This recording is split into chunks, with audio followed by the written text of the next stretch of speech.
Hello, everybody. Welcome, welcome, welcome, welcome, welcome.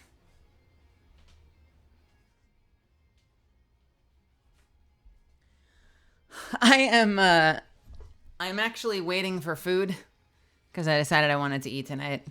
I haven't eaten today. And I ordered from a place that's like 2 blocks away, and it's been like en route in delivery, like for like a half hour.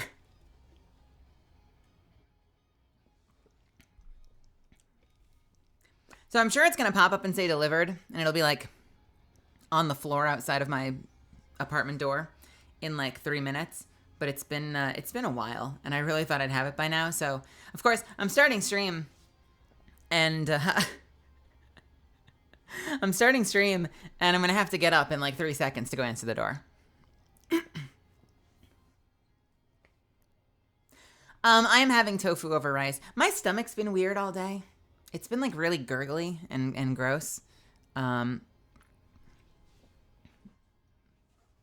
And I don't know, for whatever reason, when I have like a really simple, I mean, whatever reason, it probably makes sense. When I have a really simple meal, like tofu and broccoli over rice, it tends to settle my stomach and make me feel better. So that tends to be what I go for when I'm feeling a little, funky. Did I check the door? Yes, I checked the door. I know the food isn't here. What?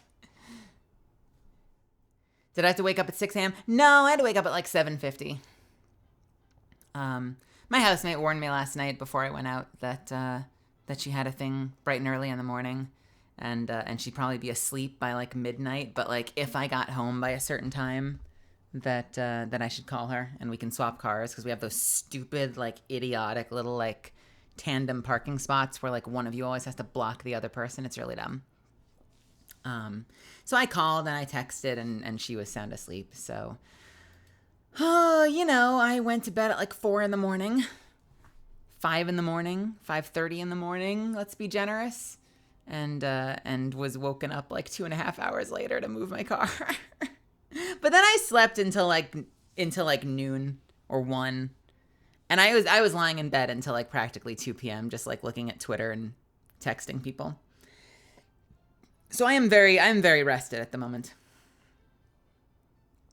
Sounds like the end of an Ace Attorney stream. Yeah, it has lately. We've done some really long nights. I'm gonna try not to make tonight one of them, but I still hope that we'll have enough time to like enjoy ourselves. It's always tough when we're starting a new game.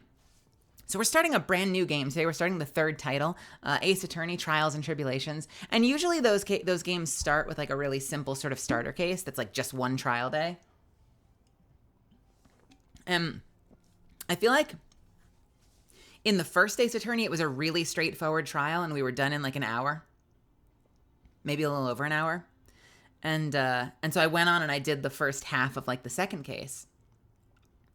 And then when we got to the second game, I'm like, okay, cool. So we'll do the starter case and we'll do the first half of the second case. But then the second case had that whole big intro where you're like visiting the Korean shrine and you're getting ready for a reading with Maya. And then you have to do that whole initial investigation where you're running around and trying to call the police. And next thing I knew, it was like an 8-hour Ace Attorney stream because there was like a whole extra chapter I didn't account for that didn't slot in super neatly. So I don't know. Who knows what this one's going to bring. If it ends up being a slightly shorter stream, so be it. But I don't want to do like a 2-hour stream. So if we get 2 hours in and we're like staring down the barrel of the next case, I kind of want to start it. So we're gonna play it by ear and see. We'll see. We'll see. Hello, everybody, though. Welcome, Sunny420. Welcome, Catalyst. Not so sad now. Good to see you. Cream3141, welcome to my channel. Thank you so much for stopping by. Chatting for the first time. If you've been lurking before or if this is your first day in the door, you have picked a strange, awesome night to join us. Friday streams are my Ace Attorney stream. I am a voice actor by trade, and when we do our Friday streams, I've been playing through Ace Attorney where I have the opportunity to voice act all the characters. And it's silly, and it's campy, and it's stupid, and it's fun, and it's a really great night. It's exhausting for me, but it's like my favorite stream all week. So I'm glad you're here. Although, I'm about to do all sorts of crazy voices over the next couple of hours, and hopefully it won't scare you off. Crimson Thread, Cav, Zuffins, welcome. Vagrant, Crowstorm, Alan Hobson, good to see you. Welcome, welcome, welcome. Goalie welcome. Crimson Scythe, welcome. Trooper Zero, hello, hello, hello, hello. I'm gonna go check the door real quick again. I'll be right back. My order keeps... Actually, wait, the map just zoomed in. Where the hell are they? My order keeps being dumb. Where the fuck? How many orders did this person have in their car at the same time? Let me check the door real quick.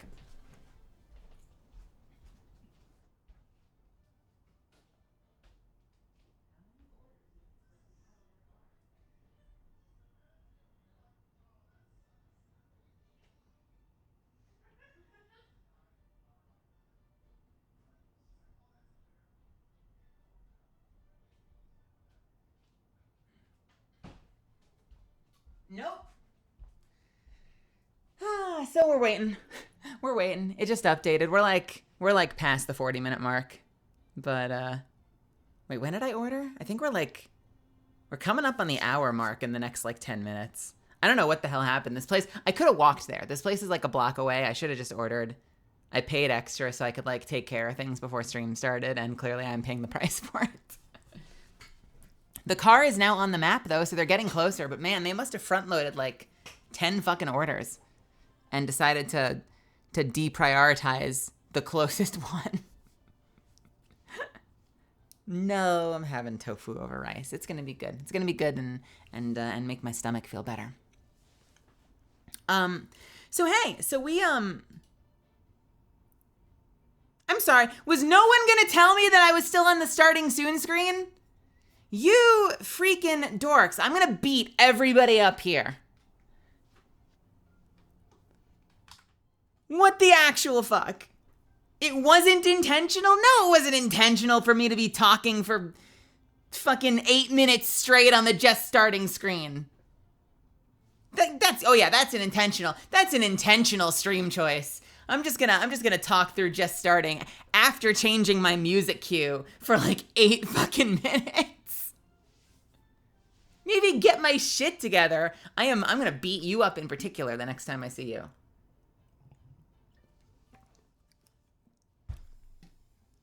I always say hello. Listen, I always say hello right before I switch, but I switch within like 10 fucking seconds. If I've done it for longer than that, it is not intentional either, and I probably also noticed it late and wondered what the fuck had gone wrong. So I need to now just never start talking until I'm staring at my model on the screen. Cause y'all ain't looking out. Y'all are aiming to watch me burn. I know what your actual fucking motives are. I know you're all out to get me. You're assuming we have more than one collective. Well, that's the problem. Is I only have one fucking brain cell. So between the two of us, like, you know, you guys double you guys double my smooth brain. Like, I'm counting on you guys to knock brain cells together with me, because otherwise, like, how are we gonna get through this thing? We're fucked. We're fucked.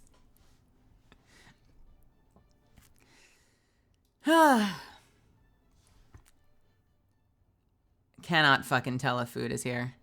It says, is approaching with your order. Your dasher will hand the order to you. All right, let me check one more time, all right? One sec.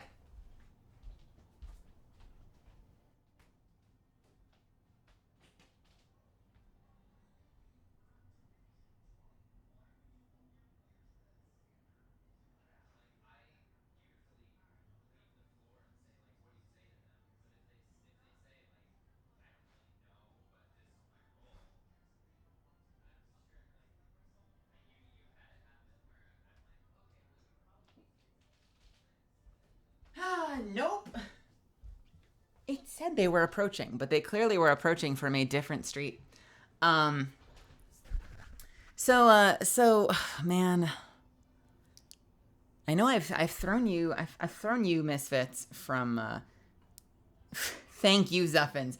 Oh my god, you're right. I could have pressed BRB. Thank you so much, Zuffins. I really appreciate you looking out. Thank you so much for taking care of me.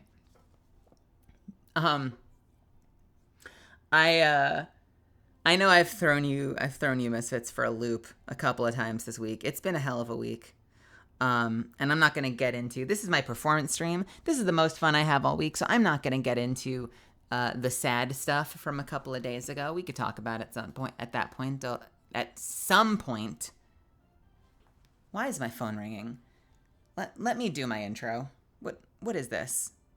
Hold on a second. Here, introduce. Here's a customer service voice. Hello. Hi. Yes, that's me. Okay, are you right outside the apartment door?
All right, kiddos, we're here. And 2 out of the 3 things I ordered got here intact. Do I sound annoyed? I'm going to try not to sound annoyed. I swear to fucking God. I swear to fucking God. My housemate thinks I'm dumb for ordering anything liquid, like soup. But I order that stuff all the time. And it's fine. As long as the person delivering gives a fucking shit. This person handed me dumplings, immaculate. My tofu bowl, immaculate. And then hands me a plastic bag where, as he hands it to me, a globe of hot soup hits my hand first. And then eventually, the container the soup was supposed to be in touches my hand. And it is upside down and open. And I'm like, what the fuck is this? And he's like, oh no. And I'm like, oh no. And I'm like, what happened? And listen, our interaction was not the easiest to follow because I don't think English was his first language. So I don't know.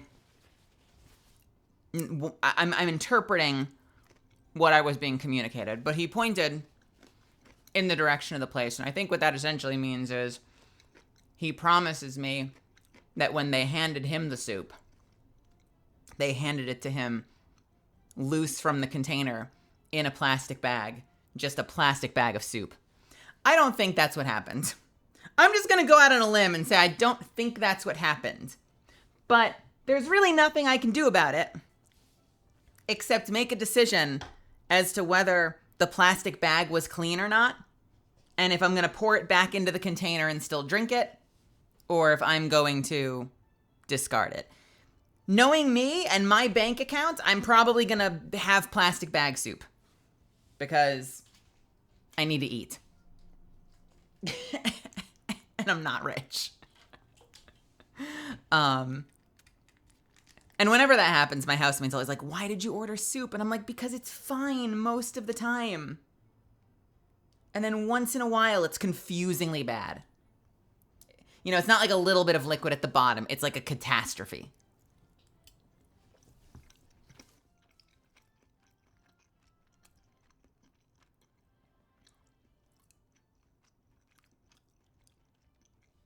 Bag soup, bag soup. Honestly, like, I should have just gone and gotten it.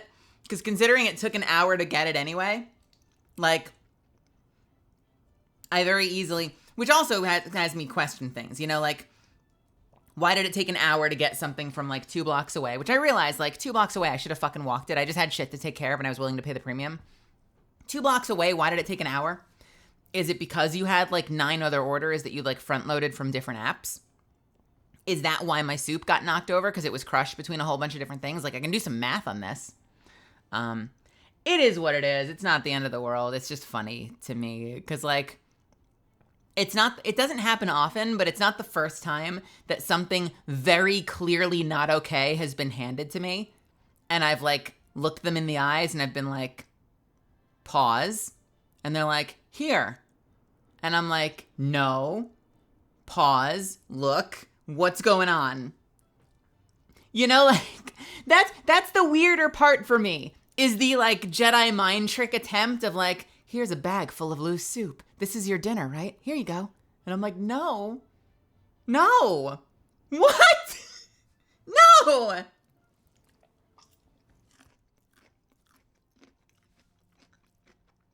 Oh, you didn't order loose bag de soup?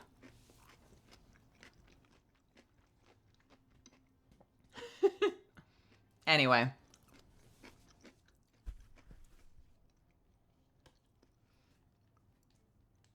Hello, Misfits. Hello, everybody. Welcome to the stream. Welcome to Friday. We fucking made it. I know, it took me like 30 minutes to get to my normal intro.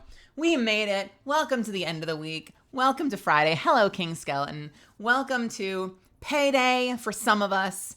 Welcome to the start of your weekend for others. If this is your midweek and you're working this weekend, listen, I feel for you.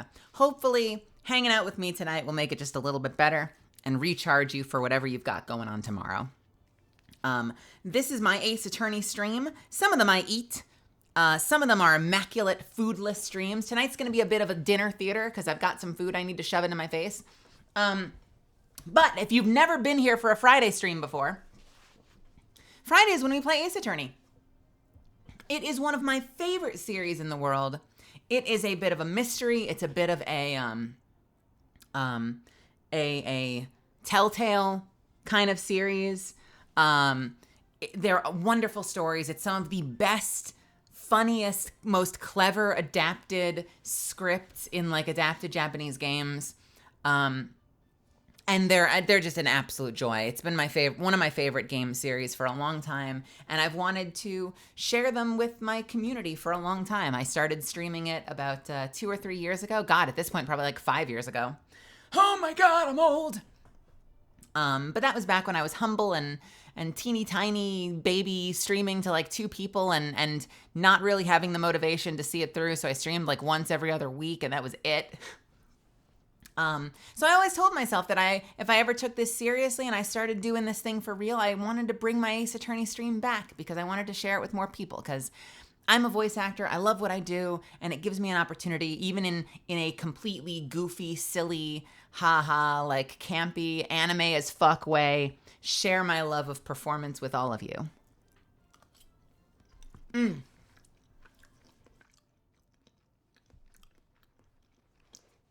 So,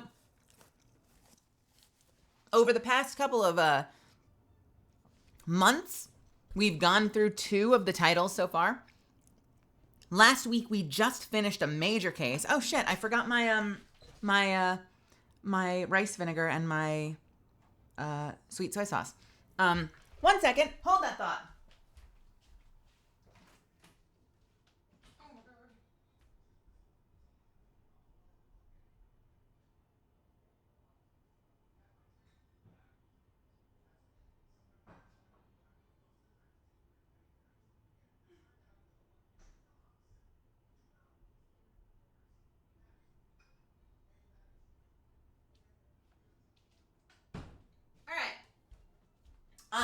So we have gone through 2 titles so far.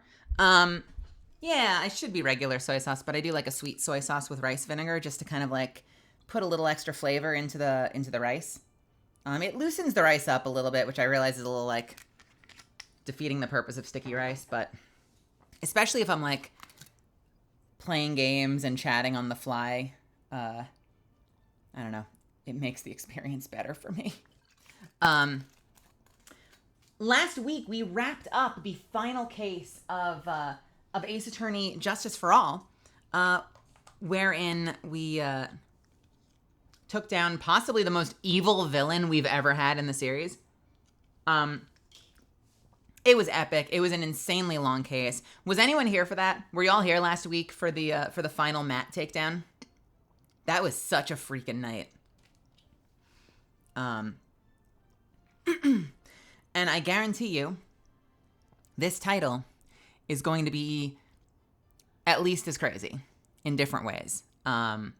It's a beloved title. It's the final just starring Phoenix Wright game in the series.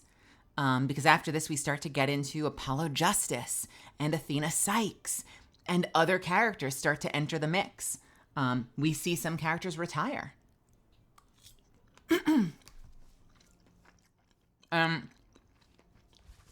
We see new characters step into the limelight, and it's going to be fun.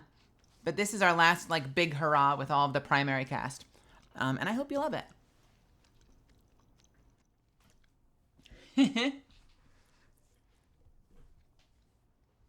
Was I at the 5-year Apex thing? Yeah, actually, let me tell you about that. So last night, so we, I know that we weren't supposed to have a stream last night, and then I posted in my Discord. If you're not in my Discord, you should be. I posted in my Discord that my class was canceled.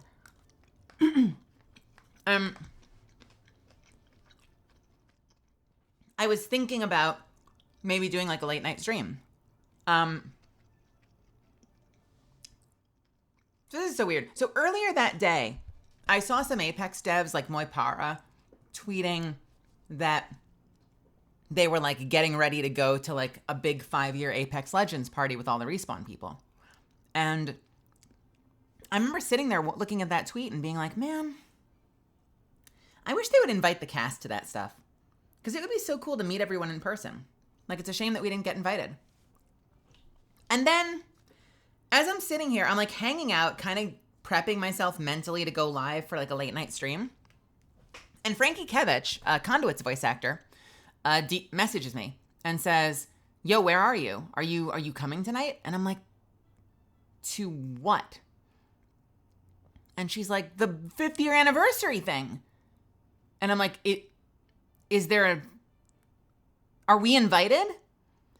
And she's like, yeah, there was an invite. And I'm like, I didn't get an invite to anything like this. I'm like, looking in my calendar. It's not in my calendar.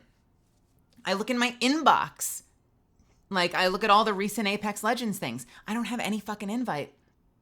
And so initially I'm sitting here thinking like, I want to assume positive intent, not negative intent, but like, did they forget me? No, they wouldn't. Like, they'd have the cast. They have it all there. Like, they wouldn't did they forget me? And I'm like, okay, where did this invite come from? When was it? What time? She's like, and she gives me the information. She's at the party right now. And I messaged the writer, Ashley Reed. I messaged EA's PR person, Sarah Zaidi. And I'm like, what the fuck is going on? Is there a party? They're like, yeah, are you going to be there? I'm like, I don't know if I was invited. And they're like, you're invited. Just come. And I'm like, all right, first off, easier said than done. Because, I don't know, this may seem trite, but like, I'm in my pajamas at that point. I'm also like, my brain is in its pajamas at that point. Like, I'm winding down for the night. I am in my PJs. I've got a drink in front of me. Not an alcoholic drink, but I've got like some tea made. And I'm like, I don't want to. Like, I want to go, but like right now, I don't want to go. Like, I don't want to run out the door last fucking minute, like try to put, and one of my friends texted me a photo of the place, and I'm like, it'd be one thing if everyone is just in like Converse and like jeans and t-shirts, but it's the fucking 5th anniversary. Everyone's fucking dressed up, and I'm like, fucking, a whole added layer of pressure of like, oh, just show up. I'm like, yeah, and make myself look not like a slob. So she tells me the when, and I look, and I find the email. Okay, rest assured, Misfits, I was invited. Here's the thing. And look, I'm not gonna like nitpick how they do invites, right? Like, this is what would have worked better for me. I'm not saying this would have worked better for everyone. But I've gotten invites to things in the past where like I'll get an email from a friend or someone involved, someone I know, something personalized, even if it's a group email. And it'll say, hey, there's an event coming up. Keep an eye on your inbox for like an e-card invite from so-and-so. And I'm like, okay, cool. I'll keep my eyes out for it. And then sometimes they'll even check back later. They'll text you. They'll be like, did you get the invite? None of that happened. So I find the email, and it's like a generic email from Respawn Entertainment. And it's called like the Apex Legends 5th year anniversary event. It's bold, meaning it's unread. I never opened it. And I realize now the reason I never opened it is because it was so fucking like clinical, robotic, generic email that I'm sure I looked at it and was like, oh, this is for some like in-game collection event or something. And I never opened the fucking email. And if you click on Respawn Entertainment, the Apex Legends 5th anniversary event, then if you open it, it's like, you're invited. We're having a party. It's a get together. Like, click here to RSVP. And I'm like, oh, you fucks. And I wasn't the only one. By the way,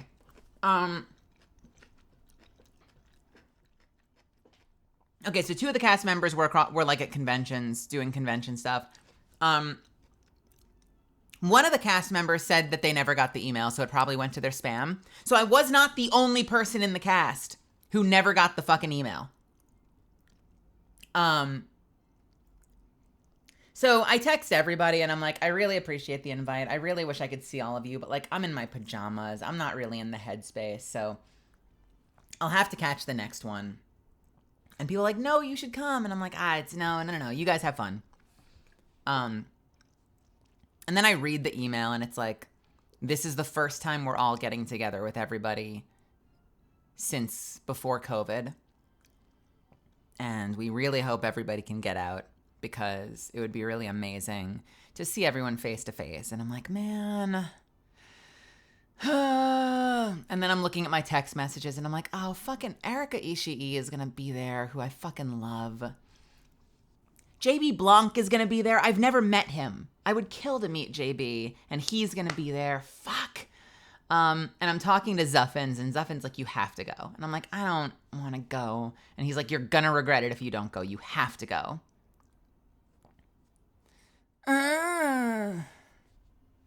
Email is a terrible method of getting in contact. There's so many emails that are just like, you took 5 steps, so we sent you an email. Yeah, exactly. Yeah. Zuffins was at the gym and stopped his workout to badger me to go.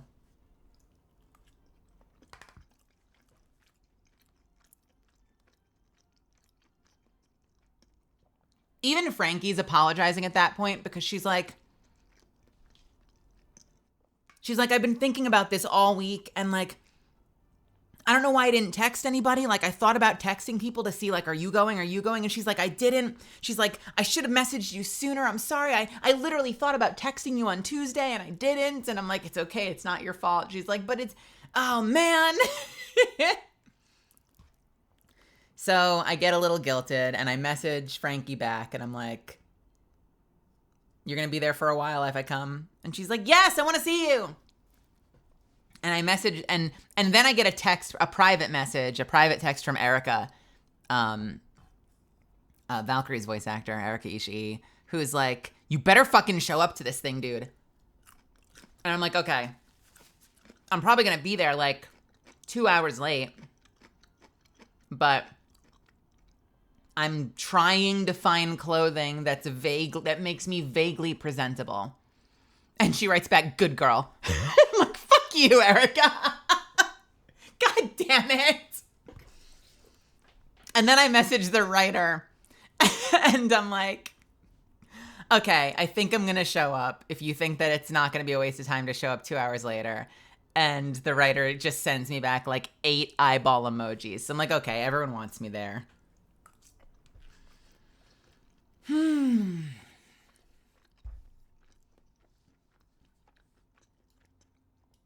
It was really fun.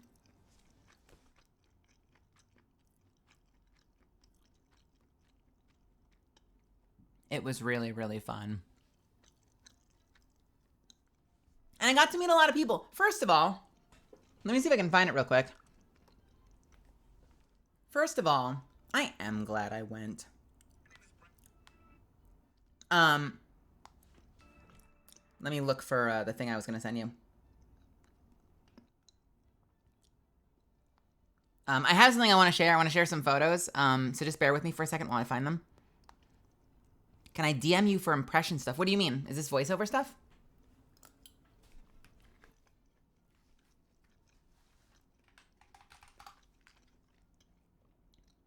Okay, mine.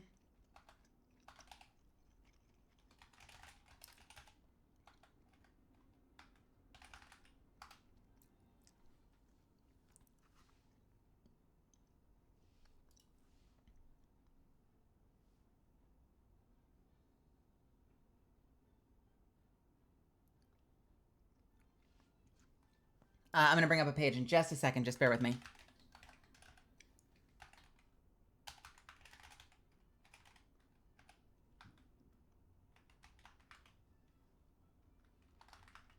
Is it this one? All right, you ready for this shit? Don't say I never did anything for you. You can DM me if you like, although I will say this, if you're looking for impression feedback, be specific about what you'd like me to tell you, because I can be a little bit of a harsh critic sometimes, and I don't want to make anyone feel sad ever. So if you're looking for a specific opinion about something, the more specific you are, the better it'll be. All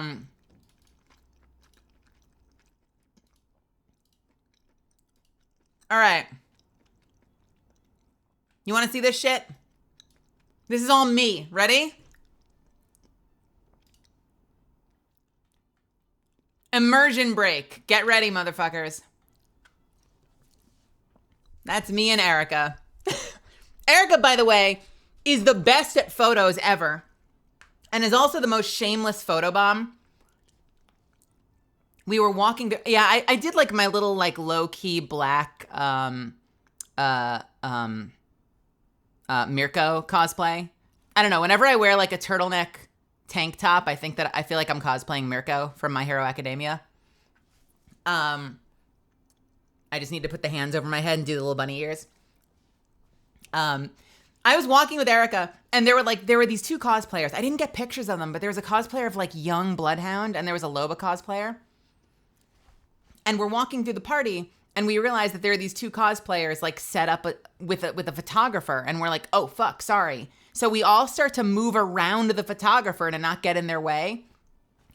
This motherfucker, Erica dives in front of them and like lies down on the ground like she's like, what's his name from Jurassic Park? You know, she luxuriously poses with her arm up in the air and like with her legs up and like on her side. Completely photobombs the cosplayers. Confidence, I swear to God, her charisma stat is 22. Their charisma stat's 22. I want to preface this by saying I had just gotten here 2 hours late, out of my pajamas, barely made myself look nice to the best of my ability. I was feeling weird. So my joke for most of the photos they took of me was I'm stressed. So all of my photos, I'm basically looking annoyed. That was the joke. I'm not that tall. I'm like 5'8". Is that tall? I don't know. I think Erica's just short. 5'8's not that tall.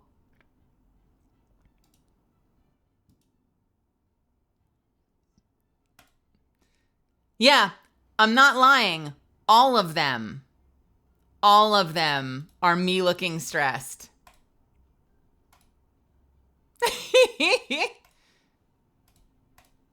Although I did do this one. Where is it? Hang on. Did they not save it? Oh, you're never going to see the fun one.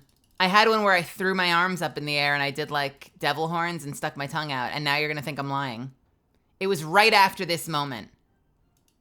I'd like just put my arms up in the air. I stuck my tongue out. I did like a rock and roll pose. And this was after the pose. Oh, well.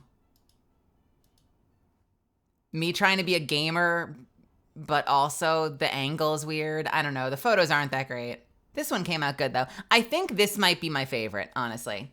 Out of all of them, I think this might be my favorite.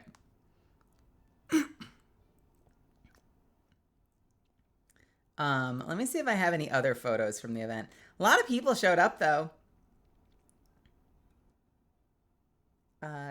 You know what's the saddest part? Because I got there late, they did a full cast photo and I wasn't in it. Because I got there after everyone went past the red carpet thing. So you wouldn't know I was there. Yep, that's my luck. Next year, I hope so. So I want to just go down the list of a couple of cool people that I met, and then we'll jump into Ace Attorney, okay? Because this is a performance stream, and I don't want to miss out. So I got to meet JB Blanc, voice of Caustic, for the first time. JB proudly declares that his character is like a smash hit with the gay community. He's like, and I love it. He's like, I don't know why. He's like, they call me Gas Daddy. And like, he's like, the gays love me. And I think it's amazing. And I'm like, I think it's amazing. And then I got to teach JB because of Shion Lee. You know, our adorable little hamster Shion Lee. I'm like, did you know that in Japan, they call you Gasu Oji, which is actually Gas Uncle? And he's like, why am I an uncle there? Why uncle? Like, what's the significance of that? I'm like, I have no idea. And he's like, that's incredible and confusing. He's like, why uncle? And he's like, did you know in Japan? And then he brings it up. Like, I'm with him when he tells the story later. He's talking to someone else. And he's like, did you know in Japan they call me Gas Uncle instead of Gas Daddy? And the other person's like, why would it be Gas Uncle? And he's like, I don't know. And I'm like, well, I don't know. I found out later, the person he walked over to with me and was like, did you know they call me Gas Uncle? Was Vince Zampella, the owner of Respawn. I met the head of Respawn, did not know who I was talking to. I had to, thank God he follows me, because I think I probably snubbed him for a second. Like, I met him and I was like, hey, what's your name? Vince. Nice to meet you. Anyway, JB. Thank God he follows me. I DM'd him this morning. I'm like, I did not realize that was you. It was so nice meeting you last night, even though my head clearly was not on my shoulders. I hope you had a great evening. And he's like, I had a great time. I hope you had fun too. did not realize face to face with head of Respawn and just was like, yeah, hi Vince. Anyway, JB.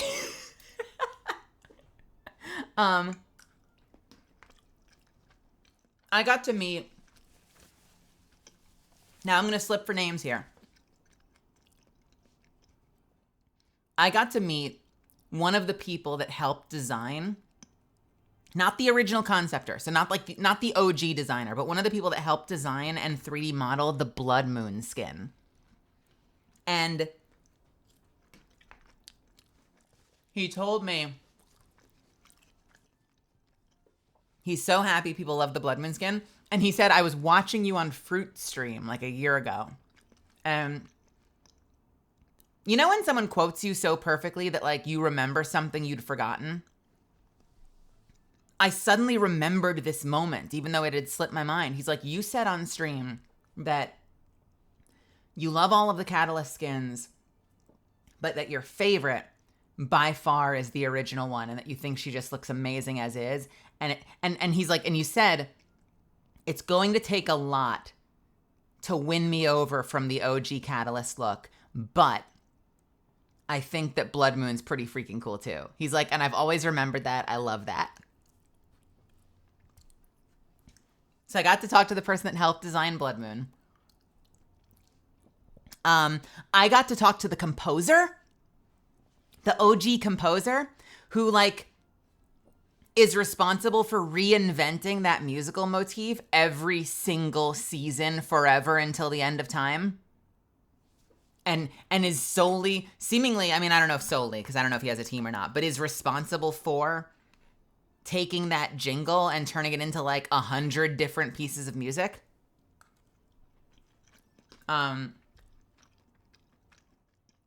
Who apparently flew in for the party. I got to meet, who else did I get to meet? I got to meet Jacqueline Cito, Jackie, who's one of the writers at Apex and was one of the people that's written Catalyst. So I got to meet another one of my writers.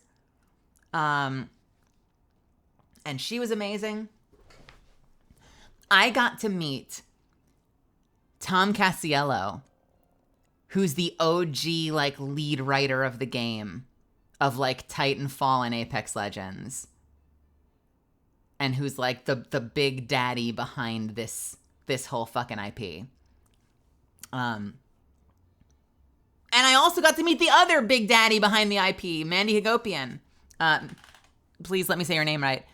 Yeah, Hagopian. Manny Hagopian and Tom Casiello are like the two main writers that like invented this fucking series. Them and Ashley Reed. And I guess because it was a 5-year anniversary, they invited a whole bunch of people that had been with the company and had worked on the game over the years, even if they left.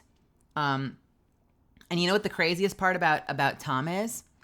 Let me see if I can find this real quick.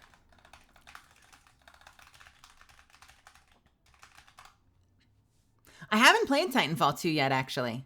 I keep getting told that I should. I think now that Catalyst is out, I'm not going to find this article anymore. But when I first got cast as Catalyst, I started digging around and I found articles from 2018 or something with Tom Casiello, the writer for the game. And in 2018, he was like, they were like, you know, what areas do you think that the game is missing? Like, what would you love to see added to the game in terms of Legends? And in that interview, he says, I would love there to be a trans woman in the game. And that's like my biggest goal right now is to find an authentic, like genuine, like awesome way to introduce a trans woman. And I'd never met him. And so I got to meet him and be like, I read that article in 2018 and that became me. And he told me about how many times they've tried. Like over the years, he's like, the thing they didn't want to do, and it was so important that they not like Dumbledore it. Like they said they like very briefly thought about like sort of Dumbledoring it and like after the fact being like, oh yeah, by the way, this one legend you already knew is trans. Which I think would work if you tell their transition story, so rather than just be like, by the way, they've been trans the whole time, like if you watched them transition as part of the story, that could be interesting. But he's like, he said, like, we've seen transition stories fucking forever. He's like, I want there to be a character that has already transitioned when we meet them and is like living loud and proud and self-confident. And that's like a part of their story, but not like their entire story. He's like, we ultimately decided we didn't want to like send an existing character through transition. And we didn't want to like, oh, by the way, this character is trans, like years later. He's like, so every time a new legend would come out, we'd be looking at the concept and be like, is this the one? And we'd be like, no, not yet. And then he left. And he's like, and when I left the company, it felt like almost like my biggest failing, that like I wasn't able to make it happen while I was there. He's like, so needless to say, he said he was over the moon. He was so happy when he saw that the studio finally did it. He's like, I immediately called up the other writers still working there and was like, did we get a trans woman to play the character? And they're like, we did. And they're like, did you find like the right one? And they're like, I think we found the right one. He's like, and that was you. It was so nice talking to him.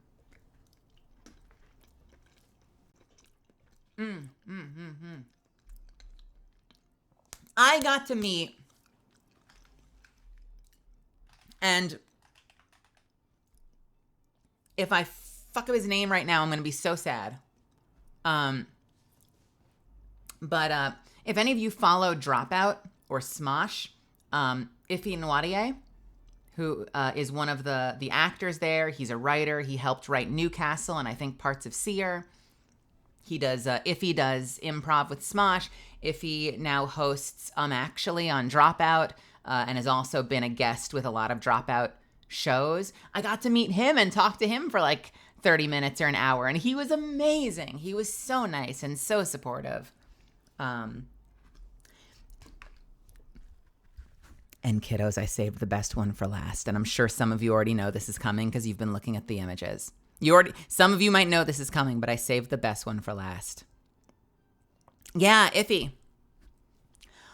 I got to meet Vantage.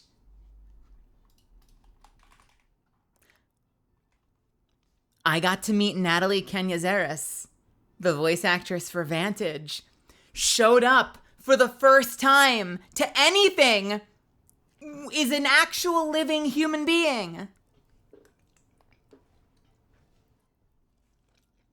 And was there.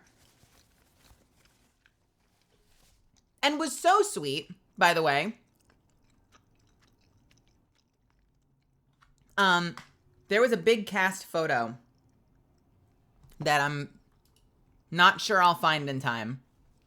I'm sure some of you have seen it.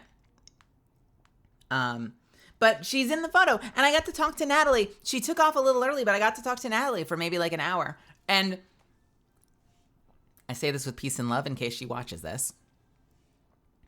So many things made sense. So many things made sense when I met Natalie. So I've watched a lot of the Apex Legends interviews, and one of the ones that always stood out to me was Frida Wolf's. Frida Wolf voices Loba. And Frida, so I'm switching to Frida for a second. Loba's voice actor, Frida Wolf, is a very, very private person. She doesn't engage with fans much. She's not really interested in doing like a ton of convention appearances and signings, and she doesn't need 1 million followers on social media. Like, she's a very like behind the scenes person. And I remember in an interview her saying, especially with Loba being like the sexy one, she's like, they didn't announce they didn't announce me with the role. And she's like, and I love that. Like, thank God they didn't tag me. She's like, I didn't need the attention. I didn't want the attention. I had so much fun working on the part, but I don't need anything that comes with it, especially when the character is going to be like a super sexualized, like, you know, she sort of affectionately calls Loba like she's like this super sexy, horny character. And she's like, and I'm just happy to leave that and like be behind the scenes. Natalie seemed similar, because when Natalie was announced, they didn't tag Natalie. She hasn't really engaged with the community. She hasn't been like a big part of the cast in terms of like being present with all of you misfits. But I found out it's actually because Natalie just doesn't do technology. Or does very limited technology. She works on camera, so she like works in like film and television. She doesn't do a whole lot of voiceover. And like, to give you an idea, she didn't know what Twitch was. She didn't know what Discord was. She never DMs on anything, has never tried to figure out how to DM on anything. Seems to barely look at her phone, although she does text on the phone sometimes. Didn't know what platforms Apex was on. Like, I'm sitting here, like, I'm actually talking to Vantage right now. Like, I love her. It was adorable. It was such a surprise because I didn't see it coming. But I'm like, you're just Vantage. You've been in a cave on an ice planet for like years. Here's the cool thing. She said she'd be down to play sometime and come hang out. And I said I would love to because she was so nice and she was so easy to talk to. Although I might need to teach her like how computer games work. And if we get that far, I will have her on stream. But she really doesn't engage with any of this stuff. And that's why, if you felt like Vantage's voice actor is missing, that's why. It's because this is a whole different world from anything that she usually like spends her time in. You know, she shows up to auditions in person, does on camera acting, is probably great at it, and doesn't need any of this.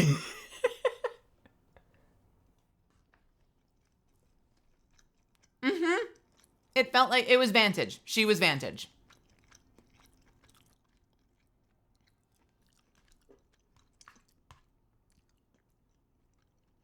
I was like, would you like to play Apex sometimes? I'm like, because I've had on Newcastle's voice actor, Gabe Kunda. I've had Frankie on more than once. Would you like to play Apex with me? And she goes, yeah, that would be great. She's like, that's a mobile game, right? You can do that on your phone? And I'm like, oh, honey. No, it's on Steam. It's a Steam game. You can play it on your computer, or you can play it on console. And she's like Nintendo. And I'm like Nintendo. Is there a Nintendo console these days? I'm like, PlayStation is Sony. Xbox is Microsoft. It's on Steam. You could play it on computer. And she's like, okay, what is Steam? And I'm like, oh boy. So if I ever Switch, there you go. Nintendo has Switch. So if we get past all of that, I'm bringing her in because I love her. I want to hang out with her. She's so fucking cool. You would love her. You would love her. And I'm so happy I finally got to meet her because I don't know, like I guess the Apex cast is so close that in our own confused way, I think we sort of like we get thrown for a loop sometimes when someone doesn't like join the family. And Vantage has been like just missing. And so having her show up at the party last night was so meaningful to so many of us, by the way, to be like, oh, you're real. Like, let me hug you. I want to talk to you forever. Please, let's find a place to sit because it's been so long now. It's been like a year and a half or more. And this is the first time I get to see you as a human, as a real person. Like, this is great. You're here. The girl is here. Yeah. And I hope she had fun because I can tell from talking to the rest of the cast, like we were all tripping. We were so happy to get to talk to her and meet her for the first time. I hope at the very least, like I hope it wasn't overwhelming for her to have the rest of the cast like treat her like a celebrity.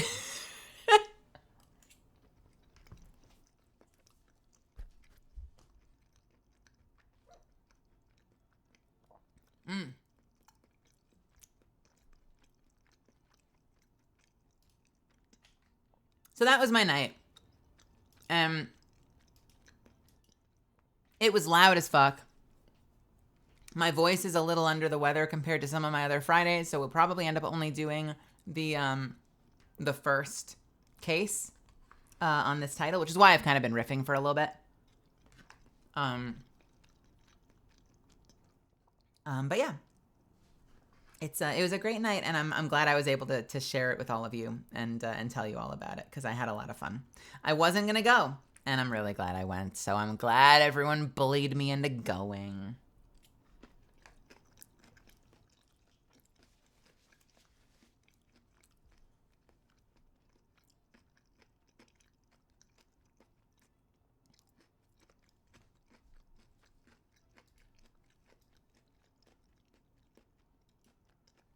Stuffins is like, you are such a consistent streamer, but there is only one 5-year anniversary party. Get your ass downtown to that party.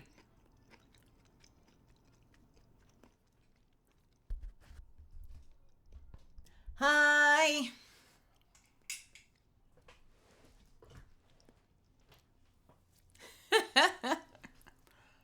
All right. So, we are starting a brand new title tonight. Thank you so much for letting me tell that story. We are going to transition into Ace Attorney. So, we are starting a brand new title today. We are starting Ace Attorney Trials and Tribulations. If you haven't been here for a Friday before, this is a performance stream.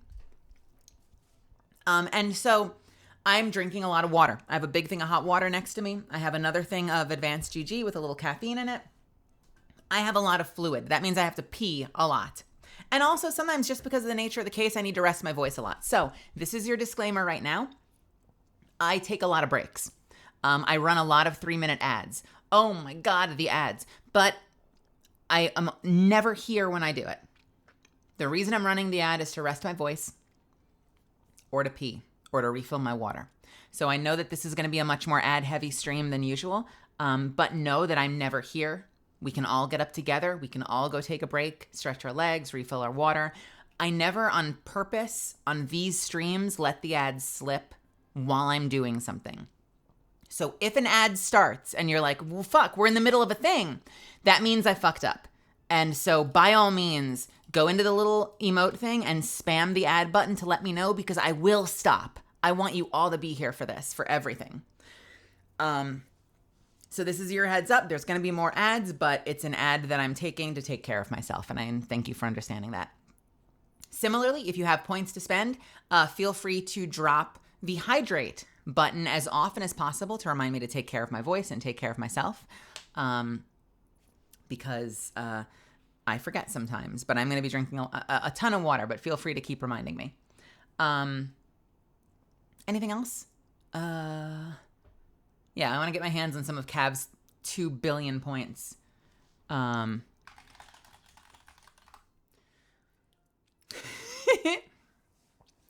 And otherwise, was there anything else? Oh, and as always, if you'd like me to say something or drop a voice line for you in the voice of any of the characters from the current case, whether you want me to say something super fucking sus and sexy, or if you want it to be something super say-so and ooh, I can do that. And 200 bits will buy it for you. The only thing I ask is that you drop the line in a separate message. We don't need to hear Brian say it. I'm going to do the voice acting in a second. 200 bits if you want me to say something very specific and get the voice, what do you call it? Like the voice quip of your choice. Drop the bits, follow it up with a message with your line and who you want to say it, and I will do that for you as soon as I possibly can. Okay? So that as always is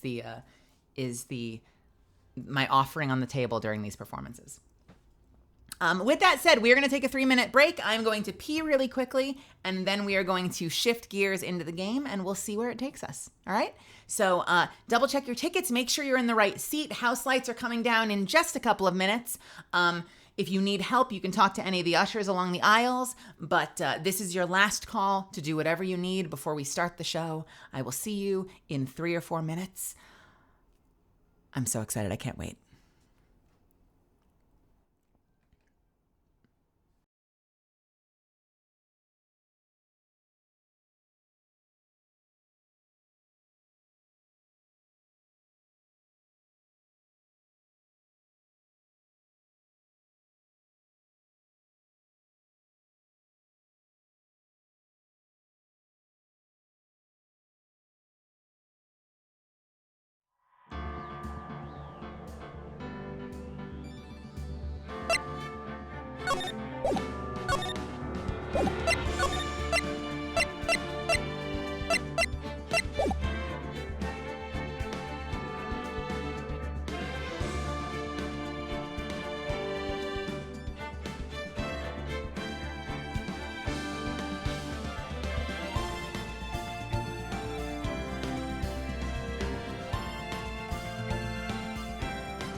We are back, baby. I'm gonna very quickly have a little bit of water. Hey, Marina, how's it going? And we're gonna jump in. Thank you again for hanging out with me for the last hour. I know we usually jump right into the performances, but I don't know, because I've missed like 2 days. It felt like it would be nice to just hang for a bit and catch up.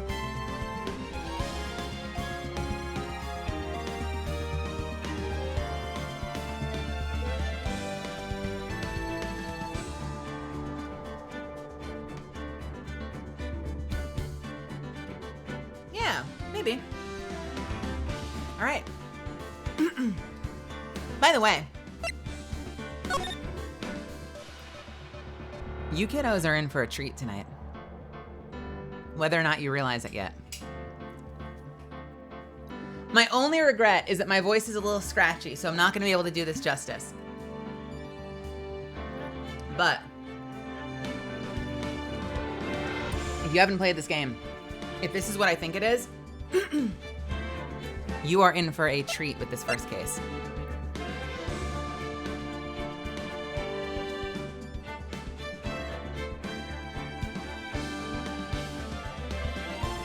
All right, is this gonna be the tradition where I start a new game and it's immediately flying text by that I can't pace myself? So let me just hold on for dear life and get ready.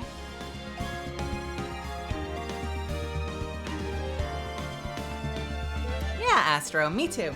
Honestly, me too.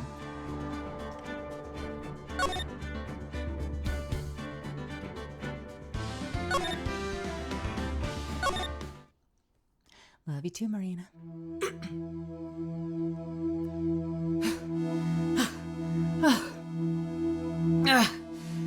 How did I get into this mess? Why? Why did I do that?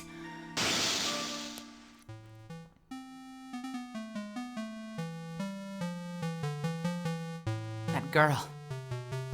Oh, sorry. That girl. You shouldn't see her anymore. Hey!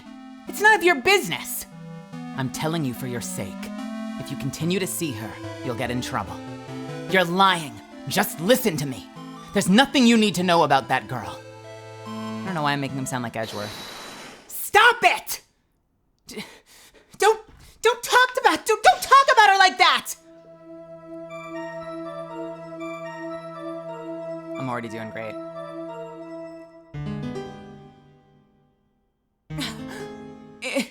It wasn't me. I didn't do it.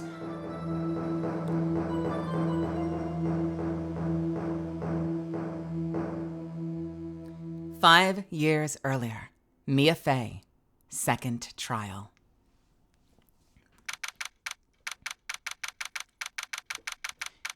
April 11th, 9:40 a.m. District Court, Defendant Lobby, number 3. Whew. It's finally time. I'm kind of nervous.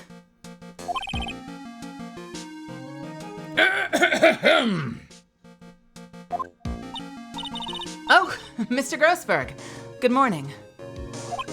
Ah, Mia. Please, calm yourself down. You're going to get yourself arrested for suspicious behavior, you know. What are you talking about? I am relaxed, Mr. Grossberg. Look at me. I am relaxed. Let go of my lapels! You obviously haven't got the temperament to be a lawyer. I'm so sorry. It's just that I'm so nervous today. Oh, that's right. This is your first time in the big leagues, isn't it? Well, never you fear, my dear. I, Marvin Grossberg, am at your service. Well, actually, this is my second time in court. Still, you surprised me. What with your earnest request last night? Let me handle this case, you suddenly said. And quite forcefully, too. I just found out yesterday. About the case, I mean. What? And you've already learned all the relevant facts? Well, about that. You see... Oh, of course I have. I think. Oh dear. In any case, don't let our client see you blah, blah, blah.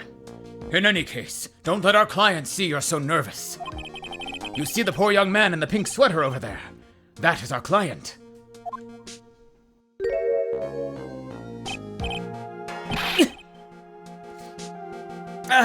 Good morning there, everyone. Good morning. Whew, try to keep smiling, Mia. I just want to say, I'll give it all I've got. Yep, I'll be fine. No prob.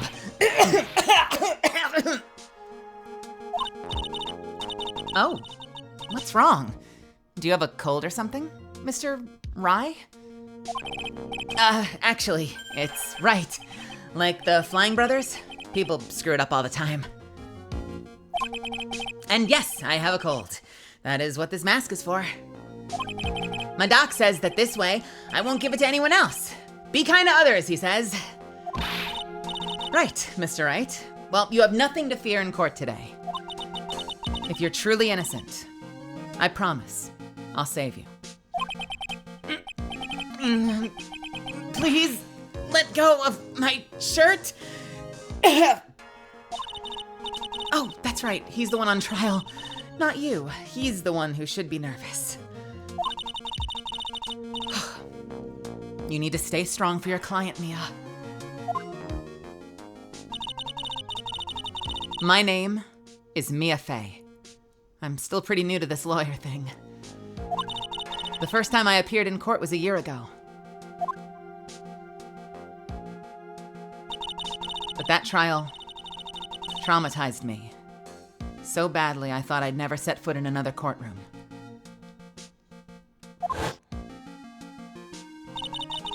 It's been 1 year since then. And, well, here I am again.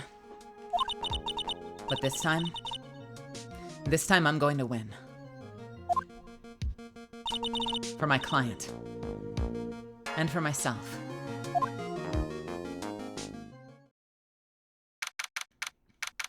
Welcome, Misfits, to a flashback case. Mia in her second case ever. And Phoenix Wright as her client? You mean to tell me that they met before Phoenix was a lawyer? April 11th, 10 a.m., District Court, courtroom number 2.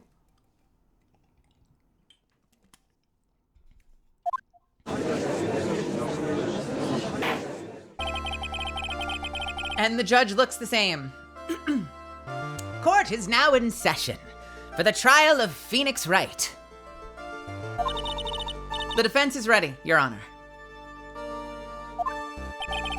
The prosecution is ready, Your Honor. And we get this motherfucker. The defense today is Ms. Mia Fey, was it? Yes, Your Honor. Is there a problem? I was under the impression that Marvin Grossberg was to be leading the defense. New music. Can we just groove to that for a sec? I love when they introduce new music every title.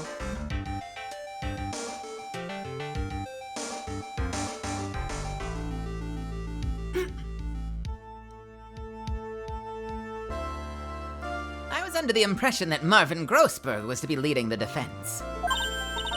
Yes. Well, you see, Mr. Grossberg had a bit of an emergency. Emergency? But isn't that him standing right there next to you? Yes. Well, you're just a rookie. Are you sure you can really handle this? Don't let him scare you, Mia. Give him your toughest look. Of course, Your Honor. I think. Well, Mr. Payne, your opening statement, please. well. I can't believe a veteran like me has to spend his time babysitting a new defense lawyer. Don't worry, little girl. It'll all be over soon. What was that all about? Is he trying to trash talk me? Now then, I'd like to proceed with a summary of events on the day in question. The incident occurred on campus of Ivy University. Ivy League, Ivy University, fuck you. The murder victim was a student named Doug Swallow. He was a fourth-year student studying pharmacology. It sounds like he was a very bright young man. Yeah, well, next we have a photo taken at the scene of the crime.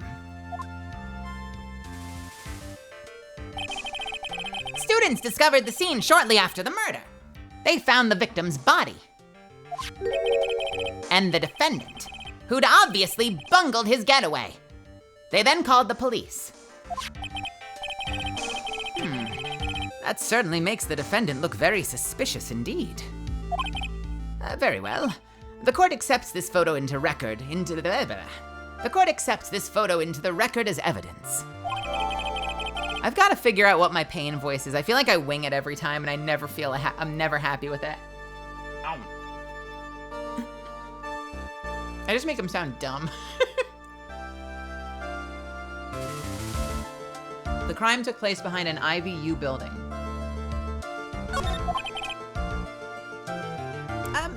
By the way, I can't quite tell the cause of death from this photo. Your reputation for sagacity is well earned, Your Honor. The truth is that this victim died a rather unusual death. An unusual death? What do you mean, Mr. Payne? Well, perhaps the defense would like to take this question. Uh-huh. A simple question. I thought it might loosen you up a bit. I'm a genteel man, if you will.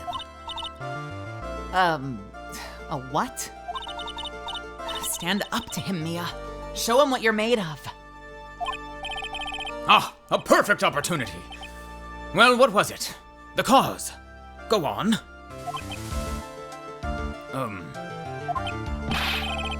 Please say you know at least that much. I am so sorry. I didn't get a chance to read through the whole file. Oh, my hemorrhoids are beginning to act up. What the fuck, dude? Hello? Okay, dude.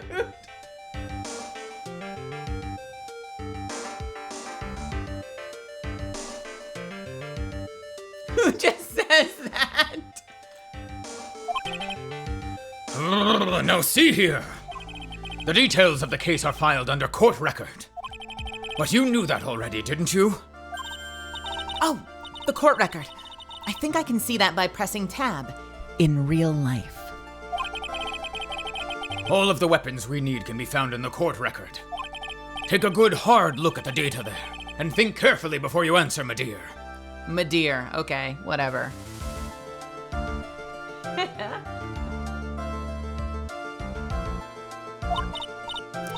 Yes, sir. I'll do just that. I've got to stay calm. I can't let that prosecutor get the better of me. The court record. Okay, let's take a look. I just press tab here.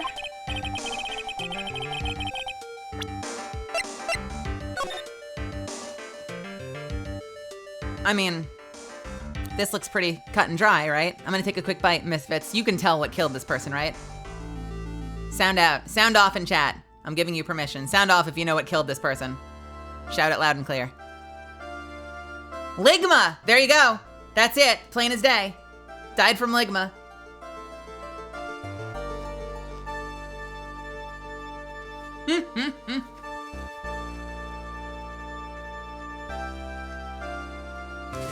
It was the umbrella. I don't know. I'm looking at this thing right here. You see this thing?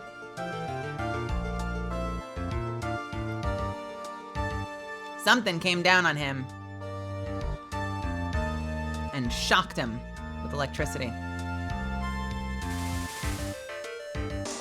Now, you know what's funny?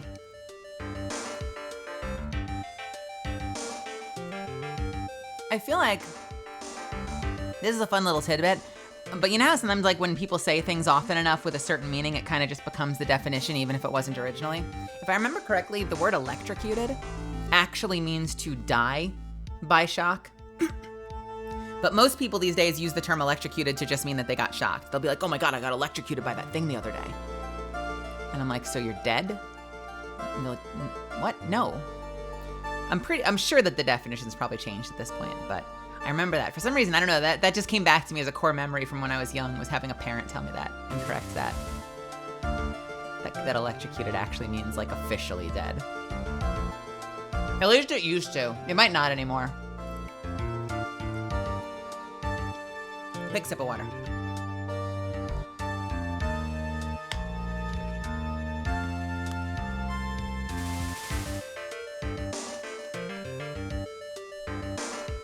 Well, this looks pretty cut and dry. Now then, would the attorney for the defense please answer this question? What was the cause of death? So suffocation, asphyxiation, being denied air. Hypothermia, died to the elements because of cold, right? Hyperthermia would be too hot, right? Hypothermia is too cold. And electrocution, death by shock. According to the court record, it was a fatal electric shock. In other words, electrocution. Electrocution? But how could such a thing happen? Did the murderer use some type of new, super powerful stun gun, perhaps? The answer to that will become crystal clear as this trial proceeds, Your Honor. But before that, there is one more vital issue. What's that? Why, motive, of course. Apparently, there was some bad blood between the victim and the defendant. Bad blood? What do you mean? Oopsie, I'm terribly sorry. You're the defense attorney, so you must know all about it. I shouldn't be stealing your spotlight like this. I really don't like this guy's smug attitude. That's Winston Payne for you. He's one smooth operator, if you catch my drift. They don't call him the Rookie Killer for nothing, you know. The Rookie Killer! I love, if we can gamify this for a second, Winston Payne is the starter case for like every Ace Attorney game ever. And you utterly pants the guy. Which means when Bro has the reputation of being the Rookie Killer, it's because he's the equivalent of that dude who's on an alt account and queuing up in like bronze lobbies just to stomp the whole lobby and feel good about himself. That is the only reason this guy is a Rookie Killer. Is that he seems to only take cases against rookie lawyers.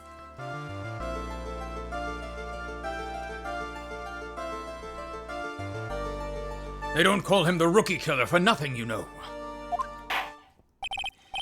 Now then, let's hear from the defense.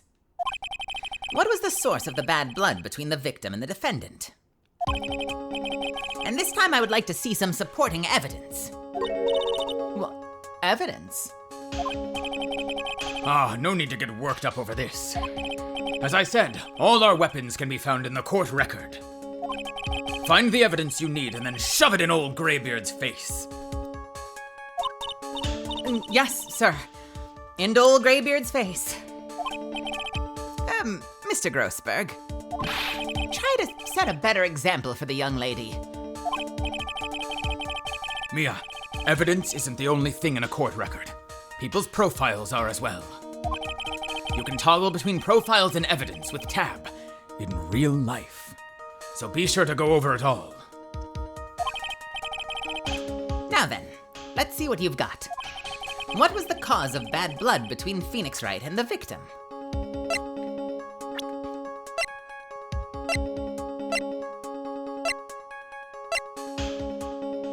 Oh, well, there it is. Dahlia Hawthorne. First off, Phoenix Wright, age 21, fuck you. Doug Swallow, age 22. I'm sorry, does Doug Swallow kind of look like Matt Engard? What is going on? It's the red jacket and the same fucking color hair. Yo, can we headcanon? I don't think it's official because, you know, Doug Swallow's dead. But otherwise, I would headcanon that Doug Swallow was Matt Engard and Matt Engard was the stage name if Doug weren't, you know, dead.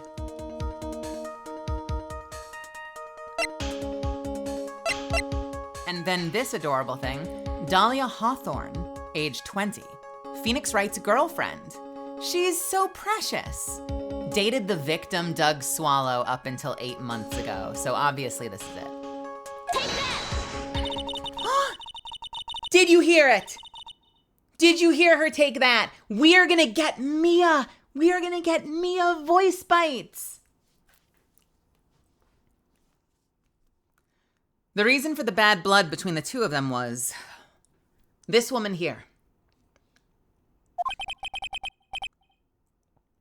Dahlia Hawthorne, is it? Very good, Ms. Fay. You seem to have picked up on at least that much. This woman is the girlfriend of the defendant, Phoenix Wright. But up until about 8 months ago, she was with the victim, Mr. Swallow. Clearly, she has some part to play in this story.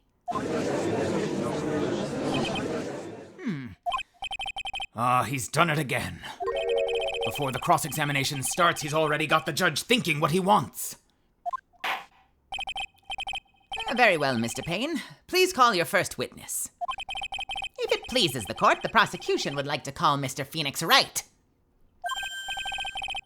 What? The defendant himself? Well, Ms. Fay? It's fine. And after all, Mr. Wright is innocent, right? The defense has no objection. Very well. This is a terrible idea, by the way. I am not a lawyer, but I guarantee this is a terrible fucking piece of legal advice to let your client, the defendant, take the stand and get cross-examined by the fucking prosecution. This is an awful idea.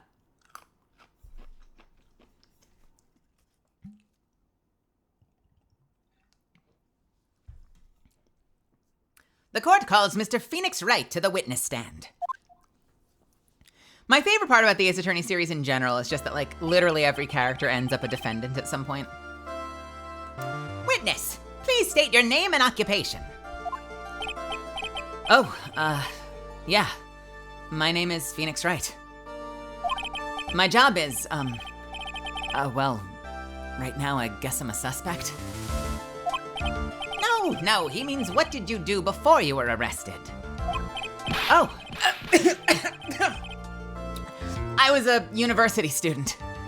Mr. Wright, you understand that you're suspected in the death of your fellow students, Doug Swan. But I didn't do it! I'm innocent, I tell you. I'm telling you, I was... Would the defendant please refrain from passing on his cold to the rest of us? It seems the witness has something he wants to say. Well then, Mr. Wright, please, tell us about your relation to the victim. Right away, Your Honor. Look at that fucking cute little sweater. Sweatshirt. The victim and I admit, I was there. But I'm not the killer. All I did was find his body. I hardly knew the guy to begin with. I never even talked to that stuck-up British wannabe. He was British, okay, good to know. Transfer student? I see. So you hardly knew the victim?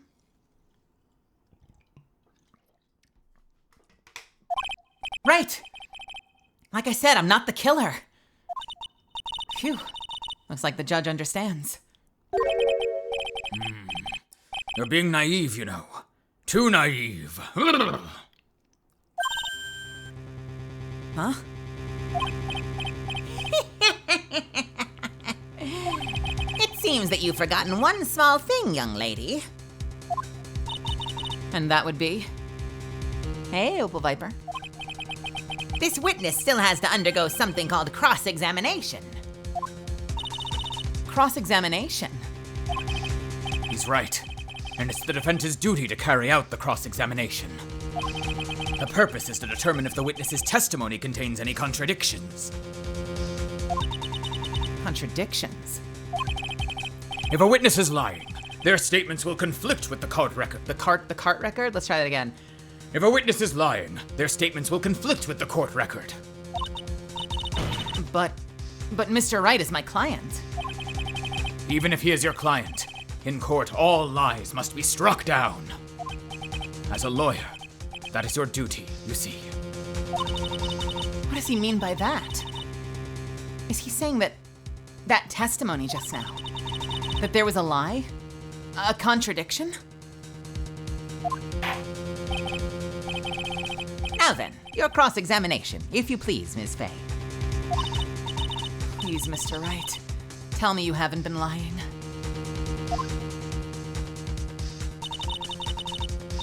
You wouldn't do that to me, would you?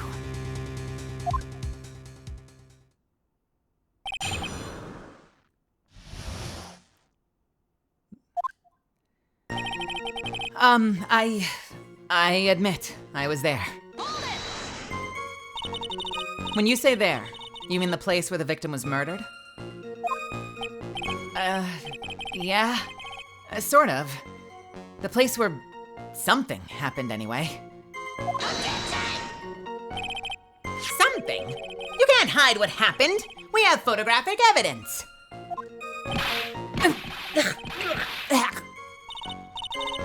Anyway, Mr. Wright, what were you doing at the scene of the crime? I thought you said you didn't know the victim, Mr. Swallow.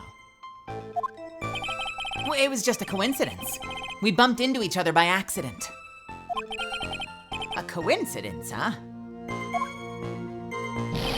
But I'm not the killer. All I did was find the body. You say you found the body? So who called the police? Huh?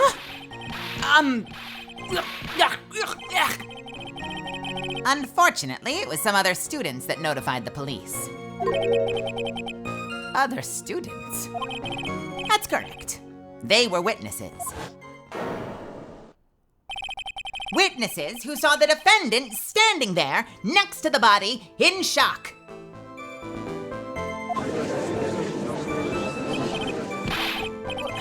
What? Is this true, Mr. Wright?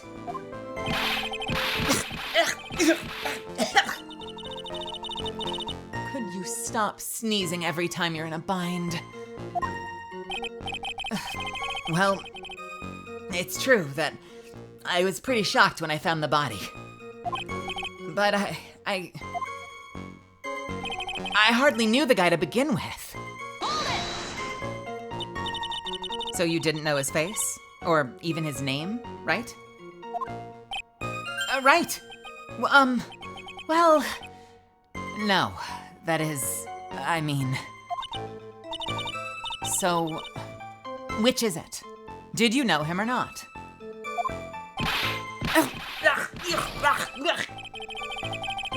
Now see here. You can't avoid answering the question by sneezing all day. Well, I guess I didn't know his name. News to me. Why didn't he tell me this before? I heard he used to date Dolly. Who is this Dolly person? Ah, yes, that would be the defendant's lover, Ms. Dahlia Hawthorne. Oh, I see. Ah, young love. So bittersweet. But that's all I knew about him. I never even talked to that stuck-up British wannabe. Mr. Wright, you stated the following in your testimony. I hardly knew the guy to begin with. Well, that's right! I mean, why would I even... But that doesn't sound right. If you hardly knew him, then why would you say that the victim was a stuck-up British wannabe? The Mia point. She's doing the same point. That's adorable.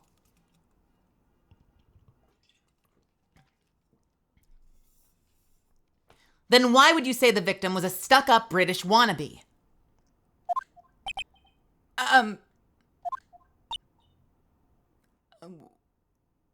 Well...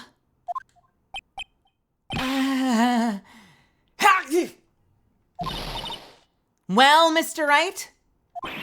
Oh, no, it wasn't me.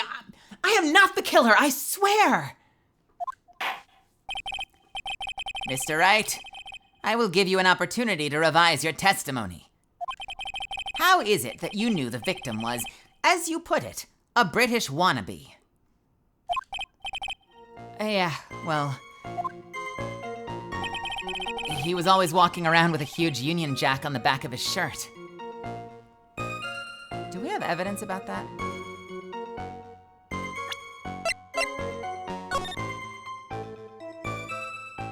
There is no Union Jack on the back of the shirt. Objection! Are you certain you saw the Union Jack? Yeah, I'm sure. It was right there on his back. Ms. Fay, is there some point to this line of questioning? Your Honor, please take another look at the crime scene photo. As you can see, there is absolutely nothing on the victim's back. Hey, wait a minute! Well, he's wearing a leather jacket. The Union Jack was on the back of his t-shirt. The t-shirt that he was wearing. I was under the impression that you accidentally came across the body. But if that was really the case, then you wouldn't know that, would you? You'd have no idea at all that he was wearing what he was wearing underneath that jacket. Let me try that again. You'd have no idea at all what he was wearing underneath that jacket. Mr. Wright, you've been lying to me. Please forgive me. Mia, you've made our client cry. Can I just say this? I hate the voice prints for this case. This is a terrible lineup of character voices. We've had every one of these characters in previous cases, but I don't think we've ever had them all together. At least not since the very first trial of the first game. You've made our client cry. Let him. That P on his chest doesn't stand for Phoenix anyway. I can't believe I trusted him. Mr. Wright was all wrong. That was impressive. An impressive bit of cross-examination. Thank you for uncovering the defendant's lies for me. It's quite clear that this man simply does not stumble upon the scene of the crime. Uh-oh. Did I go too far? By the way, Mr. Wright, you seem to have a rather bad cold. Have you taken any medicine for it? Yeah, I took some, but, was the medicine that you took an over-the-counter brand called Cold Killer X? Yeah, that's right. It kills colds good. Hey, wait a second. How did you know I'm a big fan of Cold Killer X? Would you happen to have that medicine with you by now? Right now? Fuck, would you happen to have that medicine with you by now? Fuck me! Would you happen to have that medicine with you right now? Well, actually, I seem to have lost it somewhere. He lost it? Does this even have anything to do with the case? Mr. Wright, shall I tell you where your cold medicine is right now? Uh-huh. Your Honor, I would like you to take another look at this photo. Take a look at the... Your Honor, I'd like you to take a look at another photo from the crime scene. What's this? In the victim's hand, it's Cold Killer X. Objection! Yes, but even I've got a bottle of Cold Killer X in my apartment.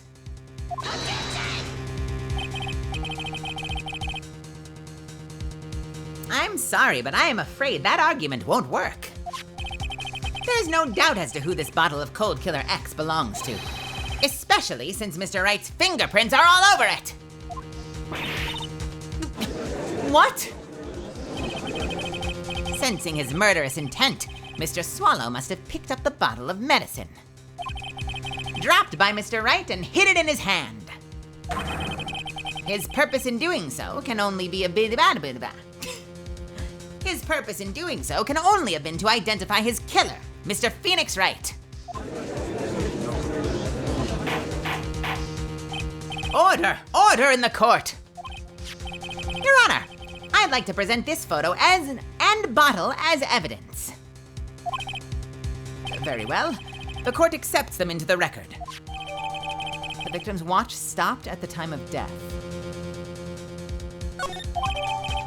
Found clutched in the victim's hand, covered in Wright's fingerprints.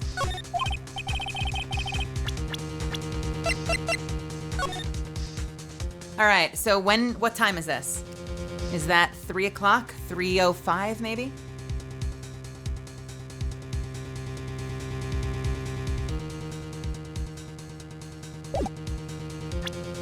I am so congested right now.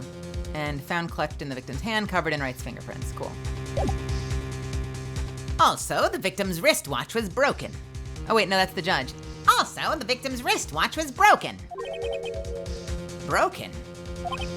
Yes, it ceased functioning when a large wave of electricity passed through it.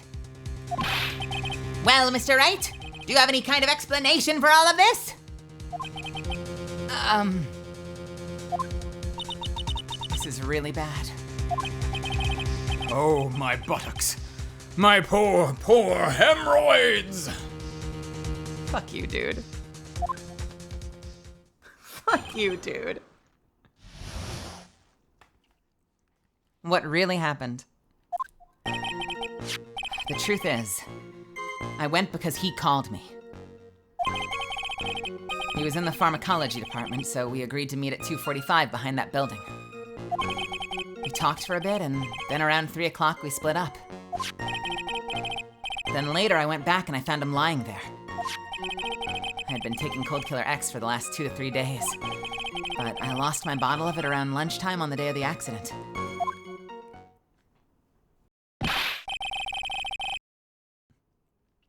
Mr. Wright, that is completely different from the testimony you gave previously. I'm sorry, Your Honor. I was afraid you wouldn't believe the truth. You'll forgive me if I say I hardly find your current testimony any more credible.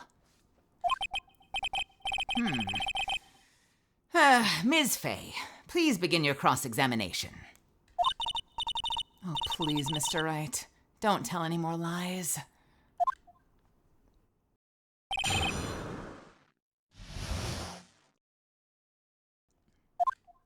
The truth is, I went because he called me. Had you ever met the victim before then? No, never. But that day, he called me up and he told me he wanted to talk about Dolly. And this Dolly person is... It's kind of embarrassing.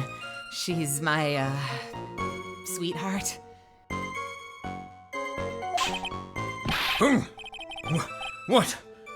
What was that for, Mia? I'm sorry, did we just slap Grossberg? Oh, I am so sorry. I just felt like slapping something all of a sudden. Well, Dahlia Hawthorne was also the lover of the murder victim, Doug Swallow. Before she met Mr. Right, that is. So it was one of those nasty love triangles, I see.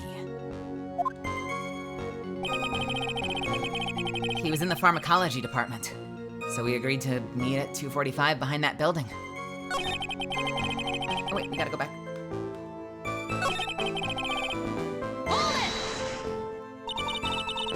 Was it Mr. Swallow who indicated you should meet at 2:45? Yeah, and we were both there right on time. You said the victim was in the pharmacology department, correct? Yeah, he was studying how to manufacture and improve pharmaceuticals. Everyone called him the alchemist of IVU. An alchemist? I see. I gotta admit, it was a little suspicious. I had a whole laboratory. He had a whole laboratory and everything. It was filled with chemicals and strange machines that run on high voltage electricity. Oh, how fascinating. Well, he sounds like quite an ambitious young man. What do I do? Maybe I should ask him for some more details? Ask about the timing of the meeting? Ask about the pharmacology department.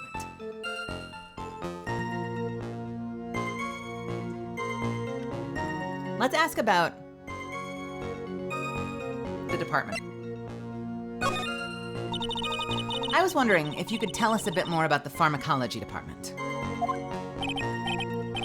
Well, okay, sure. I don't know all that much, though. A little bit earlier in your testimony, you said something interesting. You said the department uses strange machines that run on high voltage electricity? That's right. They sure look dangerous. They use non-standard voltages, so there are high voltage cables everywhere. High voltage cables? Yeah, there were electrical poles set up all around the building.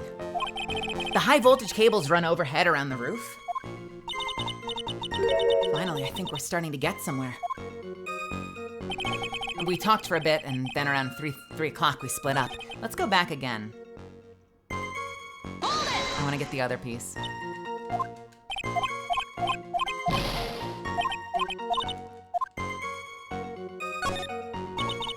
So you were absolutely certain that you met at 2:45?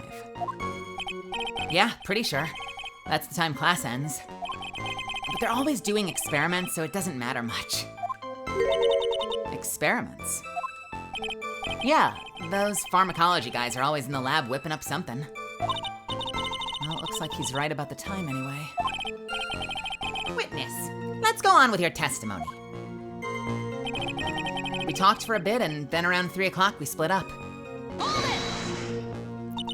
So what was it you were talking about? You know, that maybe we should hang out again sometime. Hang out again sometime? Oh, I wish that were true. Then later I went back and I found him lying there. So you say you went back? Yeah. That's when I found the body. Yeah, but why did you go back in the first place? Weren't you angry at him? Well, yeah, that's right. Yes, I was. Then why, Mr. Wright? Why did you go back there?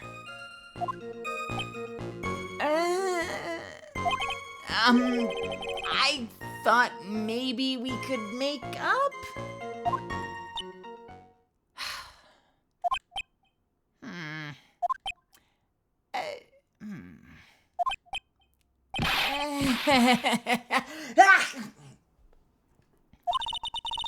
Judging by the atmosphere, I'm pretty sure no one's buying this. I've been taking Cold Killer X for the last 2 or 3 days. It's rather unusual to catch a cold this time of year, isn't it? Yeah, I always get a little careless when the weather starts to warm up. I guess I shouldn't sleep with the window open this early in spring, huh? I suppose common sense is not always common. So, did anyone else know that you were taking cold medicine? Well, I always took one after my meals. So I'm pretty sure all my friends knew about it. But I lost my bottle sometime around lunchtime on the day of the accident. On the day of the incident. What did you do for lunch? Huh? What does that have to do with anything? You can never be too sure. Well, I always eat with Dolly. Just the two of us. Dolly's homemade lunches are just the greatest. Her mini omelets are magically delicious. No! Why did you punch me in the jaw? Oh, I am so sorry. I just felt like hurting someone all of a sudden. Why does Mia get violent every single time someone brings up love? Jesus, Mia, you got some issues you need to sort out.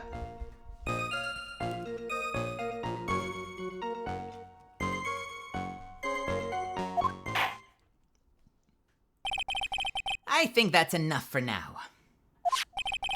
So the defendant and the victim met at approximately the time of his death. And then the defendant returned to the scene for some unknown reason. I'm not entirely convinced by his explanation about the medicine bottle earlier. Let me be frank here, Mr. Wright. Your testimony cannot be trusted. What do you mean? I knew it was too much work for a little girl. However, there is one mystery that still remains. There is, Your Honor.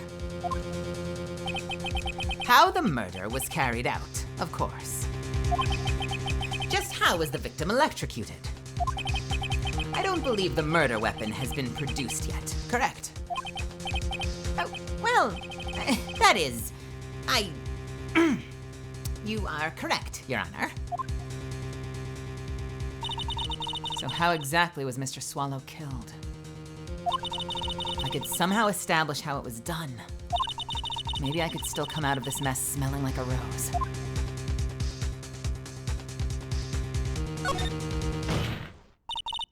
Your Honor?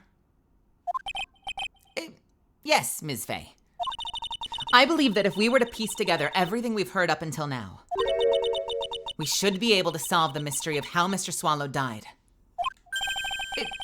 That would be most impressive. Quite the brash statement coming from a rookie. But even a beginner like you must understand the basic rules of the court, yes? An attorney must be able to substantiate their arguments with evidence. Of course I know that. Actually, I had totally forgotten about that. Now then, Ms. Fay, let me see what you've got. Show me how you believe the victim was electrocuted.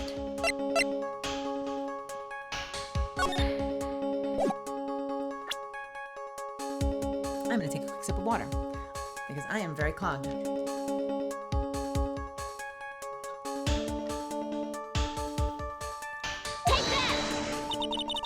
As for the cause of death, I'd say this picture captures it quite well. What? But there's nothing that even remotely resembles a murder weapon here. I'm afraid the defense is going to have to explain this in a bit more detail. Ms. Fay, where exactly is this photo? Where exactly in this photo is the murder weapon? It's right here, motherfucker. Well, naturally, it's right here. That's... What is that? A severed electrical cable, I believe, Your Honor. Remember the testimony we heard?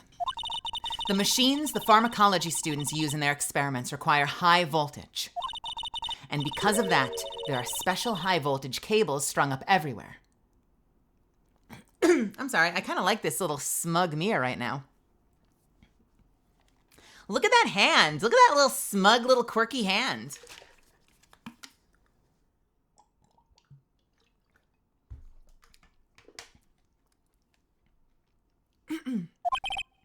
So then, the high voltage cable.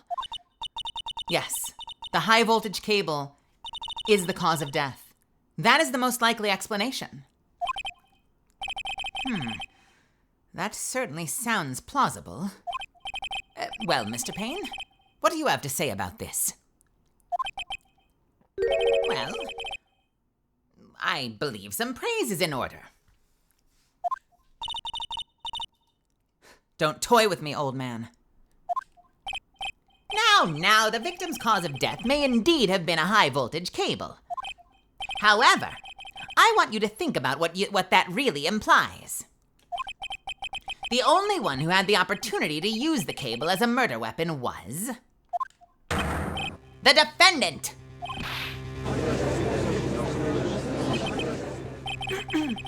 I mean, that's assuming it doesn't just fall on him.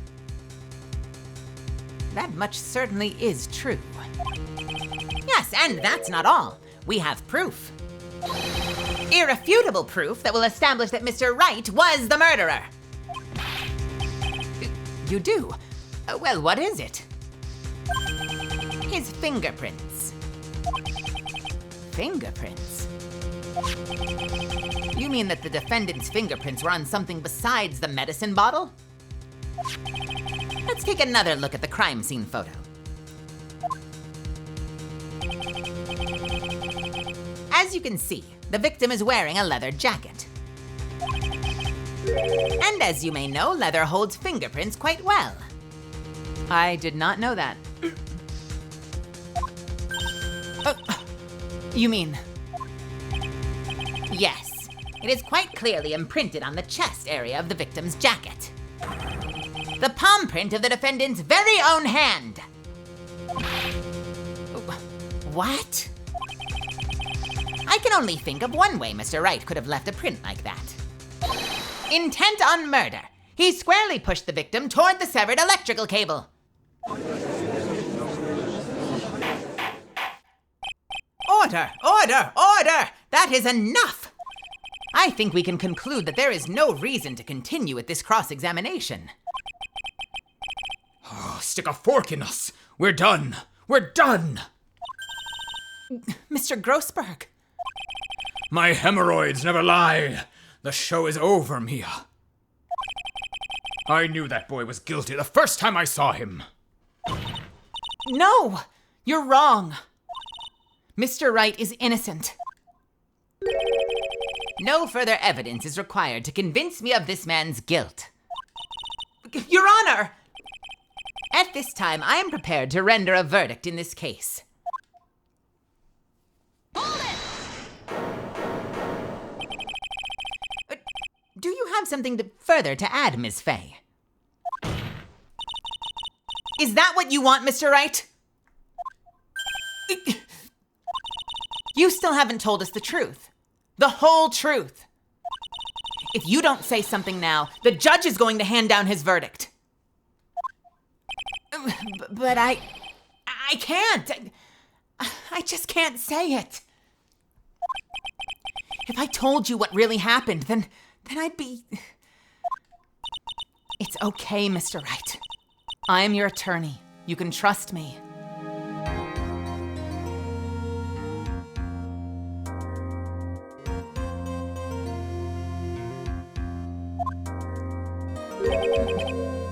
Ms. Fay. No matter what it is you have to say, I believe in you, and I'll represent you to the very end.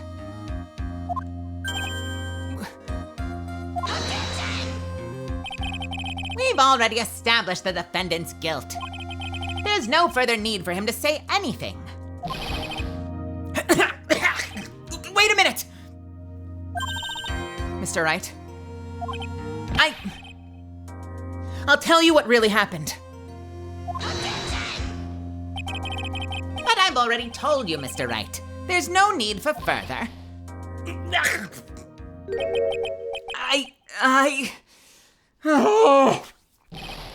I did it. I admit it. I pushed him. It's my fault. My fault that Doug Swallow is dead. That girl, you shouldn't see her anymore. Hey, it's none of your business. I'm telling you for your sake.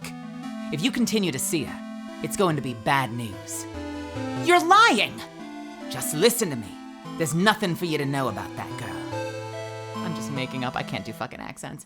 Stop it! Don't talk about her like that!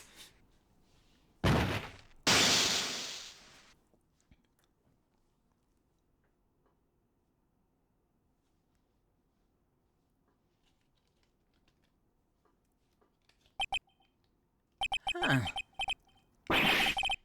What you just said, was that the truth? Yes. I was afraid. Afraid that if I told the truth, everyone would think I was the murderer for sure. Well, as things currently stand, we're all absolutely convinced you are. Please! Please give me one more chance to explain. This time I swear I'll tell the whole truth. It'll be okay, won't it, Miss Faye? I believe in you. Oh. Thank you. I still can't believe it. He really did push the victim. It feels like my hemorrhoids are doing the Harlem Shake. You motherfucker. I fucking hate this guy. I fucking hate this guy. When I pursued the victim. Jesus Christ. Oh my God. All right. When I pushed the victim, that guy, he was talking bad about Dolly. I lost my temper and gave him a shove. At that moment, I heard some kind of loud noise. A little while after I left, I started to get worried. So I went back, but he was just lying there, dead.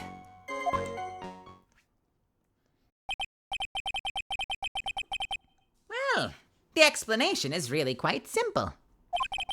When you pushed him, Mr. Swallow flew back and touched the electrical cable. He died from the shock. And that, as they say, is that. A simple explanation indeed. At the time of the incident, a light rain had been falling. Wet from the rain, the victim was more easily electrocuted. But when I pushed him, there weren't any electrical cables nearby. If there had been something like that, even I would have noticed it. That's true. Even a doofus like him couldn't miss that. Ms. Faye, let me warn you right now that if your cross-examination doesn't yield new facts, I intend to deliver my verdict without further delay. Are we clear on that? Yes, Your Honor. Don't give up, Mia. If he's innocent, there must be some kind of evidence somewhere that will prove it.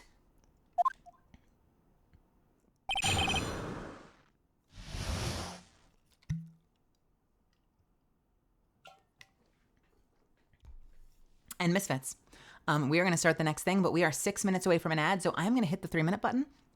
I'm going to refill my water. I'm going through a lot of hot water because I'm really congested, so I'm trying to keep myself from sounding too stuffy. So I will be right back in just a few minutes once the water heats up. It might be 4 minutes or so, and we'll keep going.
Hey, welcome Raiders. Yo, what's happening, Hambino? How are you, my love?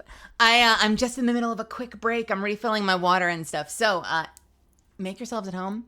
I am Melizand. I am a pre-debut VTuber and professional voice actor. I'm Catalyst in Apex Legends. You can call me Mel.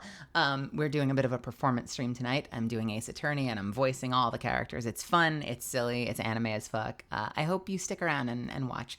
Hambino, I hope you had a good stream tonight. I gotta run. I'll be back in like 3 or 4 minutes, and so I hope you hang out, and I'll see you in just a few. All right? Okay.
All right. I am back. Thank you for your patience, everybody. I am going to quickly take a bite of food, and then we will continue. If anyone's here from Hambino's community, sorry to have to cut and run. Strange timing on the raid, but I'm glad you're here. I'm glad you decided to stop in. I'm so fucking congested tonight. My voice feels fine, but I'm so fucking congested. I just took some allergy meds and some Mucinex to see if that'll help.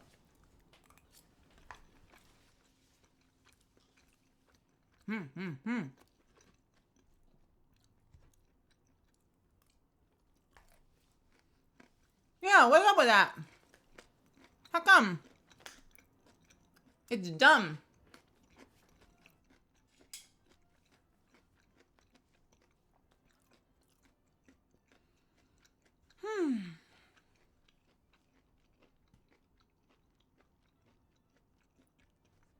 All right.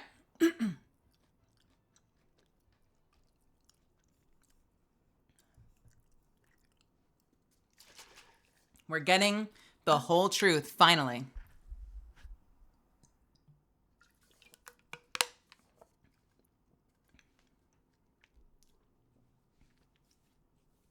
When I pushed the victim,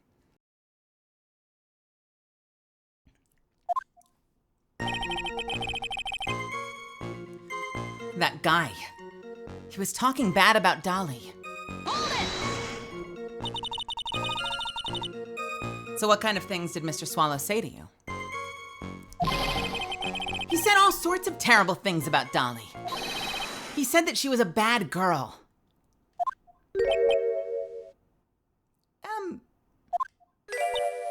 Uh, um, is that all? Yeah. Well, Miss Fay, you heard him yourself. Oh boy, you are not doing yourself any favors here, Mr. Wright. Please don't make this harder for me than it already is. Anyway, after he said that, I lost my temper, and I gave him a shove. Can you tell me about what happened in a little more detail? Sorry. Can you tell me about what happened in a little more detail? That guy, he just said what he wanted to say to me. And then he put on the jacket and he was holding. Sorry. And then he put on the jacket he was holding and he started to leave. That's when I lost my temper and I flew into a furious frenzy.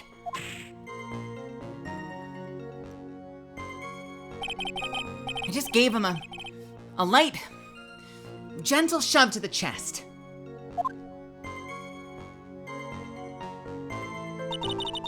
And when you did that, there were no severed cables anywhere to be seen? Right! There was nothing like that at all. But is it possible that you merely overlooked it? Well, I guess it's possible. What are you doing? Don't let that guy steamroll over you like cheap asphalt. I believe what's important here is the moment the push occurred. Let's continue on with the testimony, witness. At that moment, I heard some kind of loud noise. A little while after I left, I started to get worried. Oh wait, I have to do all these.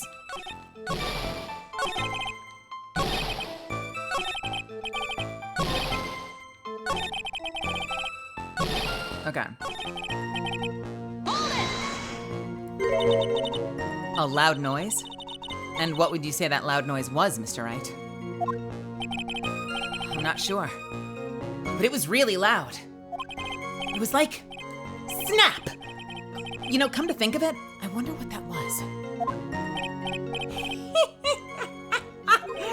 Clearly, Your Honor, it was the sound of the victim being electrocuted. You're not qualified to decide that. Hi, aristocratically. What should I do? I'm treading on some dangerous ground here. Let's ask. Mr. Wright, that loud noise you heard may be extremely important. So try to remember what it was. How do you put it? It was like a sharp crack. Oh, could it have been? Yes, could it have been? Well, hurry up and tell us. When I pushed him, he dropped the umbrella he was holding.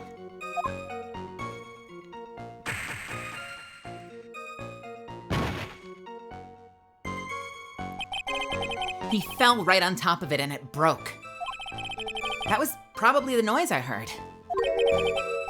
An umbrella, huh? And did that umbrella belong to the victim? Yeah, it was a plastic umbrella. Cheap and frail. Kinda like the owner. Then again, I wish I had any kind of umbrella. I was totally soaked to the bone. Miss Fay, what do you think? Is there something important in that testimony just now?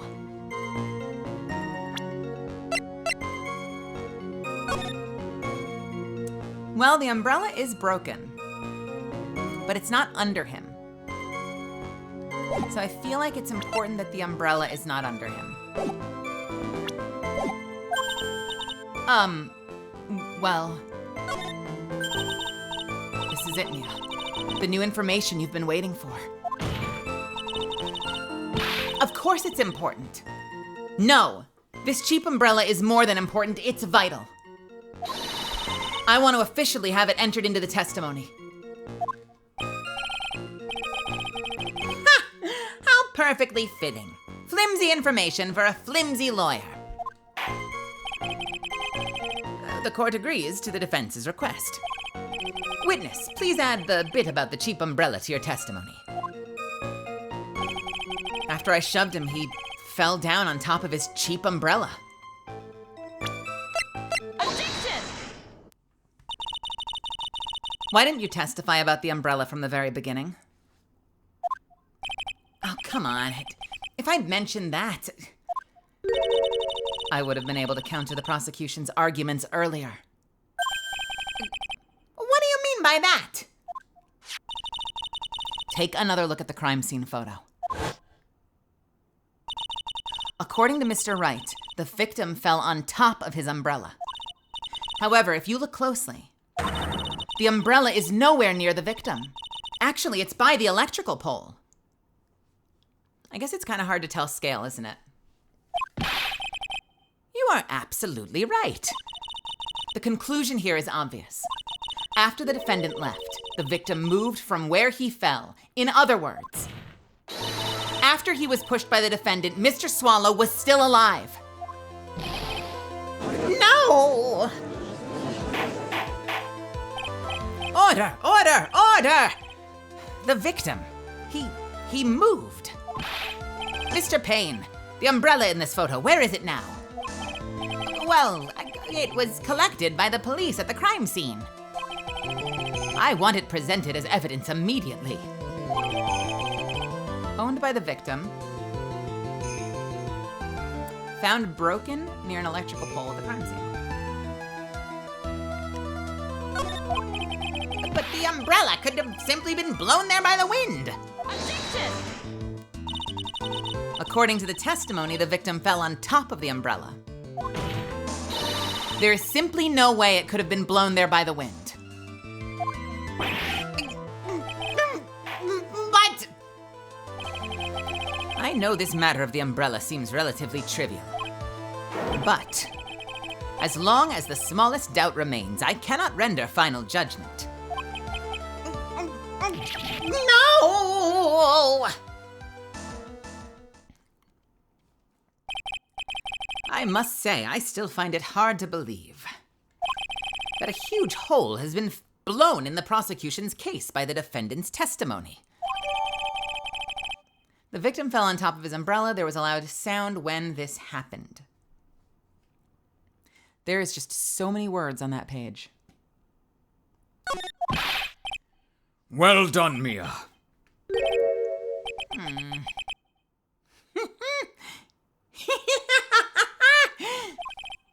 Mr. Payne, what are you chuckling about? Pardon me, Your Honor. It seems I was expecting too much of a free ride.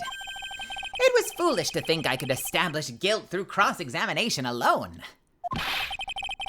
I'm afraid I don't follow what you're saying. What? Let me guess. You have another witness? Exactly. And this witness's testimony will be incontrovertible. Well, who is this witness? Ms. Dahlia Hawthorne. Oh, fuck me. Dahlia Hawthorne? You don't mean Dolly? I do, Your Honor. The defendant's very own lover is a witness to the whole thing. That's right. She was at the scene of the crime when the murder took place. What? I'm sorry to break the bad news to you, my dear.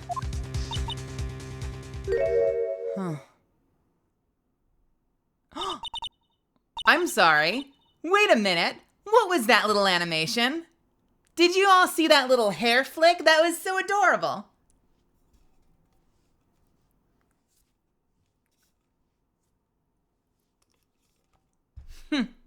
Bad news. You couldn't be more wrong. Actually, I've been waiting for this.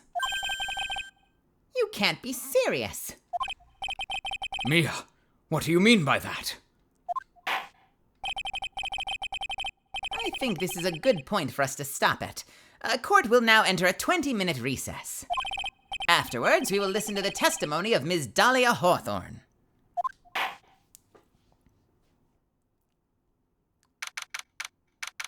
April 11th, 11:52 a.m., District Court, Defendant Lobby, number 3.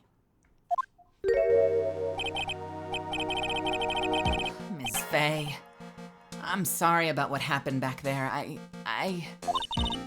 It's all right. At least you told us the truth in the end, Mr. Wright. Yeah.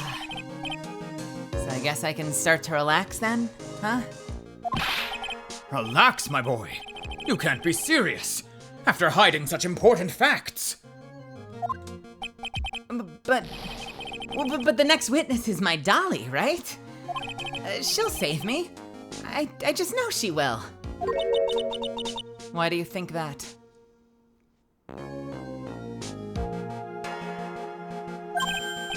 Huh? What do you mean? She's the love of my life, that's why. The love of your life, huh? Would you mind telling me more about you and Ms. Hawthorne? Well, sure. No problem. Dolly and I, we first met about 8 months ago, right here in this very courthouse. Actually, I'm studying to be a lawyer on the side. Anyway, one day she and I just bumped into each other in the readings room downstairs. That's why I really think it was fate that brought us together. As soon as I first set eyes on her, I knew she was the one for me. Hey, Randa Rave. Oh, here, take a look at this. She gave this to me the day we met as a symbol of our love. She'd been wearing it around her neck that day, but then she took it off. But before she gave it to me, she said, "I want you to carry this." So she gave it to you as a present, I see. This darling little bottle is filled with memories of my darling little Dolly. It certainly is a little bottle, all right. Oh, that's Mia. Huh. It certainly is a little bottle, all right. It makes me so happy. I show it to everyone I meet. I want to share my happiness with the whole world. Dahlia's present. A small bottle necklace given to Wright on the day they met. He shows it to everyone. Why is this in evidence right now?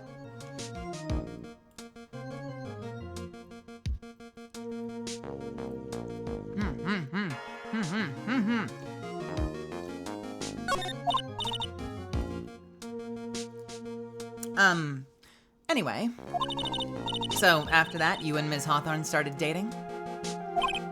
Yeah, but she's so shy. Every time I see her, she always says the same thing to me. Please give it back now.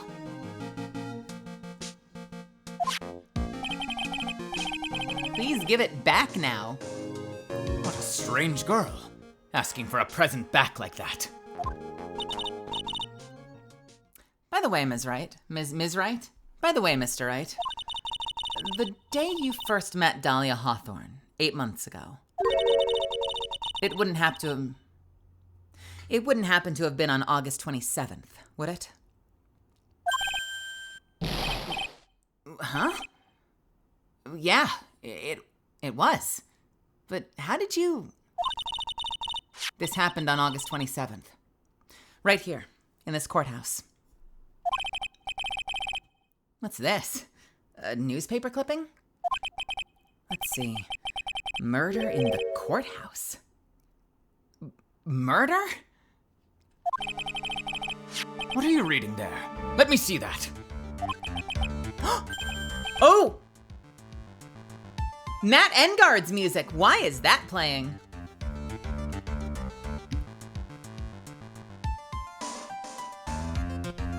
Oh, I see. Mia, I think I understand what you're trying to say. And I think I understand why you suddenly took such a keen interest in this case. You believe there's some connection between these two cases. Am I correct?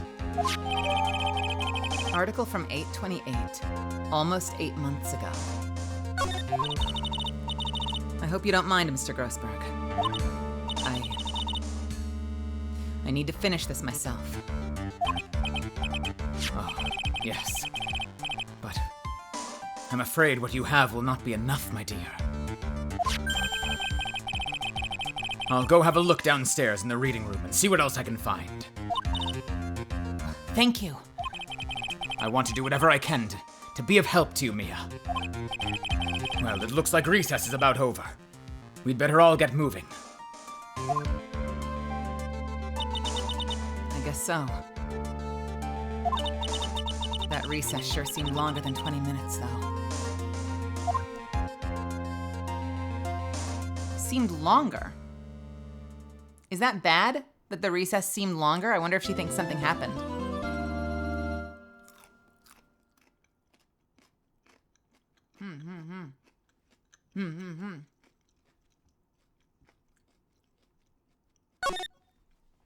Third slot for third game.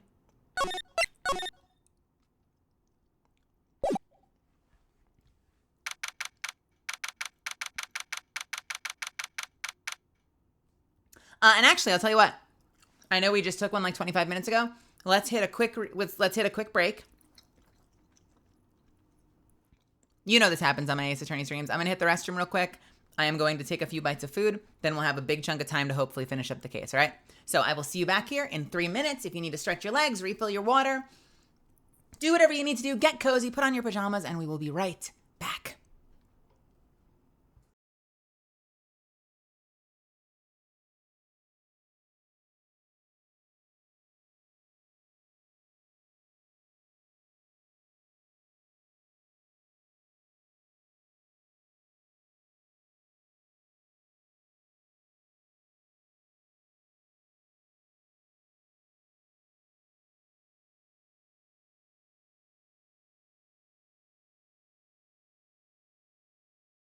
I am mostly here. I just needed to take a bite of food, and then I'm gonna hit the restroom real quick. I'm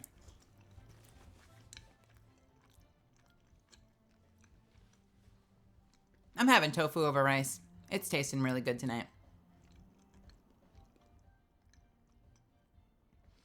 Makes it so satisfying that in the previous case he got convicted by Phoenix. Yeah. Yeah, I have mixed feelings about declaring your own client guilty. And obviously that was our choice, right? Like, we could have gone any direction with it. I still have slightly mixed feelings about, like, was it the right call in the end to say our own client is guilty? Or would the right move as a defense attorney have been to say, you know, procedurally, I'm bound to say he's not guilty, but, like, knowing he was about to confess anyway?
As a person who listens to murder podcasts, if your client testifies, you are royally fucked. Yeah. It's not uncommon that the defendant in this game takes the stand, and that is always a bad idea, isn't it? It is a little wild that the first, and for a minute, the only witness in this murder trial was the defendant. Is that legal? I feel like that's not legal.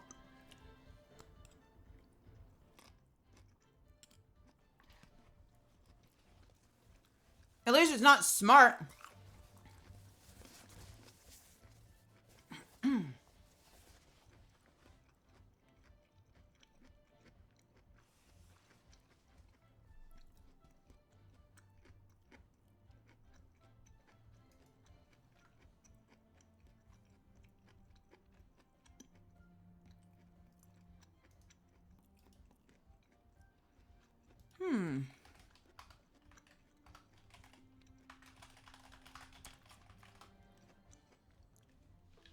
All right, kiddos, one more bite, and then we're back in. Thank you so much for waiting. If you are on ad break, if you're not one of my subbies, thanks for hanging out. We just had a little bit of a short hang, so I could take a few bites of my dinner, and then we'll jump back in just a sec. I don't usually eat when I do these streams. I was starving today, though. It had to happen.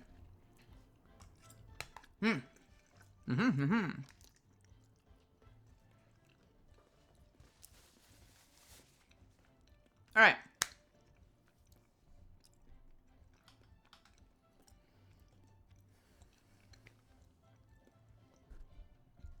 I'm eating tofu over rice with broccoli. It's good.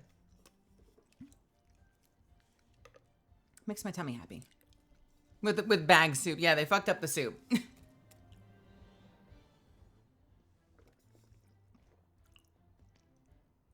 All right. April 11th, 12:13 p.m., District Court, Courtroom number 2.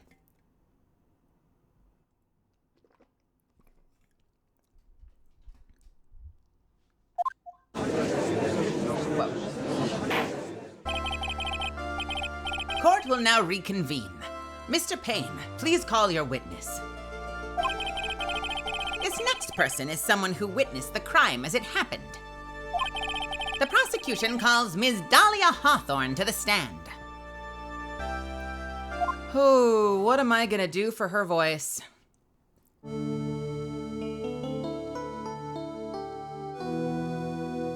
Hello?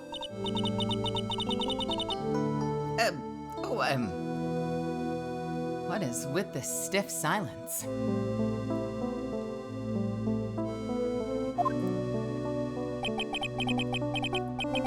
In my long career as a judge, I have been deceived by many witnesses.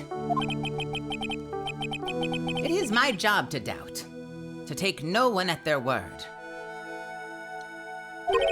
But in your case, I must admit that you radiate a glow of complete sincerity.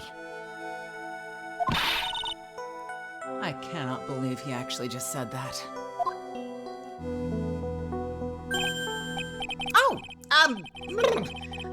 Now then, witness, could you please state your full name?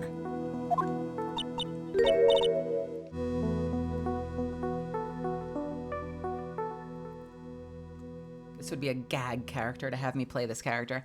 Fuck me. All right. I'm gonna do my fucking best. I'm so sorry.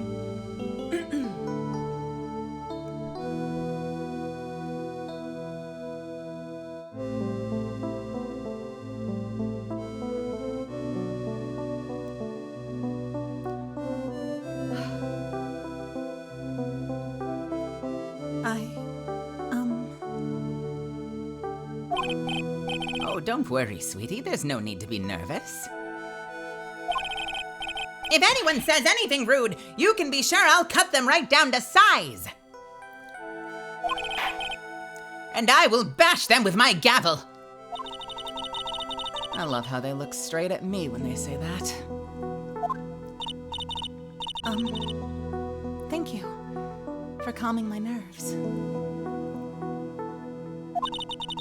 You're all so nice. I almost feel right at home.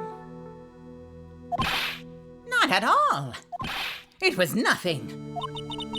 If we may move on now. What is your full name and occupation? My name is Dahlia Hawthorne. I'm a junior in literature at Ivy University. I just want to say, it is an honor for me to be here in your noble presence. Oh, the honor is all mine. No, the honor is all mine. Well, we know whose milkshake brings all the boys to the yard. We're actually doing that reference.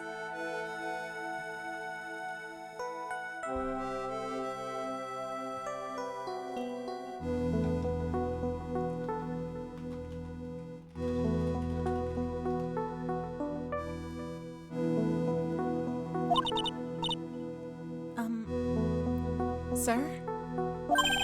Is there something I can help you with? You just go on and say whatever is on your mind.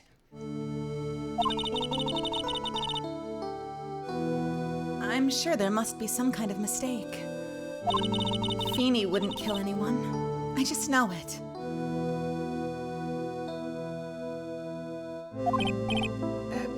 Yes, I can see why you'd say that. She's gonna be a tough witness, all right.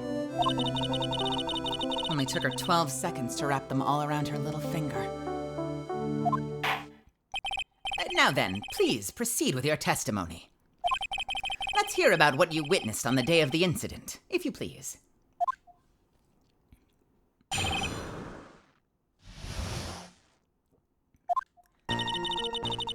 I'd been planning to go back to Feeny's place after class was over.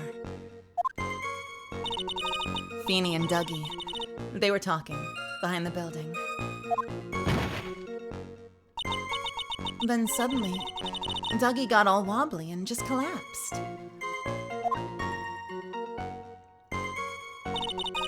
That's when Feeny noticed that I was there.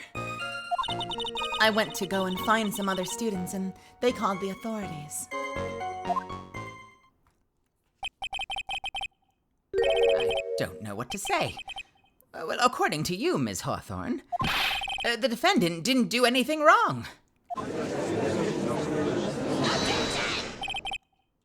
Young lady, as old as I am, even I recall how hot the flames of young passion can burn.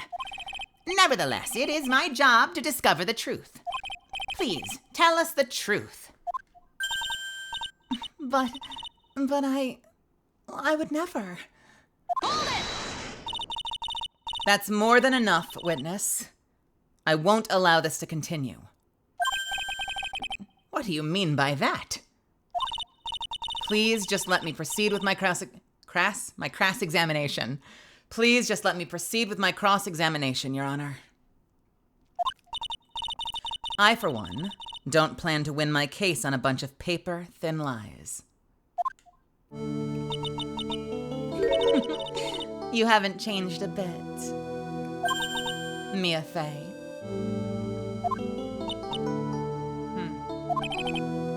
What is this? So, you two are acquainted? Yes. We've met before. Once.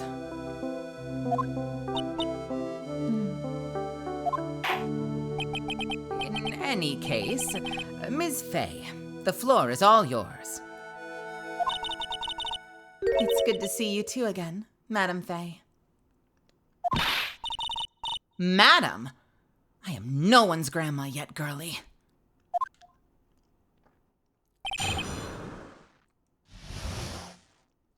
What I witnessed.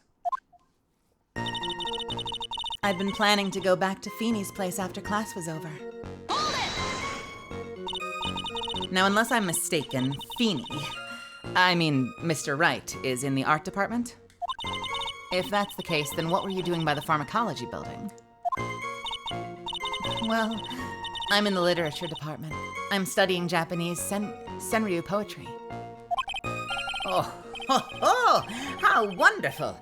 It's that humorous yet satirical style of haiku, yes? Nothing left to do. When a man reaches this age, sleep is his best friend. That's supposed to be poetry? Sounds more like a midlife crisis. For me to get into the art department, I'd have to walk through the back area. Oh, yes, I see. Well, that makes sense. When I want to enter the courthouse, I always walk through the front doors. How else would you enter? Teleportation? Feeney and Dougie, they were talking behind the building. So who is this Dougie person? Oh, I'm sorry. Doug Swallow. We were dating until about 8 months ago. So what were Dougie, Mr. Swallow, and Mr. Wright talking about anyway?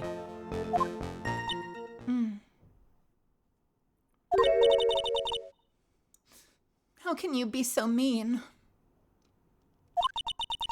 I would never eavesdrop. I wasn't raised to be so rude and unrefined. That's right, Ms. Fay. Don't drag the witness down to your level. But why am I being demonized here? Please, go on. What did you see next? Then, suddenly, Dougie got all wobbly and collapsed. Are you saying that the victim just collapsed on his own? Well, yes. In other words, the defendant never touched the victim, is that right? I was watching the whole time. Feeney never did a thing to Dougie. If I press her for no good reason, I just know the judge will get angry at me. We're gonna do our first save of the day. Hey, Amelia.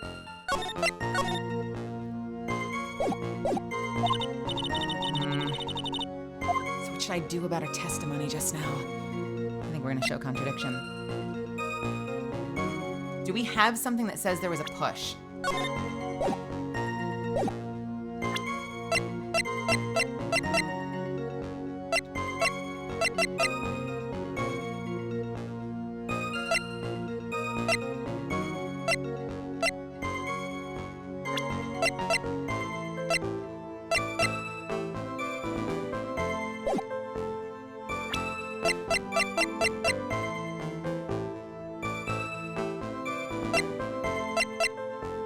None of this says there was a push.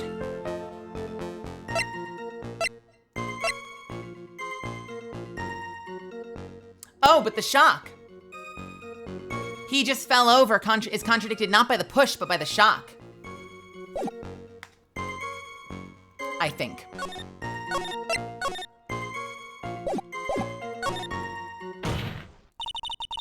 Feeble lies are not very becoming, Ms. Hawthorne. So let's drop them, shall we?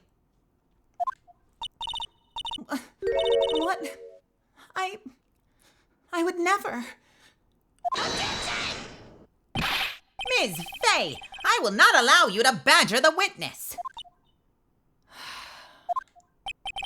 I believe the defense is engaging in a fishing expedition.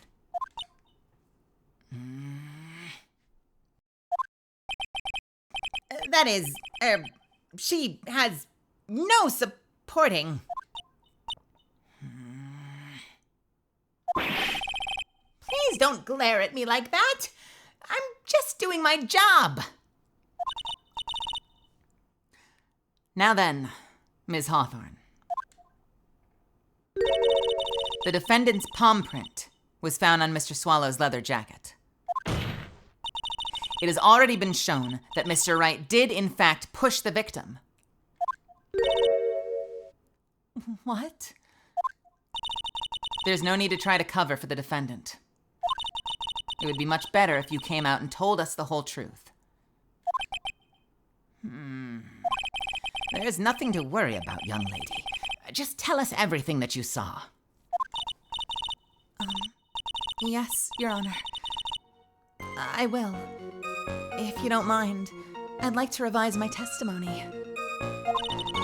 Looks like we're finally getting somewhere.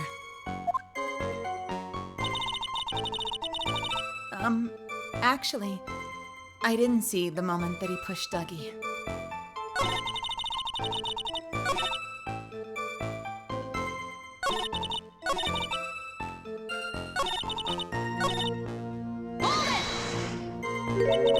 You didn't see it? Well, I saw the moment when Dougie fell to the ground. And at that time, there was only two of them at the scene. The defendant, Phoenix Wright, and the victim, Doug Swallow. Yes, that's right.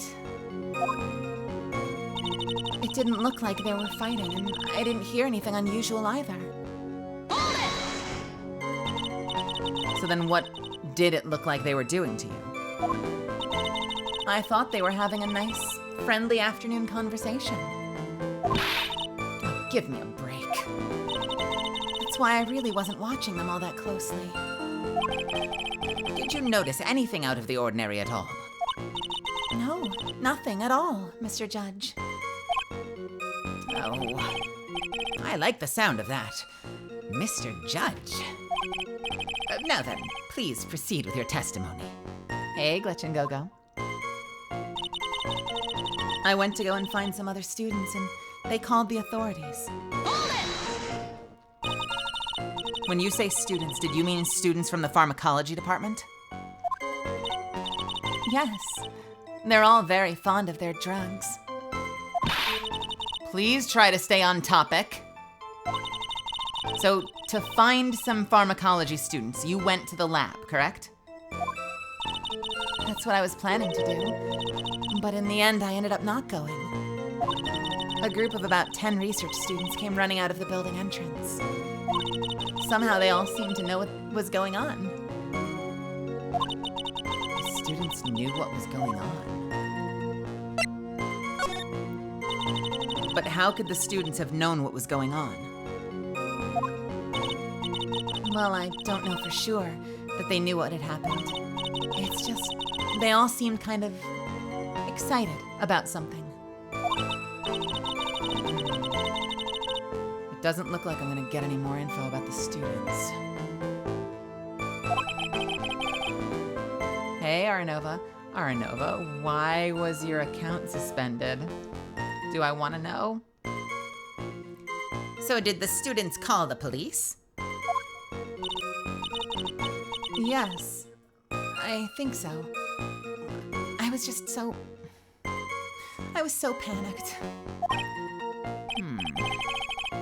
Yes, well, anyone would have been, my dear. That girl, she's telling a super obvious lie and she knows it. She's just pretending to protect Mr. Wright. Yeah, that's gotta be it. Way to go, Mia. Okay. That means I'm gonna have to dig deep to find the contradiction on this one. I'm gonna have to dig deep to find the... Ha! Okay, that means I'm gonna have to dig deep to find the contradiction on this one. Okay, let's see. I didn't see the moment he pushed Dougie.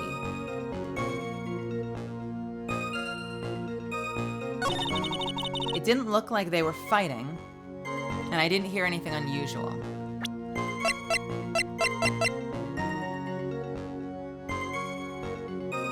Well, what about the snap? Objection! You say you didn't hear anything unusual. Is that correct? Yes, that's why I was very relaxed, looking at the scenery around me. That's nice, but I find it to be just a little odd. I have here a testimony of your boyfriend, Mr. Phoenix Wright. And he clearly testified to the effect that when he pushed the victim, he heard a sharp, loud noise. He said that? If you were really that close to the two of them, why didn't you hear that noise as well? Well, maybe the noise just wasn't all that memorable.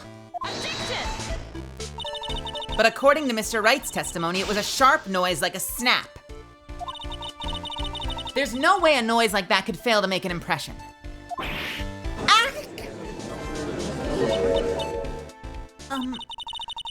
May I have a moment to answer? By all means. I know the reason why I didn't hear the noise. You see, the truth is, I had my headphones on, and I was listening to music at the time. Headphones? You mean that both of your ears were covered? The rain was just beginning to let up. But it seems as though Thor wasn't ready for his fun to come But it seemed as though Thor wasn't ready for his fun to come to an end just yet. So the sky continued to flash and rumble. Thunder and lightning, huh? Yes, I'm afraid of the sound of thunder. So I put my headphones on to block it out.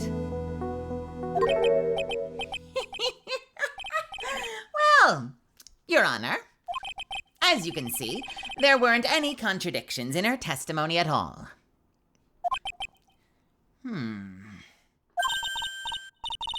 Wait a sec, Mia. That testimony just now. She said something that could totally change this whole case. She was listening to music. She didn't hear anything. There was lightning. There was lightning. If there was lightning, then we can't say for sure that he died because of a push, right? And lightning, thunder, could have been the loud snap, too. Like, there's so much we might not know.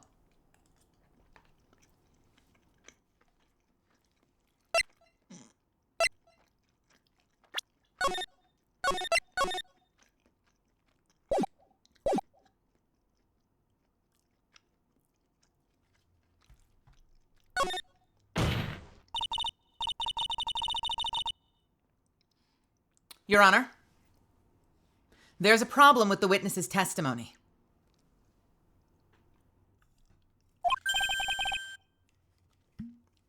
Quick sip.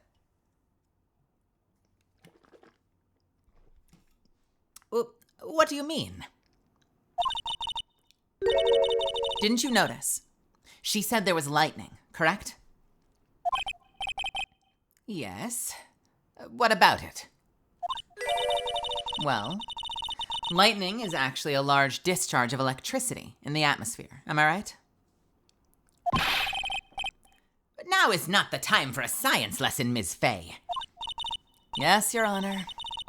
Anyway, since the cause of death was electrocution, isn't it possible that the victim died from being hit by a bolt of lightning? Oh, I must admit that the thought had not occurred to me. Just what kind of thoughts do occur to this guy anyway? This entire case is built on the premise that Mr. Doug Swallow was murdered. But that very premise itself is mistaken. The defense believes that Mr. Swallow was in fact the victim of a stray bolt.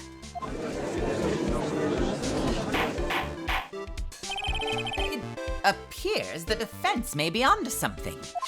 Could it be that the death was actually accidental? All right, you did it, Mia. Fuck. All right, you did it, Mia. I'll be taking that not guilty verdict now.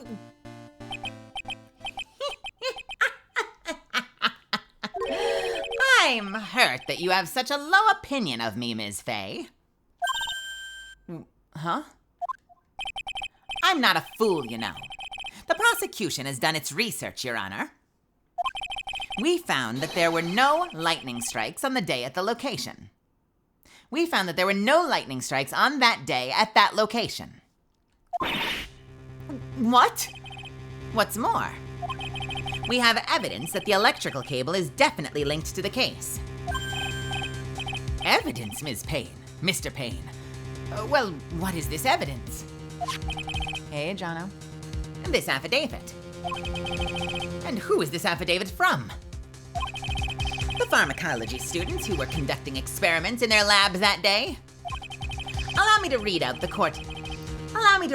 the court the testimony of the pharmacology students. All equipment in the labs lost power all of a sudden at around 3 p.m. that day. Was it a blackout? All of the lab's equipment run on high voltage, Your Honor. So you're saying the equipment lost power because... Precisely. They lost power because of this severed electrical cable. The power outage occurred at approximately 3 p.m. Which fits with the time, that's Judge. Which fits with the time of death listed in the autopsy report. Exactly. In other words, the victim died as a result of touching the severed electrical cable. According to the students, the cables were very old. They were planning on having them replaced in the near future. I see. Apparently, the cables had become so brittle that even the smallest bump would have caused them to break. Old power cable broke due to some sort of impact on 4/9 at 2:55 p.m. However, there is one thing that troubles me. If the cable could have been broken by any small bump, then it wouldn't have snapped if it had been bumped. Then it wouldn't have snapped. Hold on, let's try that again. Then it wouldn't have snapped if it hadn't been bumped into, correct? Well, I suppose you could say that. Miss Fay, do you have any thoughts regarding the cause of the severed cable? If it hadn't been bumped into, it wouldn't have fallen and broken. I think the only thing we have so far is the push.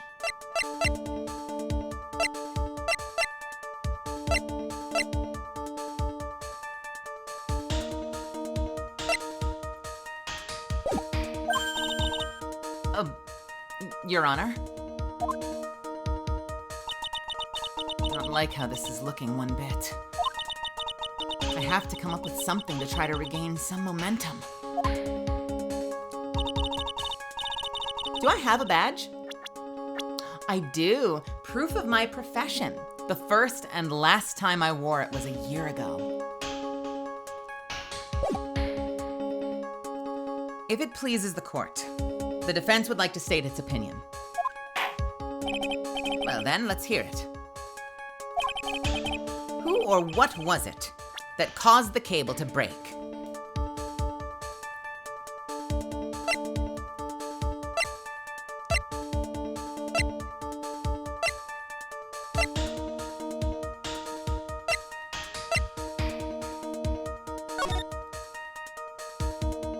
Murder in the courthouse. Very little information is being disclosed at this time since the victim of yesterday's incident in the district courthouse cafeteria is said to have been a lawyer. Murder in the courthouse. A lawyer was murdered in the courthouse cafeteria. However, police are questioning the 19-year-old female college student who was sitting with the victim.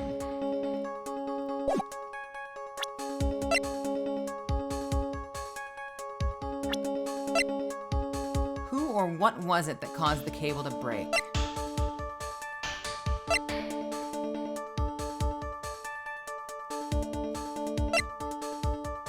So I think... What makes more sense, Misfits? I'm asking this time. Does it make more sense that the person whose back hit the pole or the person who did the push would be the suggestion? I'm leaning towards the person who did the push. But it could go in either direction.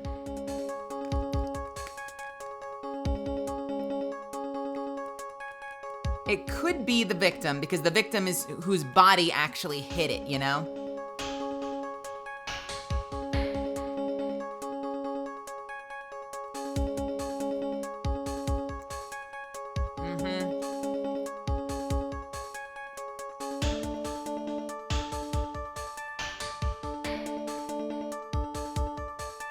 Well, they're saying that it would.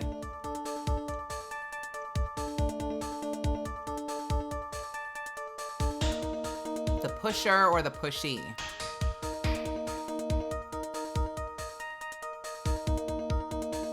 Let's try Phoenix.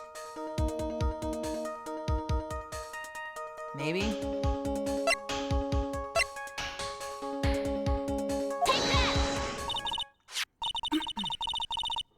Your Honor, please think back to Mr. Wright's testimony. The defendant's testimony.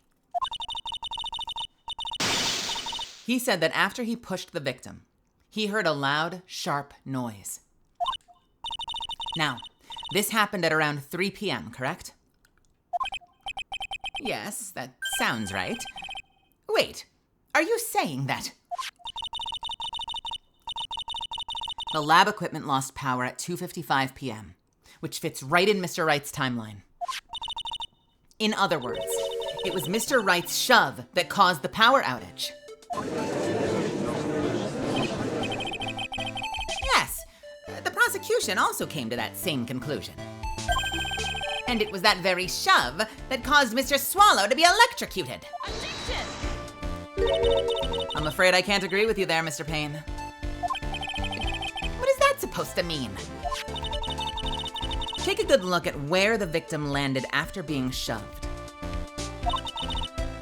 See the umbrella? It's by the electrical pole. That's right. The victim banged into that pole as a result of being pushed. It was that impact that caused the cable to break. Well, that makes sense. And then the victim was electrocuted. I'm sorry, Your Honor, but no. It doesn't make sense at all. If the victim was shoved into the far pole, then he couldn't have been electrocuted by this severed cable in the foreground here. Ah! In other words, someone other than my client must have electrocuted the victim.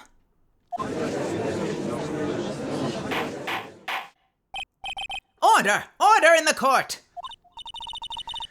Ah, the lamentations of my enemy. How I've longed to hear them. It's true. The defense is absolutely correct. There doesn't seem to be any way the defendant could have done it. Mr. Judge, sir, may I say something? The Madam Attorney's explanation. She said some things that are a little different than I remember then. What the?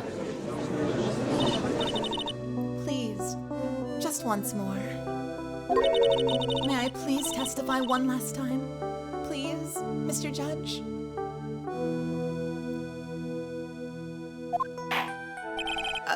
Of course it's all right.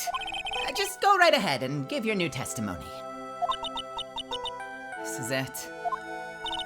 She's finally starting to show her true colors.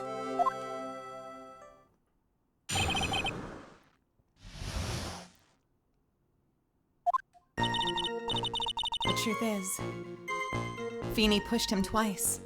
The first time was into the electrical pole. That's when the cables broke. Then Dougie tried his best to run away from him.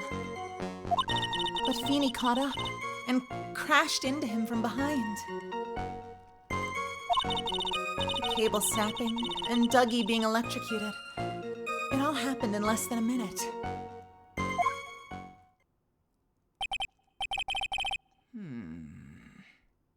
So after being shoved, the victim got up and tried to run away. And that's when the defendant pushed him for a second time? I'm so sorry, Feeney, but I just have to tell the truth. Am I doing the right thing? Am I, Mr. Judge? Of course you are, my dear. As painful as it may seem, you are. Now then, Ms. Fay, you may proceed with your cross-examination.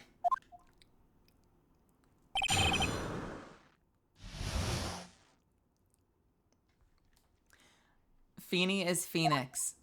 I got questions about this. Because here's the thing. If the push happened at 2:55, and within like less than a minute the second push happened, and Doug got electrocuted. Sorry, I'm taking one more bite.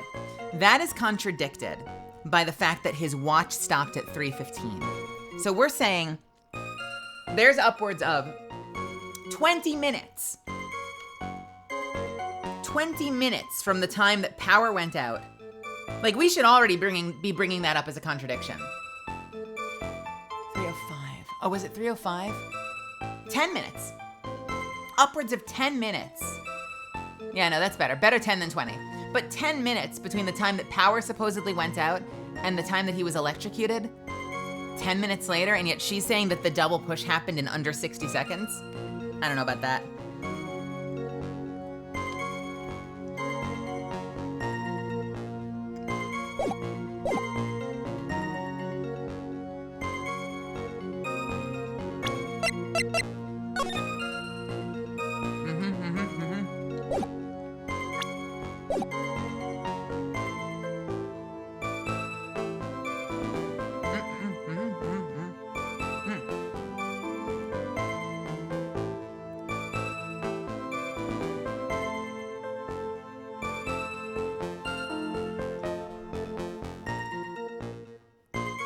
The truth is, Feeney pushed him twice.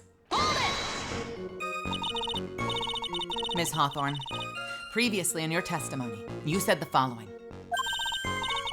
Actually, I didn't see the moment he pushed Dougie. I know.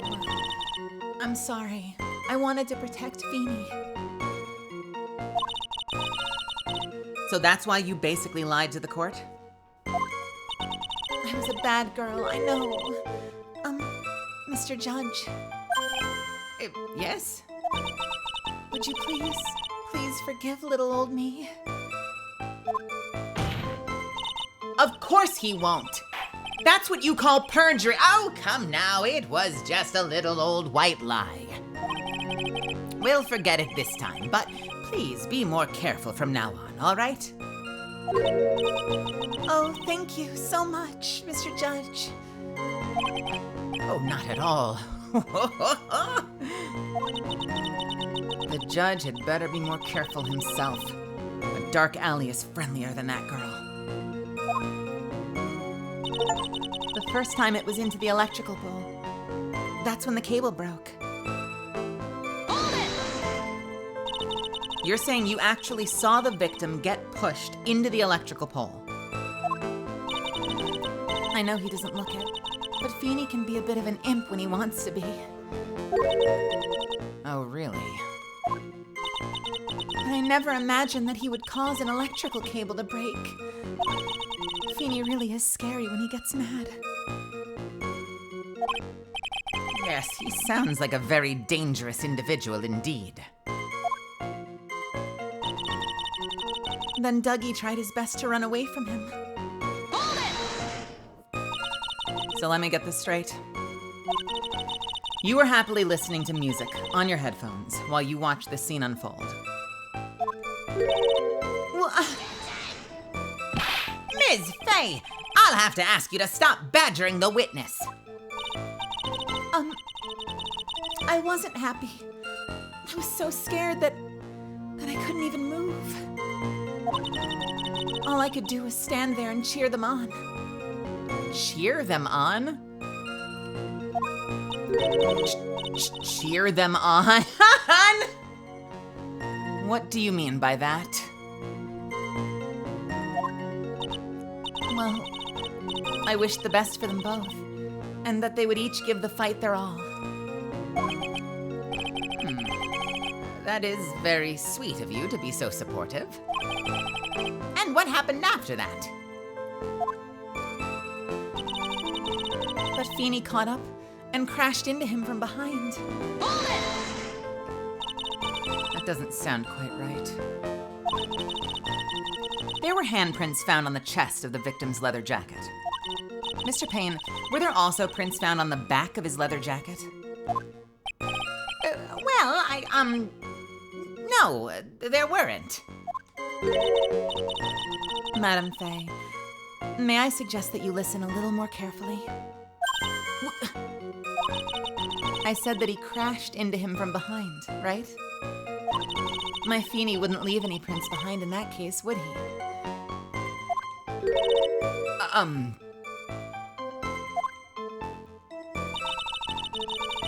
Yo, this bitch is super passive-aggressive. The cable snapping and Dougie being electrocuted, it all occurred in less than a minute. I think this is the one. I'm gonna try it. Old power cable broke.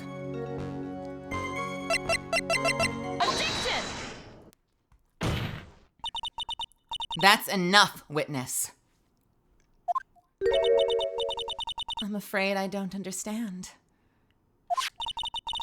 You will in a minute. Could you please take a look at this photo? Please take a look at this photo picture.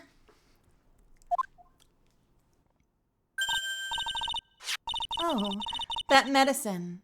That's the one Feeny likes to take for his cold. It's not the medicine I want you to look at. It's the wristwatch. It stopped at the precise time the victim was electrocuted. In other words, 3 o'clock, 3:05. I can't read. In other words, 3:05 p.m. Yes, and your point is? My point is this. What time was it when the lab suffered that power outage due to the What was it that... Fuck. What was it when the... What time was it when the lab suffered the... Fuck me.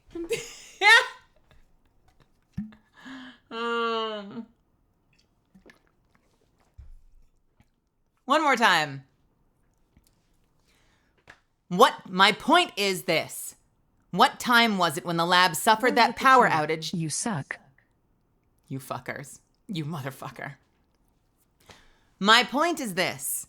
What time was it when the lab suffered that power outage due to the cable snapping? Well, according to the student's testimony, the answer is clear. It was 2:55 p.m. Oh, God! Would you care to explain to the court, Ms. Dahlia Hawthorne? What exactly happened during this 10-minute interval? The defense proposes that it was during this interval that the real murderer killed Mr. Doug Swallow.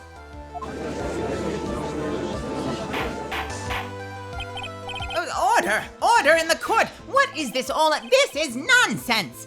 The real murderer. Even you can't deny that the time between the cable breaking and the electrocution are completely unaccounted for. Then who was it? Who else are you saying could have done it? There's only one person who could have murdered Mr. Swallow. Only after my client had left the scene. Was there a window of opportunity for the real killer? Why did they split that up like that? Let me try that again fully together. Only after the power outage, when my client had left the scene, was there a window of opportunity for the real killer. Ms. Faye, is the defense ready to indict someone as the real killer? It's finally time. This is the moment I've been waiting for. Yes, Your Honor. We're ready. Very well. But remember, if you accuse the wrong person, you will be penalized. Think very carefully before you speak, Ms. Faye. Now then, Ms. Faye, let's have it. Who is the real killer? It's gotta be. It's gotta be. It's gotta be.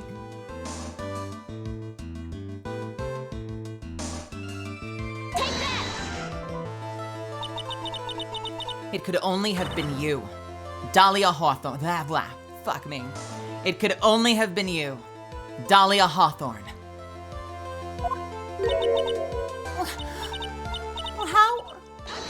How can you? The defense is grasping at straws. 10 minutes passed between the time the cable broke and the time of the electrocution. What exactly were you doing that whole time, Ms. Hawthorne? Were you really listening to some music while cheering them both on as they fought? I find it hard to believe that you didn't lift a finger to stop the men dearest to you.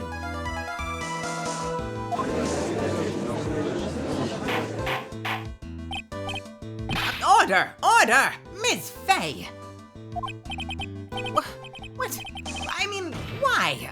That is to say, Ms. Hawthorne, I believe you did witness the two men fighting on that day. However, after Mr. Wright pushed the victim and subsequently left the scene, it was you who pushed Mr. Swallow to his death with your own hands.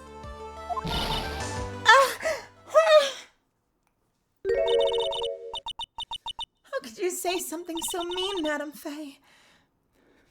I didn't do anything. Ms. Fay, this is a very serious allegation. Your Honor, please, I have something to say. You, what is it? Please strike everything the defense said just now from the record. What the? Are you daft? You're totally wrong, Miss Fay.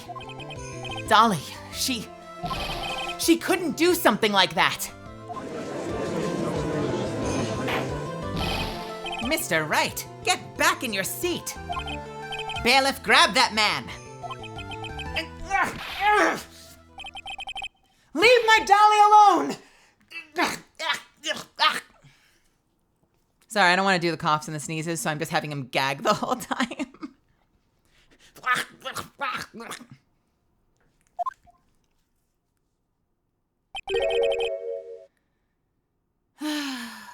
That boy.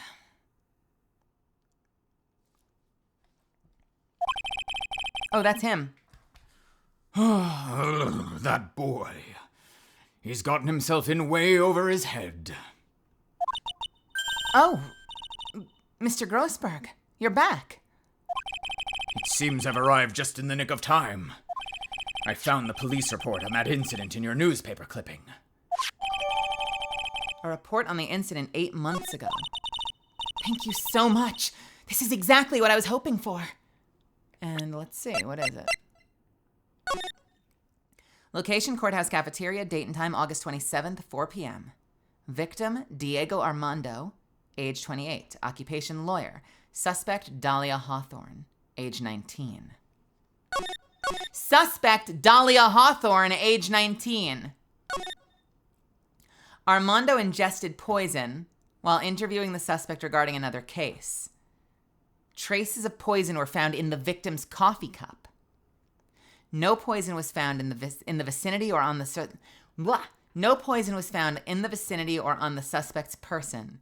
It's unclear how the poison entered the victim's coffee cup. So, we have... Okay. So, Phoenix. So Phoenix says that the day he met Dahlia, the day that they started dating, she gave him a little bottle-shaped necklace. And she said it was a gift. And then every day he's seen her since, she always asks for it back.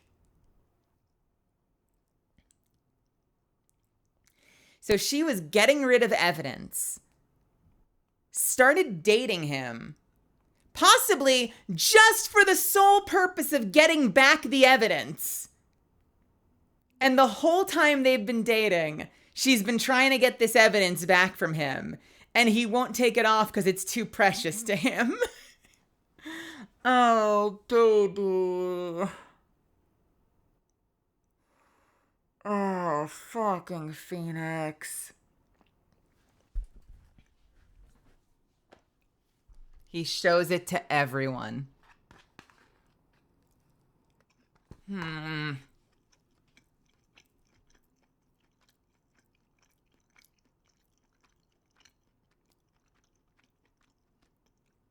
She's in court.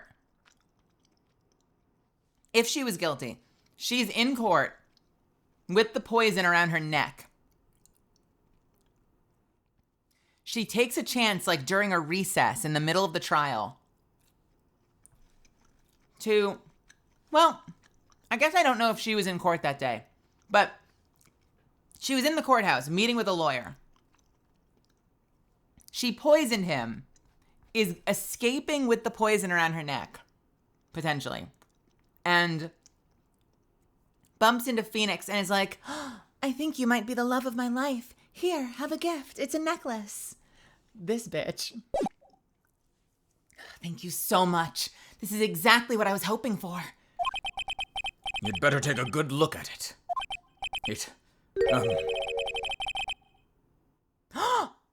It details how you came to lose your boyfriend. Oh no!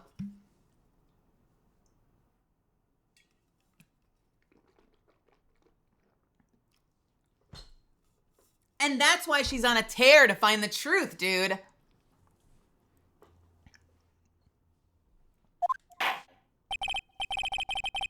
Now then, the defense has made a very serious accusation. Mr. Payne, what do you have to say about this? Well, really, Your Honor,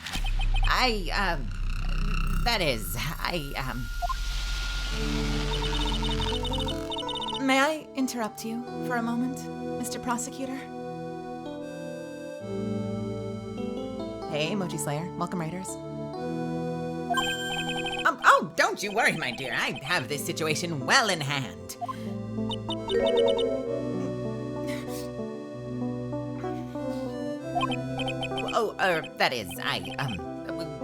Go right ahead. Madam Faye, are you seriously accusing me of killing my Doug? Wait, that's not the line. Madam Faye, are you seriously accusing me of killing my sweet Dougie? Yes, I am. Not only am I saying you murdered Doug Swallow, but you also tried to pin the whole thing on your current lover, Phoenix Wright. I told you that you should let me handle this.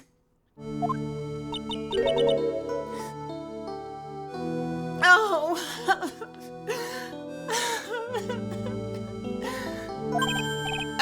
Sorry. No, please, go ahead. How can you say that? I'm absolutely devoted to my dear Feeny. The notion that I would try to frame him is ludicrous. This is all just too much for my poor little heart to bear. I improv the line, but it kind of felt better.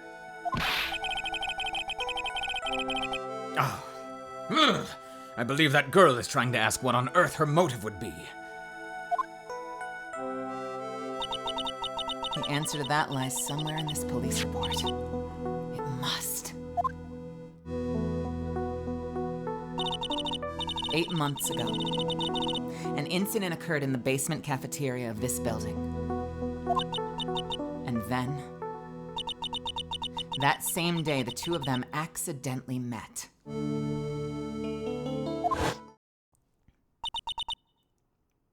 Your Honor, the defense requests further testimony from Ms. Dahlia Hawthorne.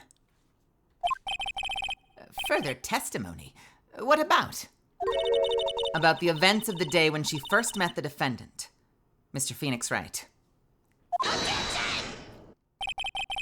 could that possibly have to do with the case? Objection! The witness claims that she has no reason to frame the defendant. Am I correct? Well, I have evidence that suggests that she, in fact, had a very good reason. Very well, then. The court grants the defense's request. Young lady, would you mind staying on for just a bit longer? Of course not, Mr. Judge. Get ready for the battle of your life, Dahlia Hawthorne.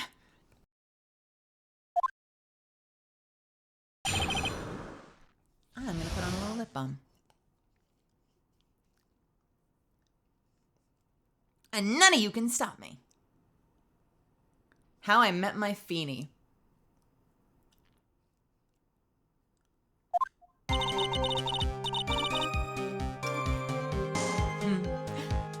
I first met my darling Feeny 8 months ago.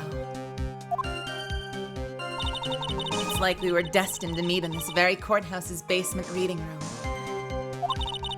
The moment our eyes met, my heart skipped a beat. We've been going out ever since that fateful day. We're so lovey-wovey, he literally makes people sick. Sorry. We're so lovey-wovey, we literally make people sick. It's just jealousy, I think.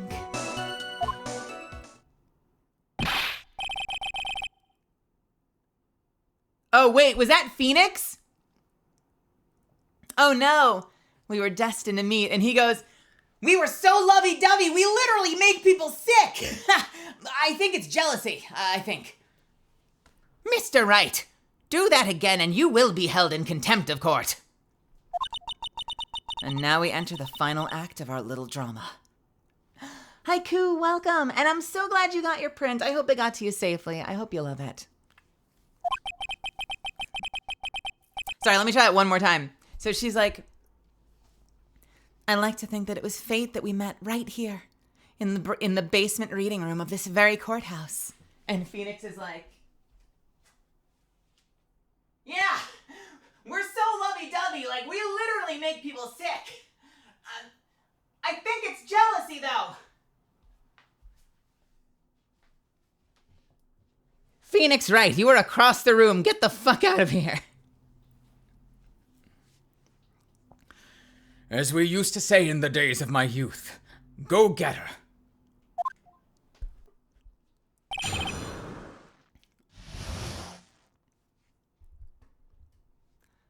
Is that... No. Is Phoenix's outburst gonna become critical testimony? I cannot wait to see if it's in here or not.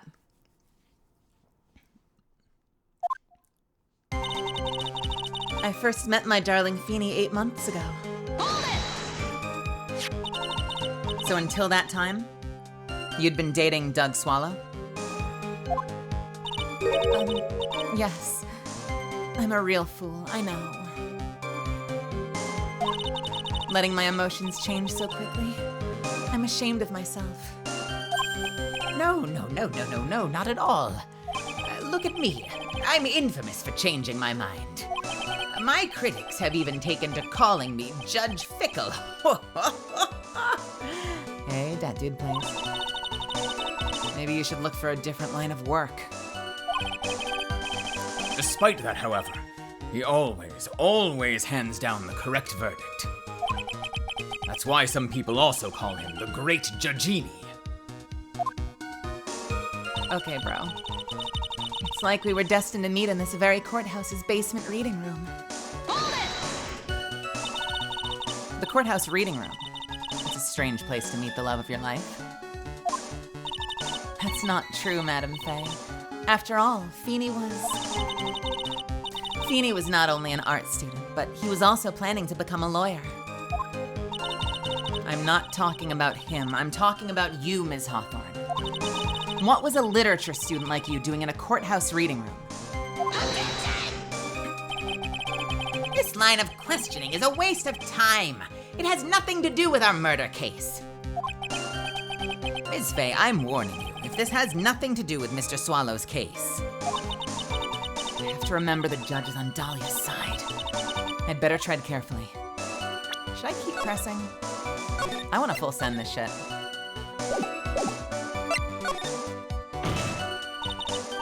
Your Honor, if you'll allow me some latitude, I think I can establish relevance. Please, ask her to continue on with her testimony. Very well. Young lady, I have a simple question for you. What were you doing downstairs in the courthouse reading room? If it pleases Your Honor, the answer is simply this. I'd come to the courthouse to do a little research, do some. I'd come to this courthouse to do some research for a paper I was writing. You were writing a paper? On what? On the relationship between modern Senryu poetry and the criminal underworld. That sounds like a fascinating research idea. Am I getting old? Now I have forgotten. Sorry. Am I getting old? Now I've even forgotten what I've forgotten. Again with the midlife crisis stuff. Mia, why did that girl really come to the courthouse? Isn't that what you wanted to know? Speaking of forgetting things, you haven't forgotten the police report, have you? I went through a lot of trouble to get it, my dear, so be sure to read it carefully. Hey, Ms. Nova. Happy Pride. Let's take a look.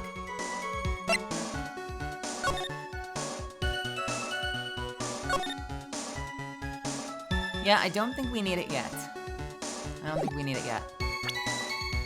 The moment our eyes met, my heart skipped a beat. So what was it about Mr. Wright that made your heart malfunction like that?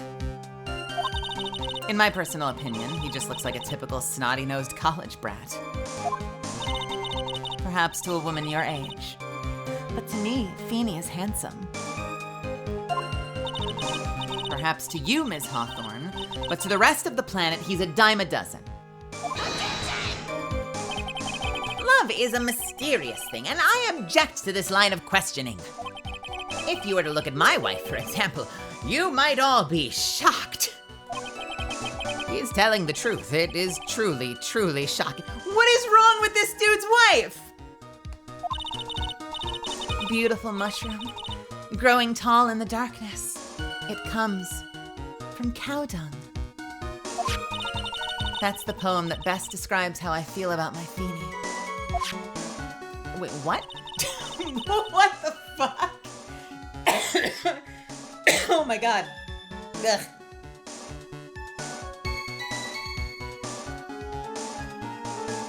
We've been going out ever since that fateful day. Were there any bad feelings between you and Mr. Swallow? No, none at all. We parted on very good terms. But that can't be. Our investigation also shows that it was a clean breakup. Huh. Are you sure? Yes, it seems that they both wanted it that way. So the victim wanted to break up with her? So you're saying that Mr. Swallow also wanted to break up with you?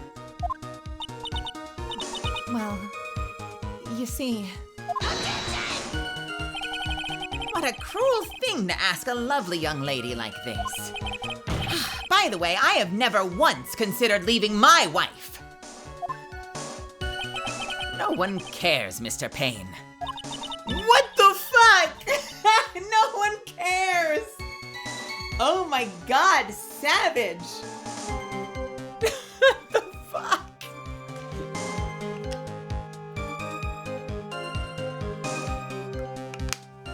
She didn't deny it. That must mean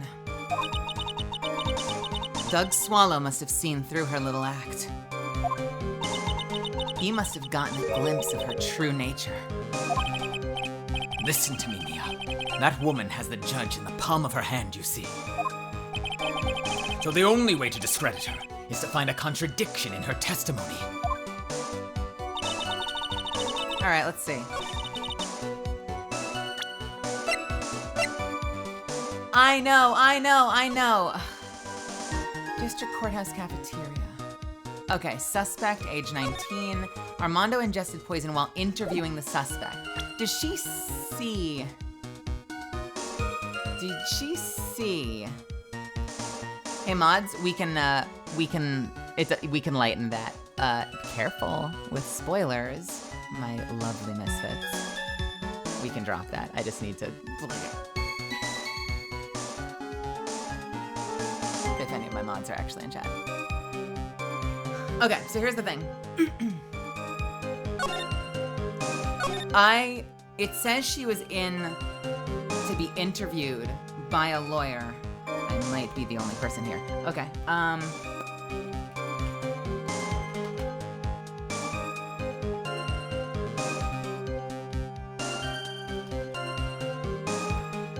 there you go. You're fine. We just gotta be careful. We gotta preserve the mystery. So she was in the courthouse for an interview with a lawyer. So what we're waiting to see is, does she say something like, I was in here to write my paper? I had come to this courthouse to do some research for a paper I was writing.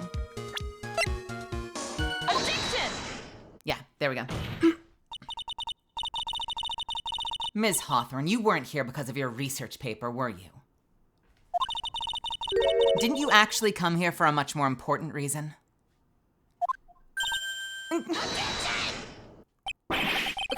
What is the meaning of that cocky smile on your face, Ms. Fay? 8 months ago, right here in this very courthouse, there was another tragedy. Another tragedy? Do you mean the incident in which an attorney was poisoned? Oh, wait, that's the judge. Do you mean an incident in which the attorney was poisoned? The name of the suspect in that incident is listed here in the report. And that name is Dahlia Hawthorne. What? Dahlia Hawthorne? Hawthorne? Dahlia, fuck me. What? Dahlia Hawthorne? Yes, the sweetie pie of everyone's eye, Ms. Dahlia Hawthorne. She was the prime suspect in a criminal case just 8 months ago.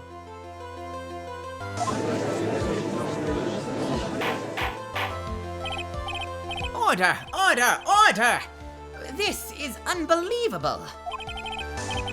It's true then. The loveliest of all can still— Ms. Fay, that is not fair! You can't slander my witness with this— What did he say? I'll make it up. You can't slander my witness with this unsubstantiated— I, Winston Payne, will not allow it— Mr. Prosecutor, I believe I was speaking. Pardon me. Go right ahead. It's true that about 8 months ago, the police expressed some interest in me. Expressed some interest, huh? Mr. Judge, sir, I know I'm under oath, so I'll tell you the absolute truth. I did not commit the crime that occurred during that incident 8 months ago. I see. Okay, I've tied the two crimes together. Now I've just got to stay on the offensive. Well done, Mia. Oh, you've really lit a fire in my heart. And my buttocks. I can hardly tell which is more inflamed. My spirit or my hemorrhoids. Bro. Bro. Go away.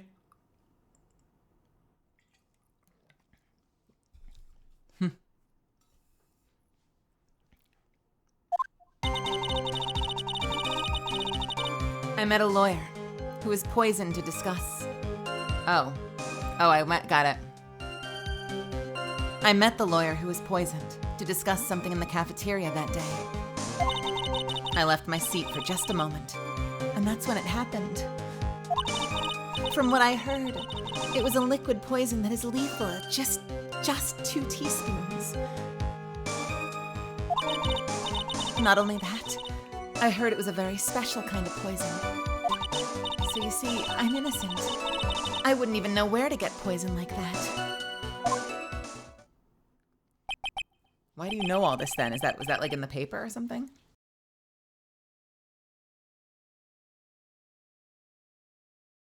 Like you know the dosage? So that is what happened here 8 months ago. However, as you've heard from the witness's testimony, she had nothing to do with it. I think the defense is just about out of tricks.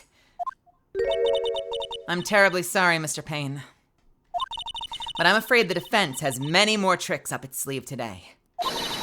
And I'll be sure to show them to you before the end of this cross-examination. What the? Why does the defense suddenly feel stronger? Aha! Mia, you're glowing with a true lawyer's aura, my dear. Madeir? What the fuck is this Madeir? That proud posture and self-confidence, absolutely smashing! I don't know why I'm just making Grossberg Armstrong from Full Metal Alchemist.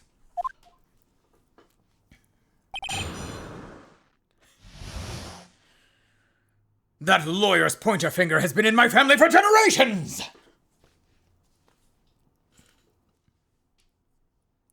The poisoning. I met the lawyer who was poisoned to discuss something in the cafeteria that day. What were you talking about with the defense attorney? Well, I'm sorry, but that's confidential. According to the report, you were being interviewed regarding another case. The lawyer that was killed. He said he wanted to talk about that incident that I was caught up in when I was younger. Why don't you tell us all what that incident was? That has absolutely nothing to do with this case. Objection sustained. The defense's question is stricken from the record. You get involved in a lot of incidents, don't you, Ms. Hawthorne? Well, I guess I was just born under a bad sign. Don't worry, Dolly. I'll protect you. You heard the man. Now that is true love, young lady. Oh, Feeny, please. Ugh, These two are really making me ill. Albeit for decidedly different reasons. I left my seat for just a moment, and that's when it happened. How long were you gone? I've already answered all these questions for the police. But if you must know, maybe 10 or 20 minutes. And where were you during that stretch of time? Using the toilet? what are you saying, Miss Faye? Toilet! My perfect little Dolly doesn't poop! I'm out of here. I'm out of here. I'm gone. What are you saying, Miss Faye? My perfect little Dolly doesn't poop!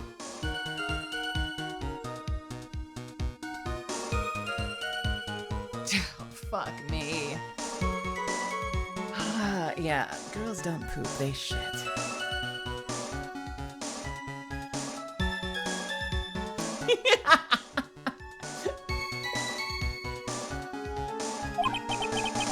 You heard the defendant, Miss Faye.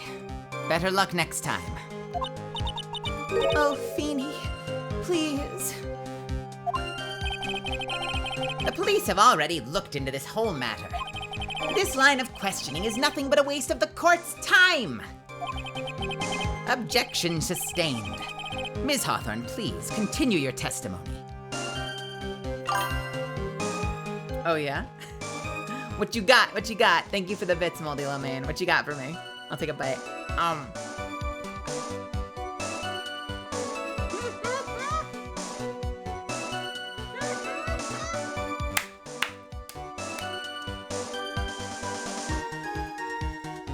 Okay, hold on.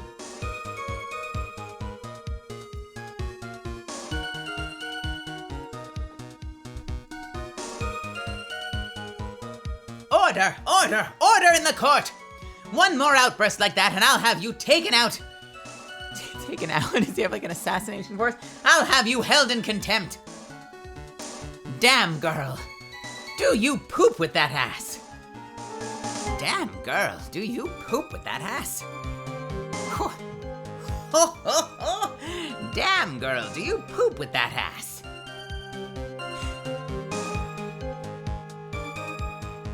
I'm like imagining Master Roshi now.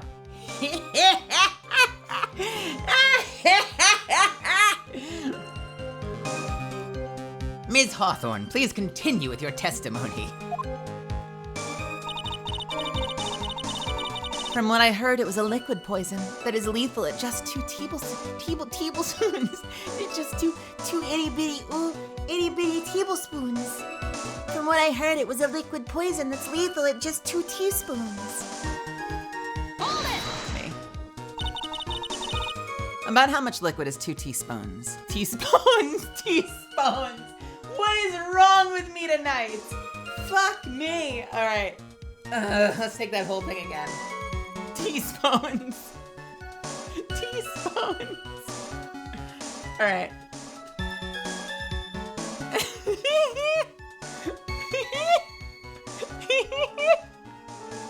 Alright.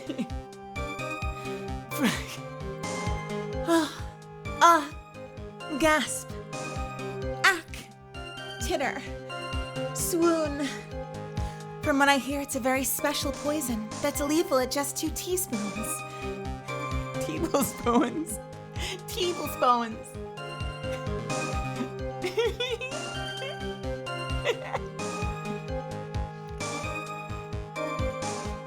About how much liquid is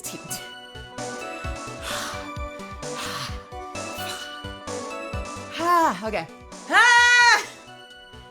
We're gonna get there. We're gonna get there. Fuck.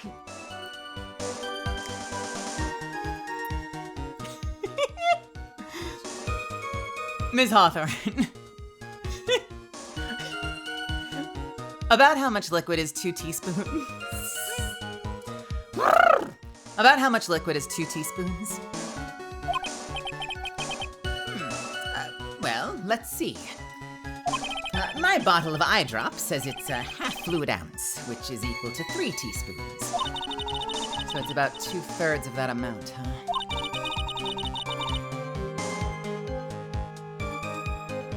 The poison was found in the fuck me.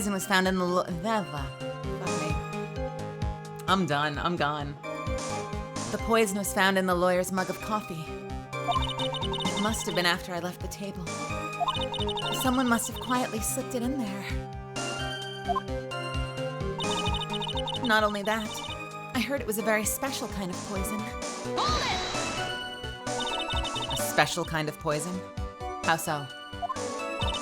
Well, I heard that it's almost impossible to detect. Oh, and where would something like that come from? I'm sorry. All I know is what I overheard the policeman saying. They said something about using advanced chemical processes to purify it. Chemical processes. Well, that is quite impressive. Most impressive. If you think you know, keep it to yourself. Actually, no, I think it's safe to say this. Do we know somebody that might, I don't know, have access to advanced chemical tools, machines, advanced, I don't know, alchemy labs? Do we know someone that, I don't know, either went to school or worked in a building full of advanced pharmaceutical equipment? Yeah, it was me, Gumshoe. I'm like a regular fucking Full Metal. Wait. You weren't talking about me? The better question is, how did the criminal get something like that? So you see, I'm innocent. I wouldn't even know where to get a poison like that. I'm gonna take a chance here. You know what, let me press it first. I think. No, I'm gonna try it.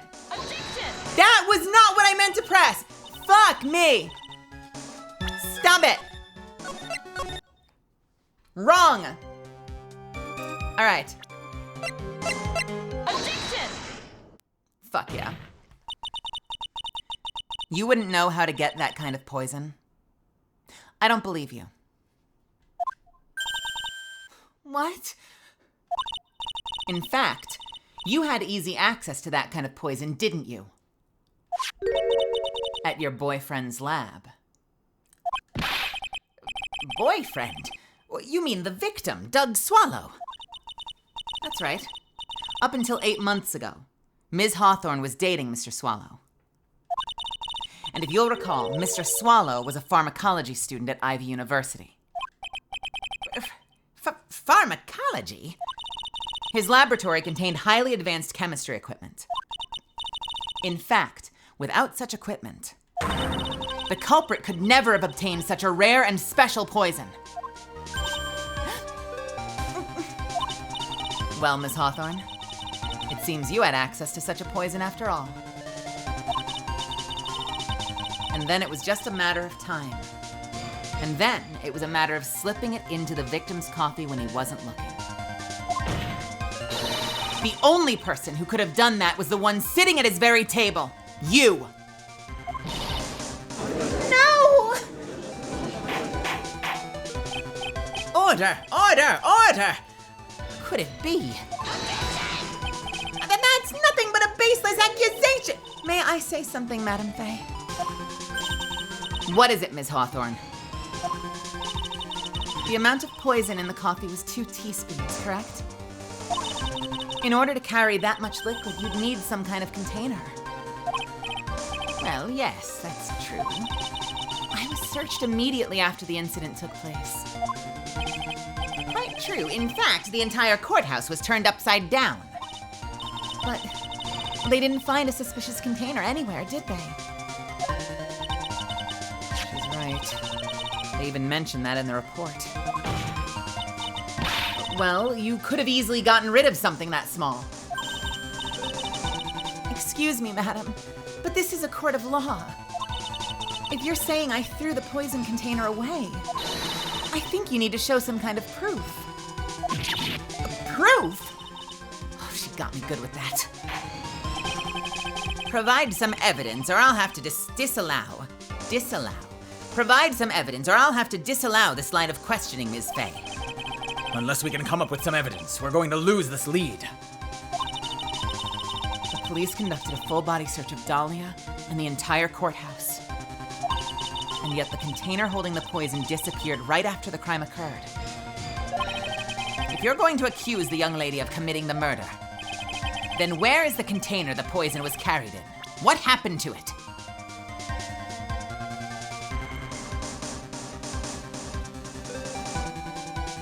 I'm gonna where is the container?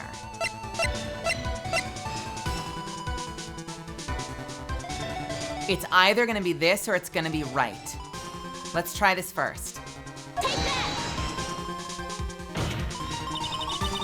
You were forced to get rid of the container in a hurry, weren't you? And that's why you passed it on to someone that had nothing to do with the case. Someone that you knew wouldn't be searched. Who is this person? Mr. Phoenix Wright, of course. So the defendant was this witness's accomplice? Of course not. She gave the poison to him disguised as a present. What? But that's... That is a charming little necklace. Is this a little bottle? Well, it's really quite cute. So what about it? What does it mean, Miss Fay? That day, the witness met and fell for Mr. Phoenix Wright was... Sorry, that is not the sentence. Let me try that again. I feel like I'm so scratchy tonight. I'm sorry if I'm really scratchy. The day that the witness met and fell for Mr. Phoenix Wright was 8 months ago. August 27th, the very same day as the poisoning incident.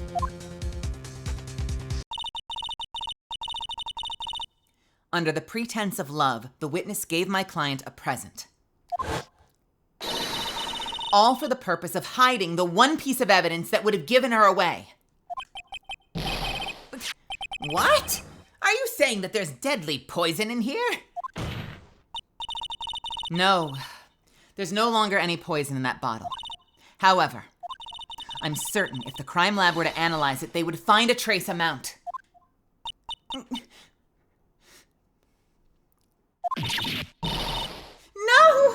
Ah! Order in the court! On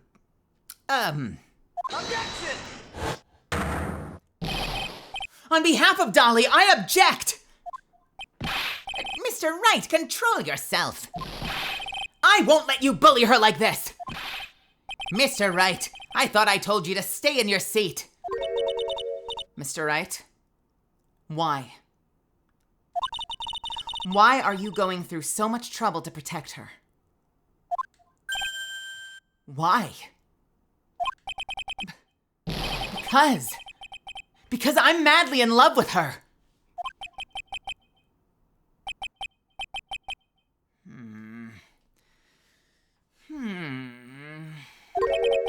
Madly in love. I haven't heard anyone say that in a long time.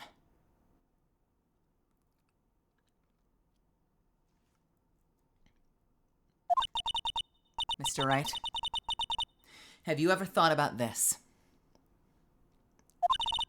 Why exactly would a woman like Dahlia... Oh, this is cruel. Why exactly would a woman like Dahlia Hawthorne want to date you anyway?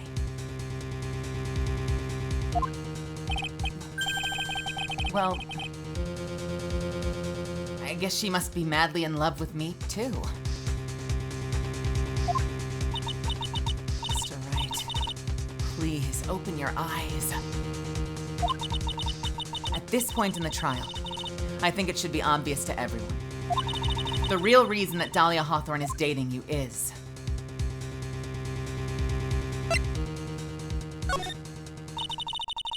Dahlia Hawthorne was not and is not madly in love with you. The only thing she's after is the bottle necklace you love to wear around your neck. I need that as a sound effect. I need that as a sound bite. We might have to put that on the board.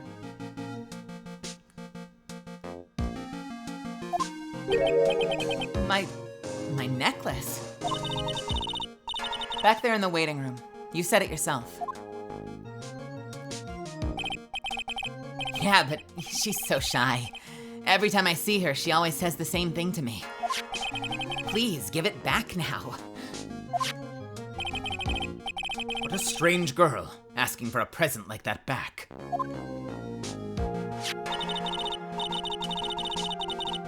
For Dahlia Hawthorne, that necklace is irrefutable evidence of her crime.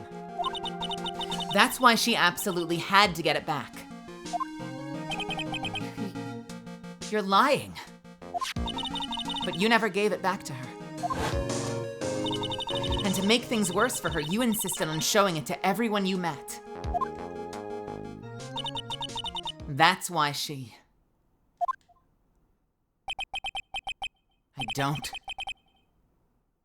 I don't believe you. No! No, that's a lie!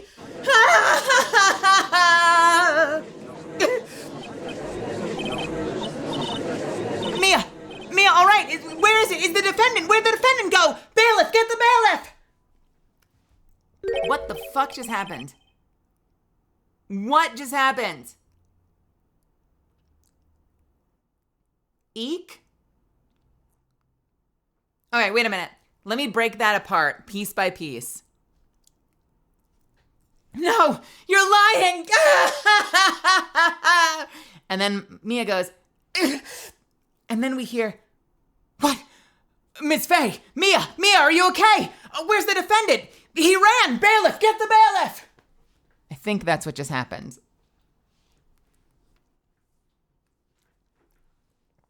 Mia, are you all right? Yes, I think so. That boy, he went completely insane. Where's Mr. Wright? It looks like the bailiff caught him, so he should be back soon enough. Thank goodness. Oh no. What is it? The bottle necklace. Miss Hawthorne's present. It's gone. What? That's terrible. Mr. Wright must have grabbed it when he slammed into me. Foolish boy. That's the only thing that could have saved him. What in blazes are we supposed to do now?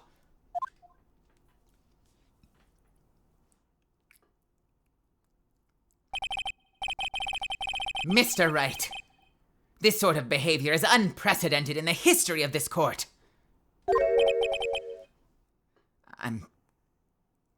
I'm sorry.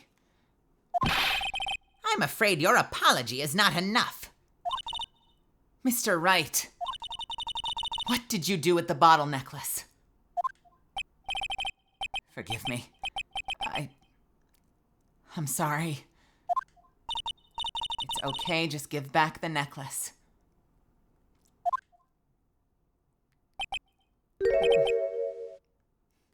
I ate it.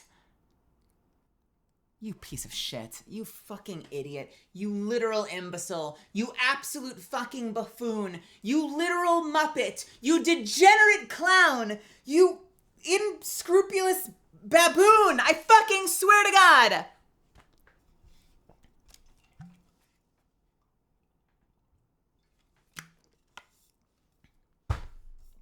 Can't fucking handle this guy.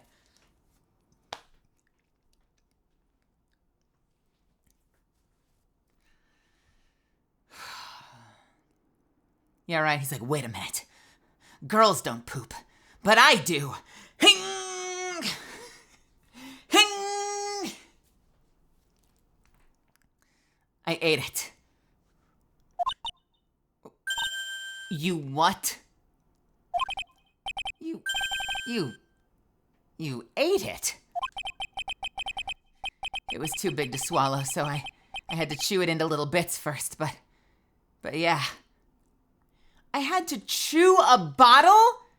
You idiot! You fucking maggot! You stupid fucking cunt! Gah! You freaking turd pile! God damn it! You're literally eating glass, you shithead!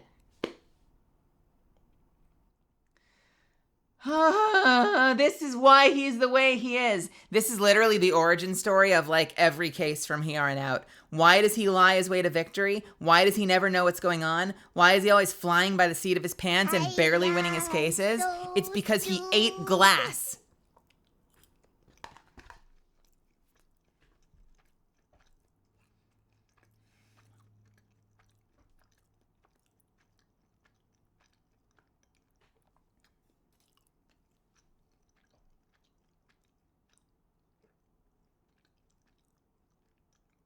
Great job, dipshit. Well, look at you. You suck.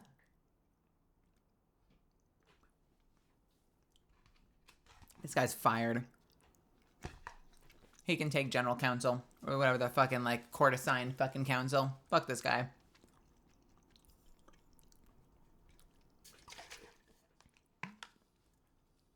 I have stomach issues and I eat regular food. This dude's eating glass.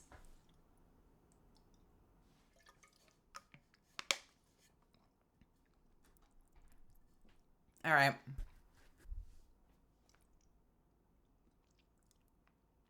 It was too big to swallow. So I had to chew it into little bits first, but yeah.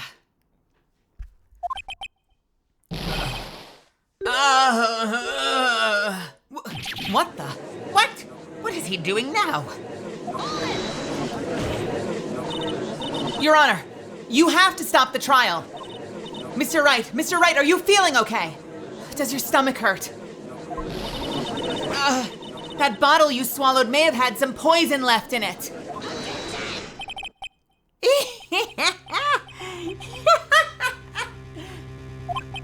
It seems the defendant has proven the prosecution's case for us. Clearly, that bottle did not contain a deadly poison. How can you be so sure? I think that's obvious. As you can see, the defendant is still very much alive. As for the poison, more like a fledgling defense attorney's overactive imagination. So it would seem. Objection! No! There must be some mistake. The bottle must not have had any poison left in it. Either that or the poison must have lost its potency. There. It's all right, rookie. Trusting your client is the most noble thing a defense attorney can do. And it's heartwarming to see that you placed this much faith in Mr. Wright. But that's how it is for us on the prosecution side, too. For example, I would trust this witness, Ms. Hawthorne, with my very life. Which is why I can state that your assessment of her is completely wrong. That is enough. Unfortunately, Miss Fay, I cannot accept your explanation of the events. But why? This may be impossible for a beginner like you to understand. But in a court of law, evidence is everything.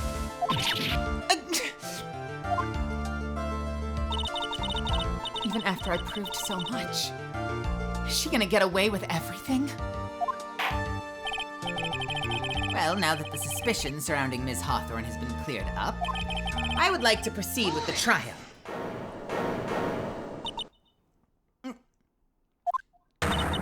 Mr. Wright.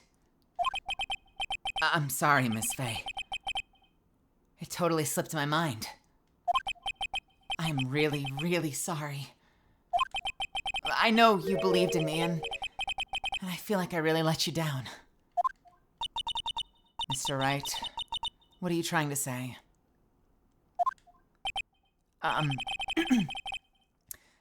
There's something I forgot to tell you.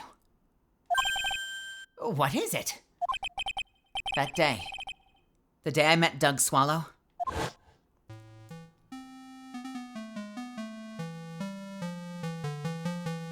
That girl. You shouldn't see her anymore. Hey, it's none of your business. I'm telling you for your sake. If you continue to see her, it's going to be bad news. You're lying! Just listen to me. There's something you need to know about that girl. Last night, someone stole some poison from our lab. Poison? The same thing happened 8 months ago. A drug sample was stolen. She came to the lab that time too. It could only have been her. That girl is a thief. Stop it. Don't talk about her like that!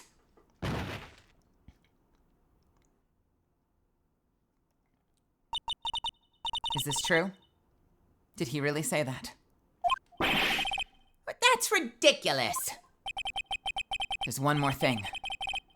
After I pushed him that day, I got worried and I came back to have a look. And she was there. Dolly was right there. She was crouched down next to him. What? She told me not to ever tell anyone.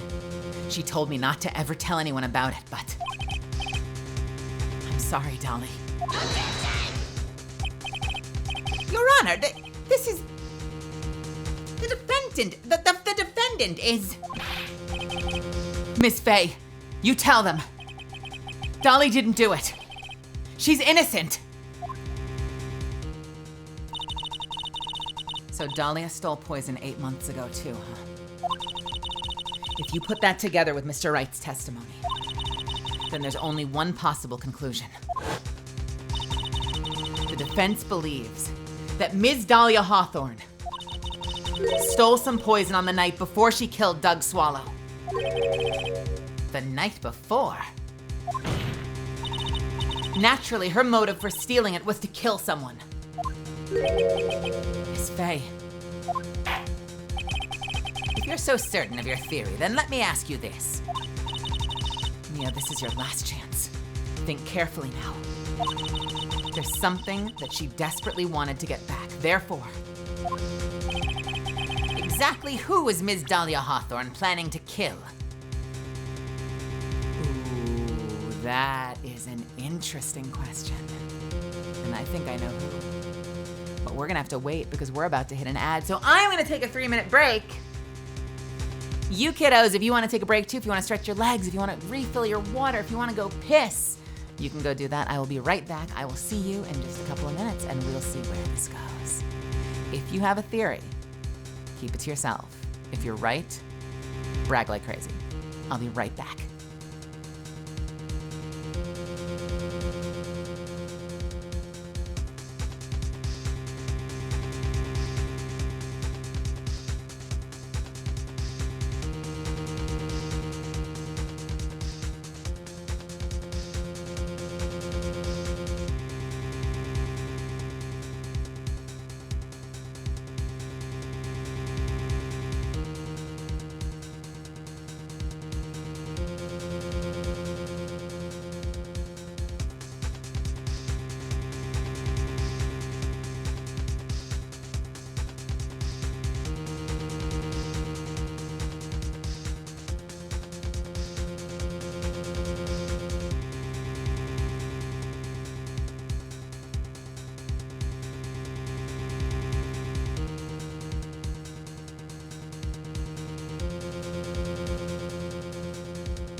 I am back.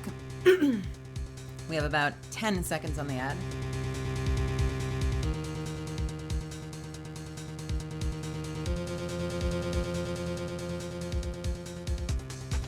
Hello, welcome back, everybody.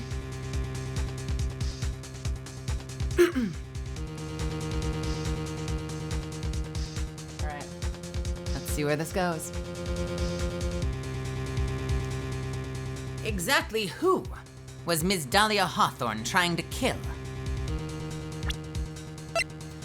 I think she was trying to kill Phoenix because I think after like 8 months of dating and her constantly asking for the bottle back and him never giving it back and him continuing to show critical evidence to everyone he met without reading it, I think she was like, fuck it, I'm gonna murder this guy. I'm gonna kill him, I'm gonna take it back. That's who I think it was for.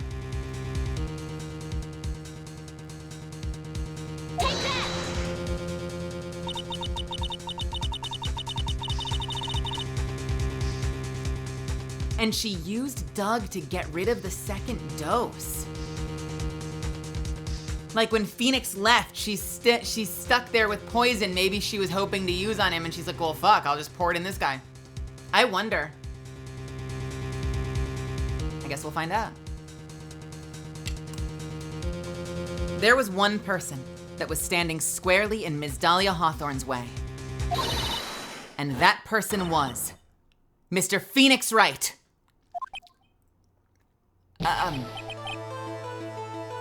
Let's not get too far in the weeds. Like I said, we want to keep it to ourselves. I think I just missed the line. Hang on a second. Let me go back. Ah!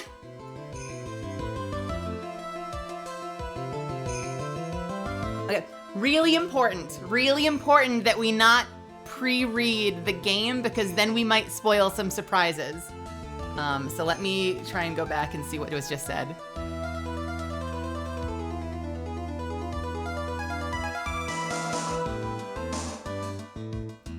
They really do, and I feel like in later chapters,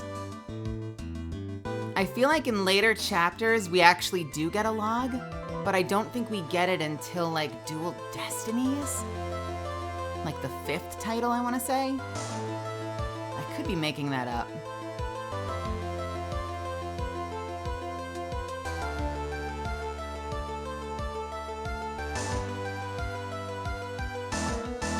Let's see.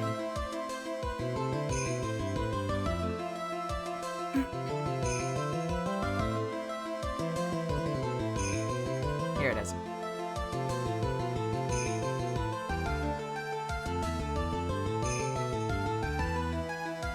There was one person that was standing squarely in Ms. Dahlia Hawthorne's way. Wait. Oh, fuck, I hit the wrong button. God damn it. All right. Hold on.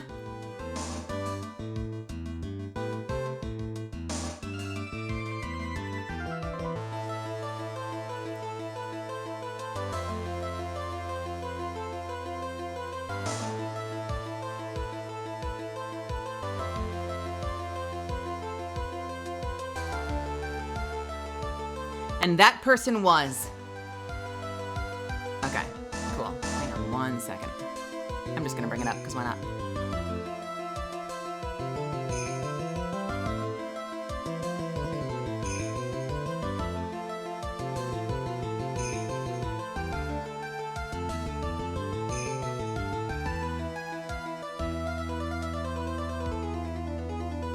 Mr. Phoenix Wright.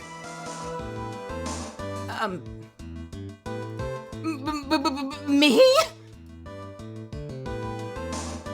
That's preposterous. That's all we needed.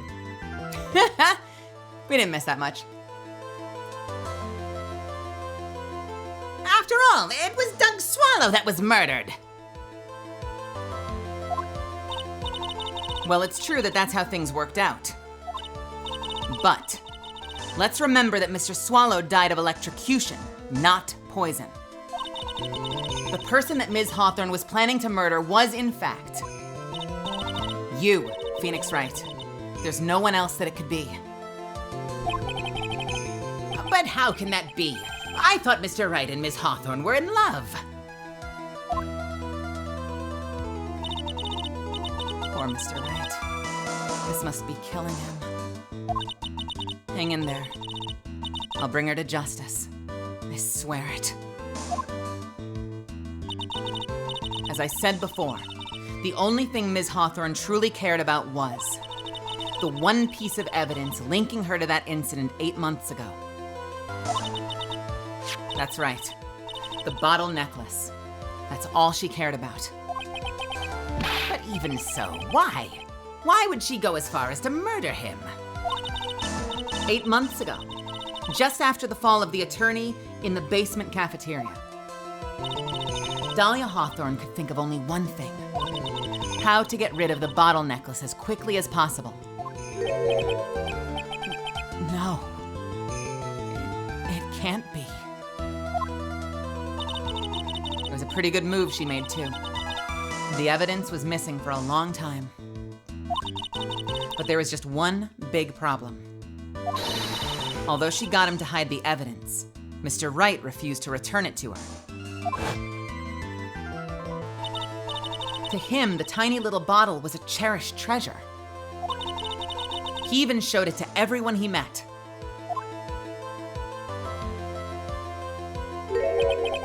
You mean that's why she tried to kill Mr. Wright? Correct, Your Honor. It was to retrieve that piece of evidence. That can't be true!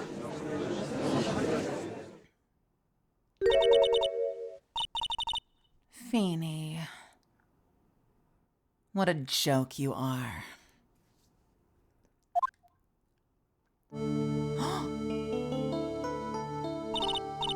Honestly, how can any woman ever count on you for anything?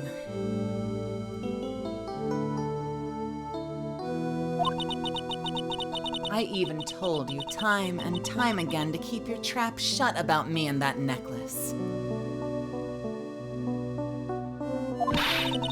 You disgust me.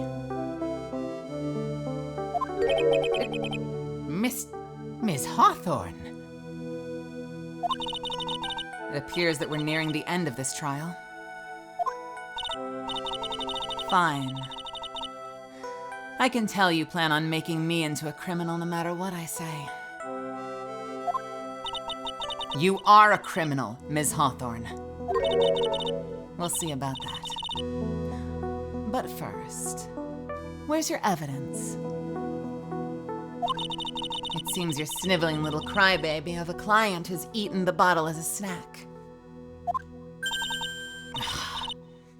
Well, Hey! Old man. Are you senile or something? Why don't you say something instead of sitting there with that dumb look on your face? Miss Hawthorne, what's happened to you? Are you really that shocked? Or do you prefer me this way, Mr. Judge? With absolutely no proof, you treat a voluntary witness like she's a mass murderer. Well, I have nothing more to say. I'll be heading home now, if you don't mind. But we're not finished. Fine. Then ask this nasty old hag to finish up already.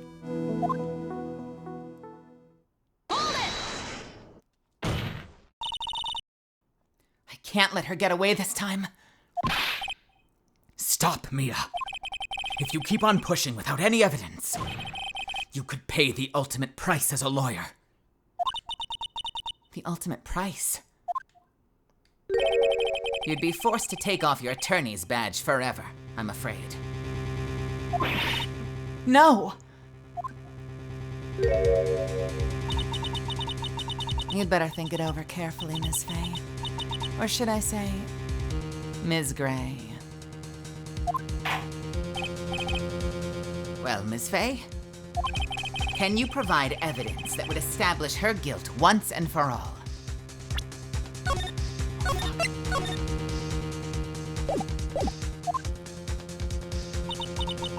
If I mess up here, my career as a lawyer is over. To be honest, at this point, I don't have any evidence that's well-founded. Even so, I'd rather lose my attorney's badge than let her get away with murder. Your Honor, the defense would like to present proof. Impossible! You can't possibly! Stupid woman. It is the opinion of the court that there has already been enough discussion. Therefore, I will allow only one piece of evidence to be presented. Just one! If you are unable to establish her guilt, then I'm afraid that a very harsh verdict will immediately be handed down on Mr. Wright.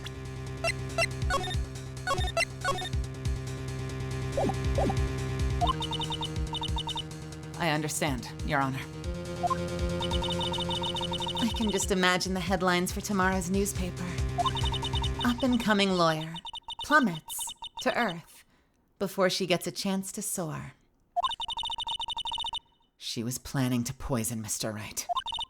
If that's the case, then the poison was probably in there. Well then, Ms. Fay, please present your evidence. Show to this court irrefutable proof that Ms. Hawthorne was planning to poison Mr. Wright. Okay, Misfits, I have a theory. But I don't know if it's gonna make sense. I have a theory, but I don't know if it's gonna make sense. I think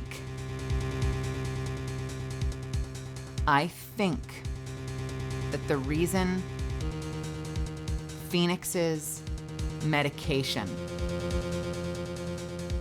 went missing and then was found at the scene of the crime was because she was gonna poison his medication. Because he was sick and she knew he was taking it all the time. But this is not irrefutable proof. This does not prove that Ms. Hawthorne was planning to poison Mr. Wright. So what else do we have?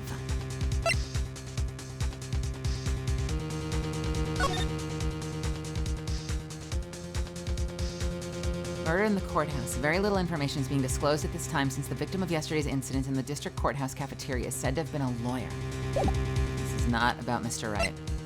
The old power cable broke due to some sort of impact on 4-9 at 2:55. A report on the incident 8 months ago. Sure.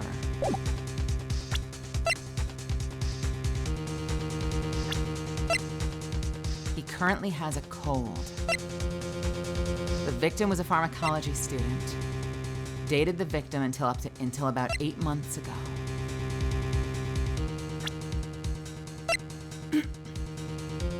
Date and time. Time of death, 3 p.m. Cause of death was fatal shock. Okay. The only thing I can think of is this.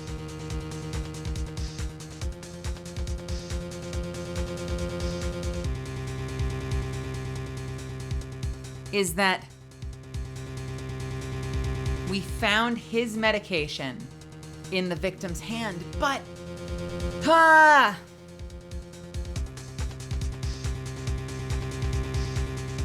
does this actually prove anything?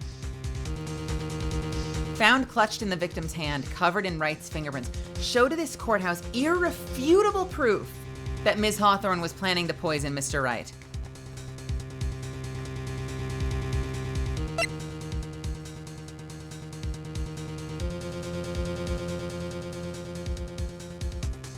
Not just yet. That's all right.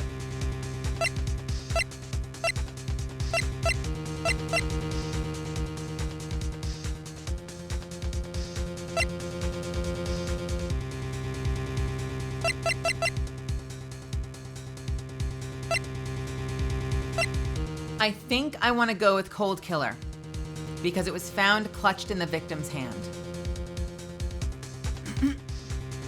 We know that it belonged to Phoenix Wright. I think I want to go with the cold killer.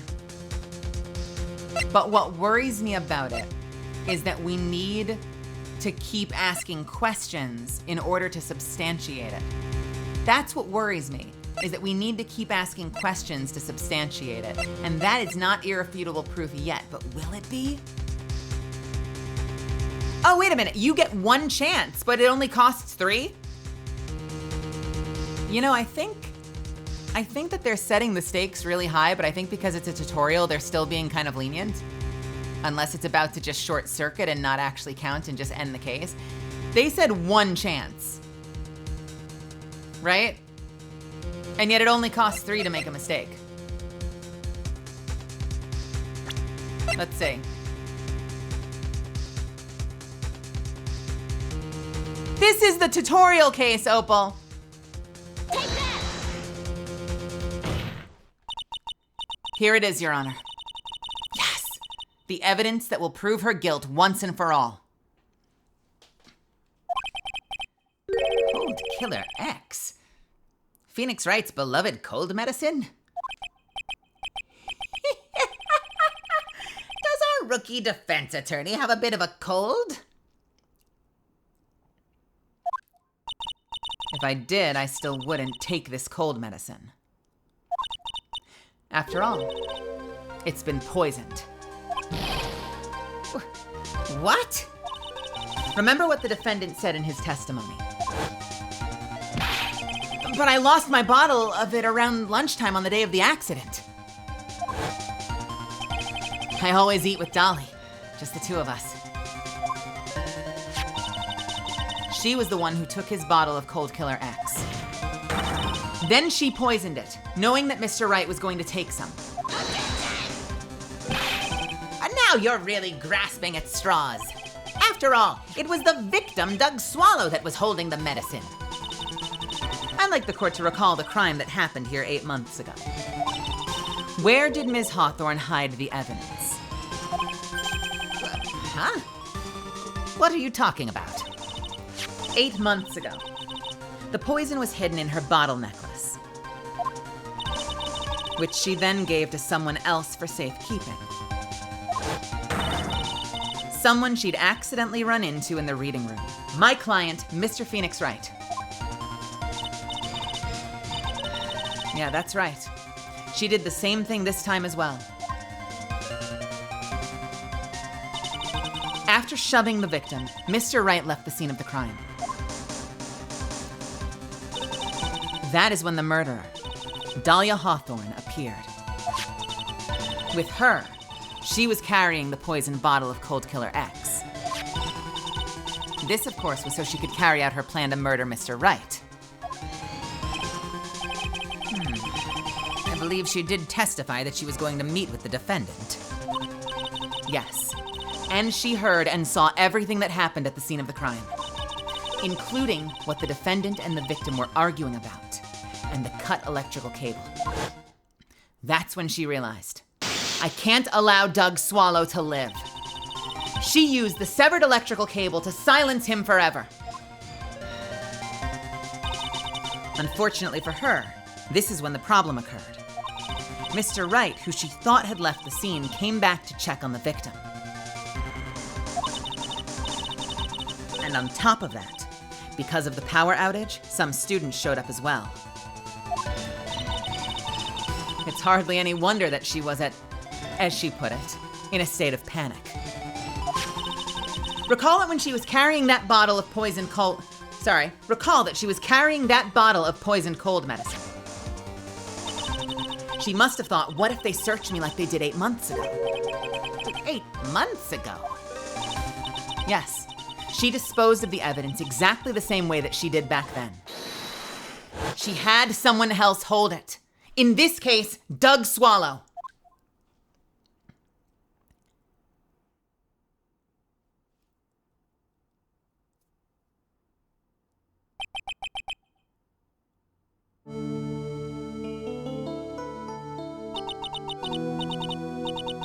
Oh, come on now.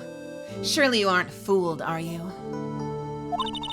This stupid woman. She's nothing but a filthy, stinking liar. Right, Mr. Prosecutor? Huh? Well, yes, that's exactly right. This is just pure desperation.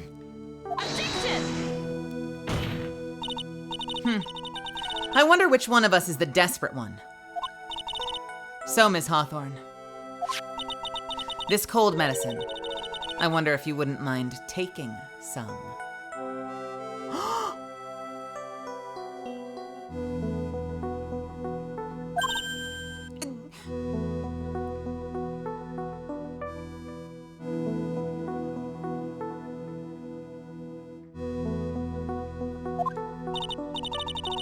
Well, Mr. Wright ate that necklace of yours, right? Now it's your turn to prove your innocence. What do you say?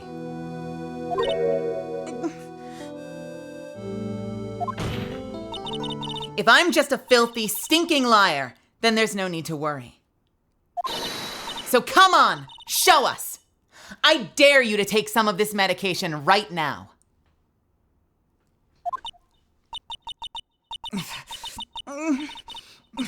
Mia Fey! Mia Fey! Do you think you've won? Well, do you, Mia Fey?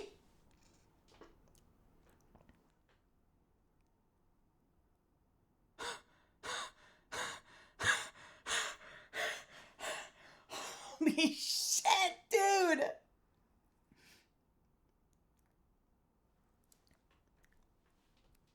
Oh my god. That's a VTuber toggle.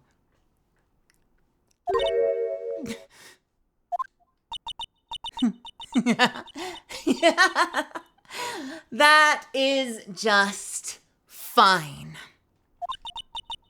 For the time being. Victory is yours. For the time being. Well, I have a very long memory, you know. You and I will meet again. I'm certain of it. Well then, Mr. Judge. I'll see you later too, okay? Well, yes. I'm going to go spend a little quality time with the men in blue now. I wish you all the best.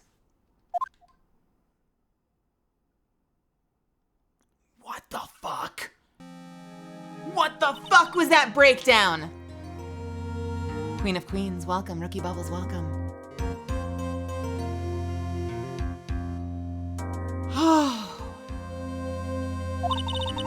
It's finally all over.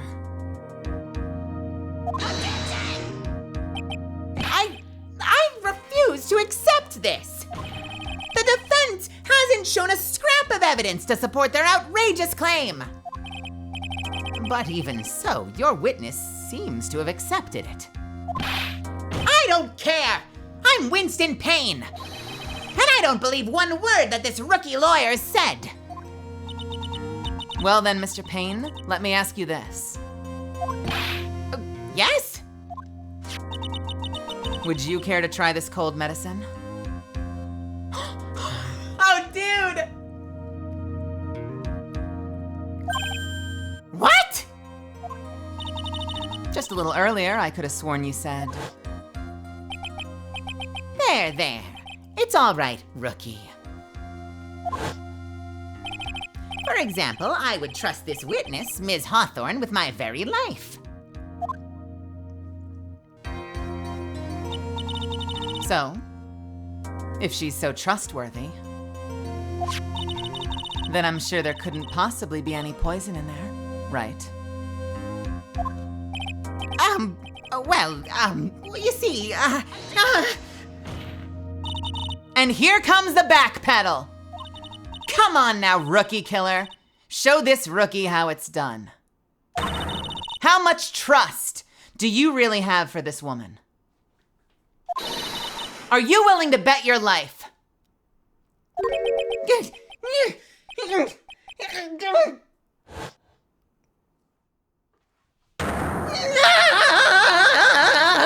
It's flying off! My beautiful hair! No!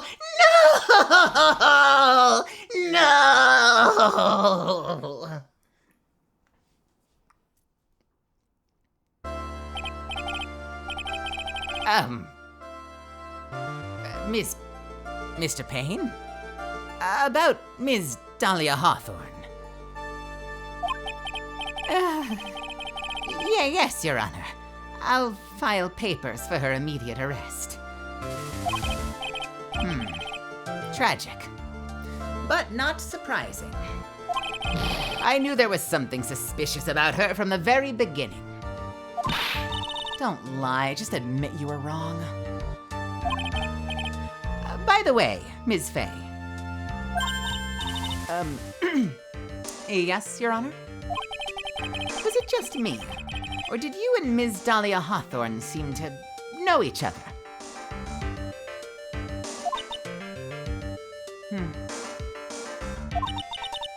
Your Honor, whether we did or not has no bearing on this case. Very well.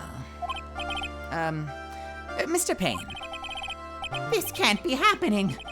This is a nightmare. Wait, what did he just say? Something about daughter? Oh, like she's the age of my daughter? I'm just gonna make it up. This is a nightmare.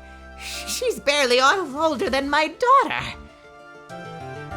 It appears Mr. Payne has lost his spirit along with... It's like losing... Oh, thank you, Mulderman. This is a nightmare. It's like losing to my daughter. It appears Mr. Payne has lost his spirit along with his hair. Does the defendant have anything further to say? It can't be true. My dear Dolly.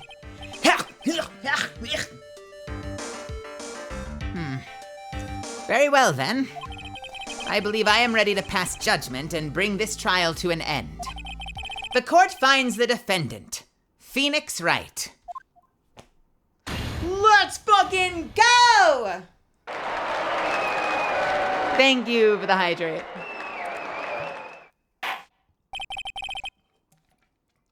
This court is adjourned.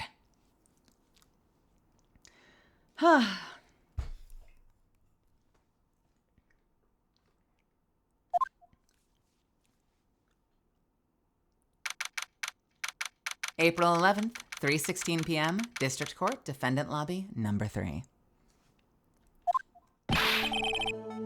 Mia, you were wonderful in there. Thank you for everything, Mr. Grossberg. During the verdict, I thought my hemorrhoids were going to explode like Mount Vesuvius! Mr. Grossberg, do you,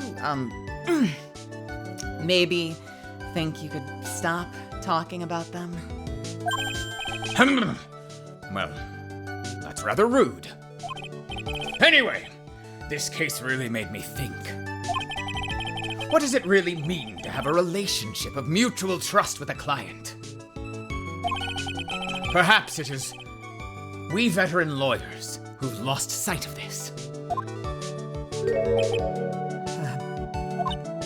Oh, Mr. Wright, congratulations. Thanks. You know, I was thinking. Go on. The dolly I saw up there on the witness stand. I don't think that was really her.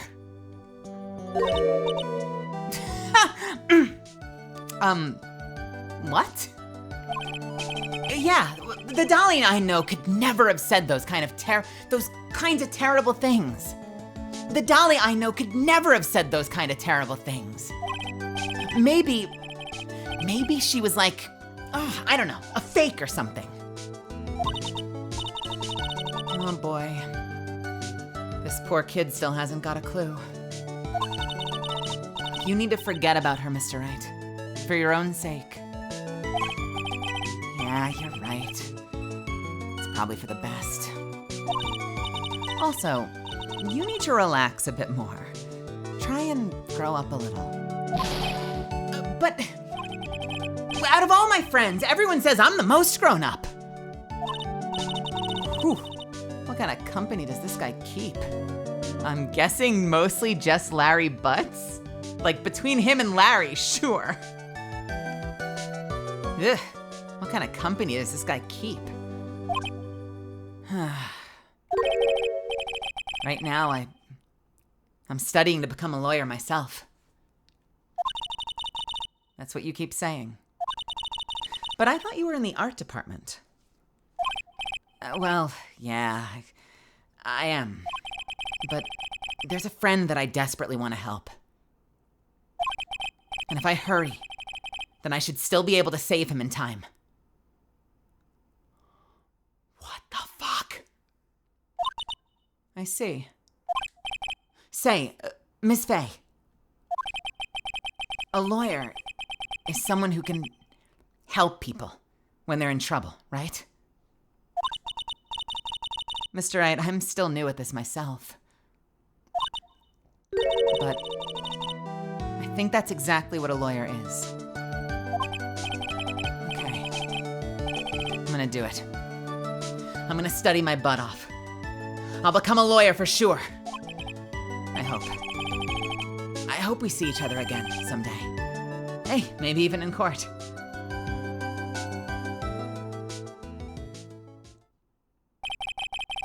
It's been 5 years since I was acquitted of all charges. I became a lawyer like I planned. And I managed to save my friend. But Mia has passed on to a better place. For me, this trial brings up a lot of painful memories.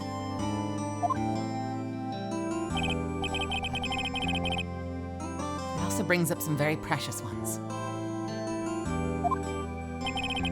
And memories that I thought I'd never rise to the surface again.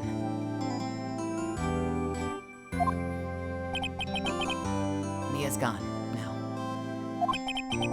But even so, I can hear her in my mind. Phoenix, no matter what, always believe in your client. In a court of law, your greatest weapon is your belief. 5 long years. Something has happened that made me think back to her words of wisdom. That's a story for another day. We did it! Yay!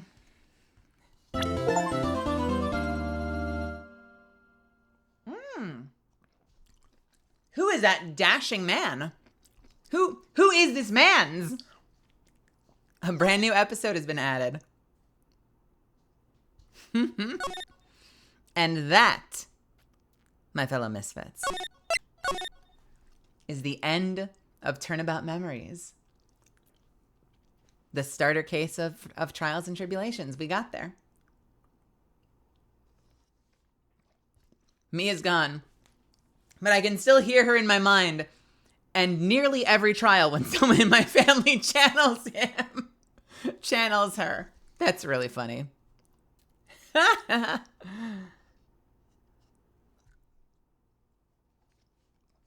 Oh, Misfits, you have no idea how much I want to start the next case. But it is midnight. It is midnight. And we have been going for 5 hours. So I think we are going to start the stolen turnabout, which, by the way, I think you guys are going to really love. It's a good case. It's a really good case. I think you guys are going to really love this case. And we're going to start this. I've got some news for you. Not next Friday. It's actually going to be the Friday after that. As much as I want to jump right in next Friday, we are getting a brand new expansion in Destiny next week. And as many of you know, because I've fucking nonstop been grinding for it, I've got a raid team. I have a raid team, and we are doing the day 1 contest mode next week of the first raid of Final Shape. Possibly the only. There's probably going to be a second raid. I'm sure they'll do like a throwback raid. Hopefully it'll be Garden, but the first raid at any rate. So what we do as far as Ace Attorney next week is a little bit up in the air, actually. Here's kind of what I'm thinking. Next Friday, I have this raid, right? Technically, contest mode is 2 days. But I seem to have found myself on a team that has like an Apex Legends tournament on Saturday. So when everyone else in the world, peace and love to my team, they're all awesome people, but when everyone else in the world is jumping in for day 2 of contest mode, I might be fired and a free agent and have no raid to play with. So one of 2 things is going to happen next Saturday. Either I'm going to somehow get adopted by someone else's raid. Raid? Anybody? Rail? What are you doing? Do you have a raid team? I'm either going to find someone else's raid team on Saturday, but if by stream time I am not like neck deep in day 2 of the raid and already streaming because I've been live since like 10 in the morning, because I'm going to stream the raid. If there's just mysteriously no raid on Saturday, it's because I didn't find a team. And maybe we'll do a Saturday night court fight. So worst case scenario, I will see you back here 2 Fridays from now for the next installment of Ace Attorney. But possibly, depending on how things play out, maybe next Saturday. How does that sound? Yeah, I'm thinking. I'm using that smooth old wrinkle-free brain of mine. Hey, Misfits, I hope you had fun today. I always get self-conscious when I'm like a little under the weather, and like between this week being kind of rough and yesterday, I had a whole lot of fun, but it was super fucking loud and I used my voice a lot. So I kind of started today in a little bit of rough shape. So I feel like I was a little scratchier than normal, but I hope that you enjoyed it. This game, this title, Trials and Tribulations, is crazy. It's considered like the big final wrap up of the Phoenix Wright storyline. Even though we do see him in the next couple of titles. This is like his big arc comes to a finale in this game, and it's really good. It is really, really good. So thank you so much for hanging out with me tonight. Thanks for being an awesome fucking audience. And in general, thanks for just continuing to support the channel. Thank you for the subs. Thank you for the any new follows. If you're here from Hambino's community and you decided to stick around and watch, I appreciate you being here and keeping me company. You could be a million places, and you chose to spend it here with me tonight, and that means a whole lot to me. So thank you for continuing to support me doing this adventure. Fridays are the most exhausting, fucking tiring, fucking hard work of any of my streams, and it's always the most rewarding. So if anyone shows up to my Friday streams, it makes me very, very happy. Anyway, my dears, I am going to call it there. And let's go ahead and take this party somewhere else. Who's playing right now? Let's see.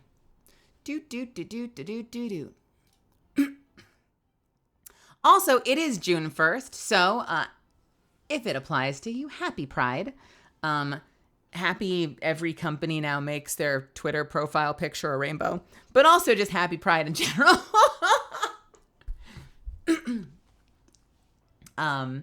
It's going to be a good one. I got a good feeling about this month. Fingers crossed anyway. I want to go say hi to, let's see. Ellie is live. Ooh, baby. Ellie's live and she's drinking some wine on stream. I want to go say hi to Ellie. Ellie is a fucking sweetheart. I have been trying to organize a collab with her for fucking months. She's super busy, but she's super nice and super supportive and has like just an incredible, incredible energy. So let's go give her some love. If you can do me one favor when you get there. If you can do me one favor when you get there. Slap down a shitload of emotes in her chat. Can you do that for me?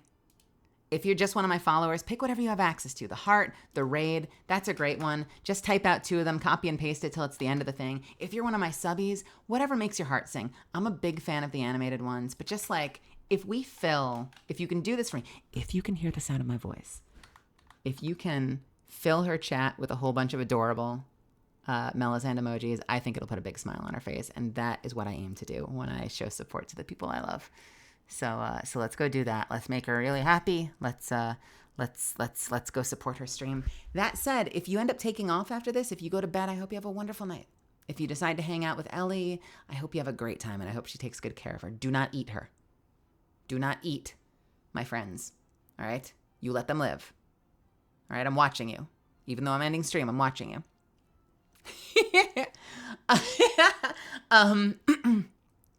And otherwise, stay hydrated. Take care of yourselves. Get some rest whenever you do. Eat something delicious and have a wonderful night. I will see you in the next one. Possibly tomorrow for possibly something. If you're brand new here, we're running out of time. But if you've never been here before, fucking give me a follow. I want to see more of you. Come back here.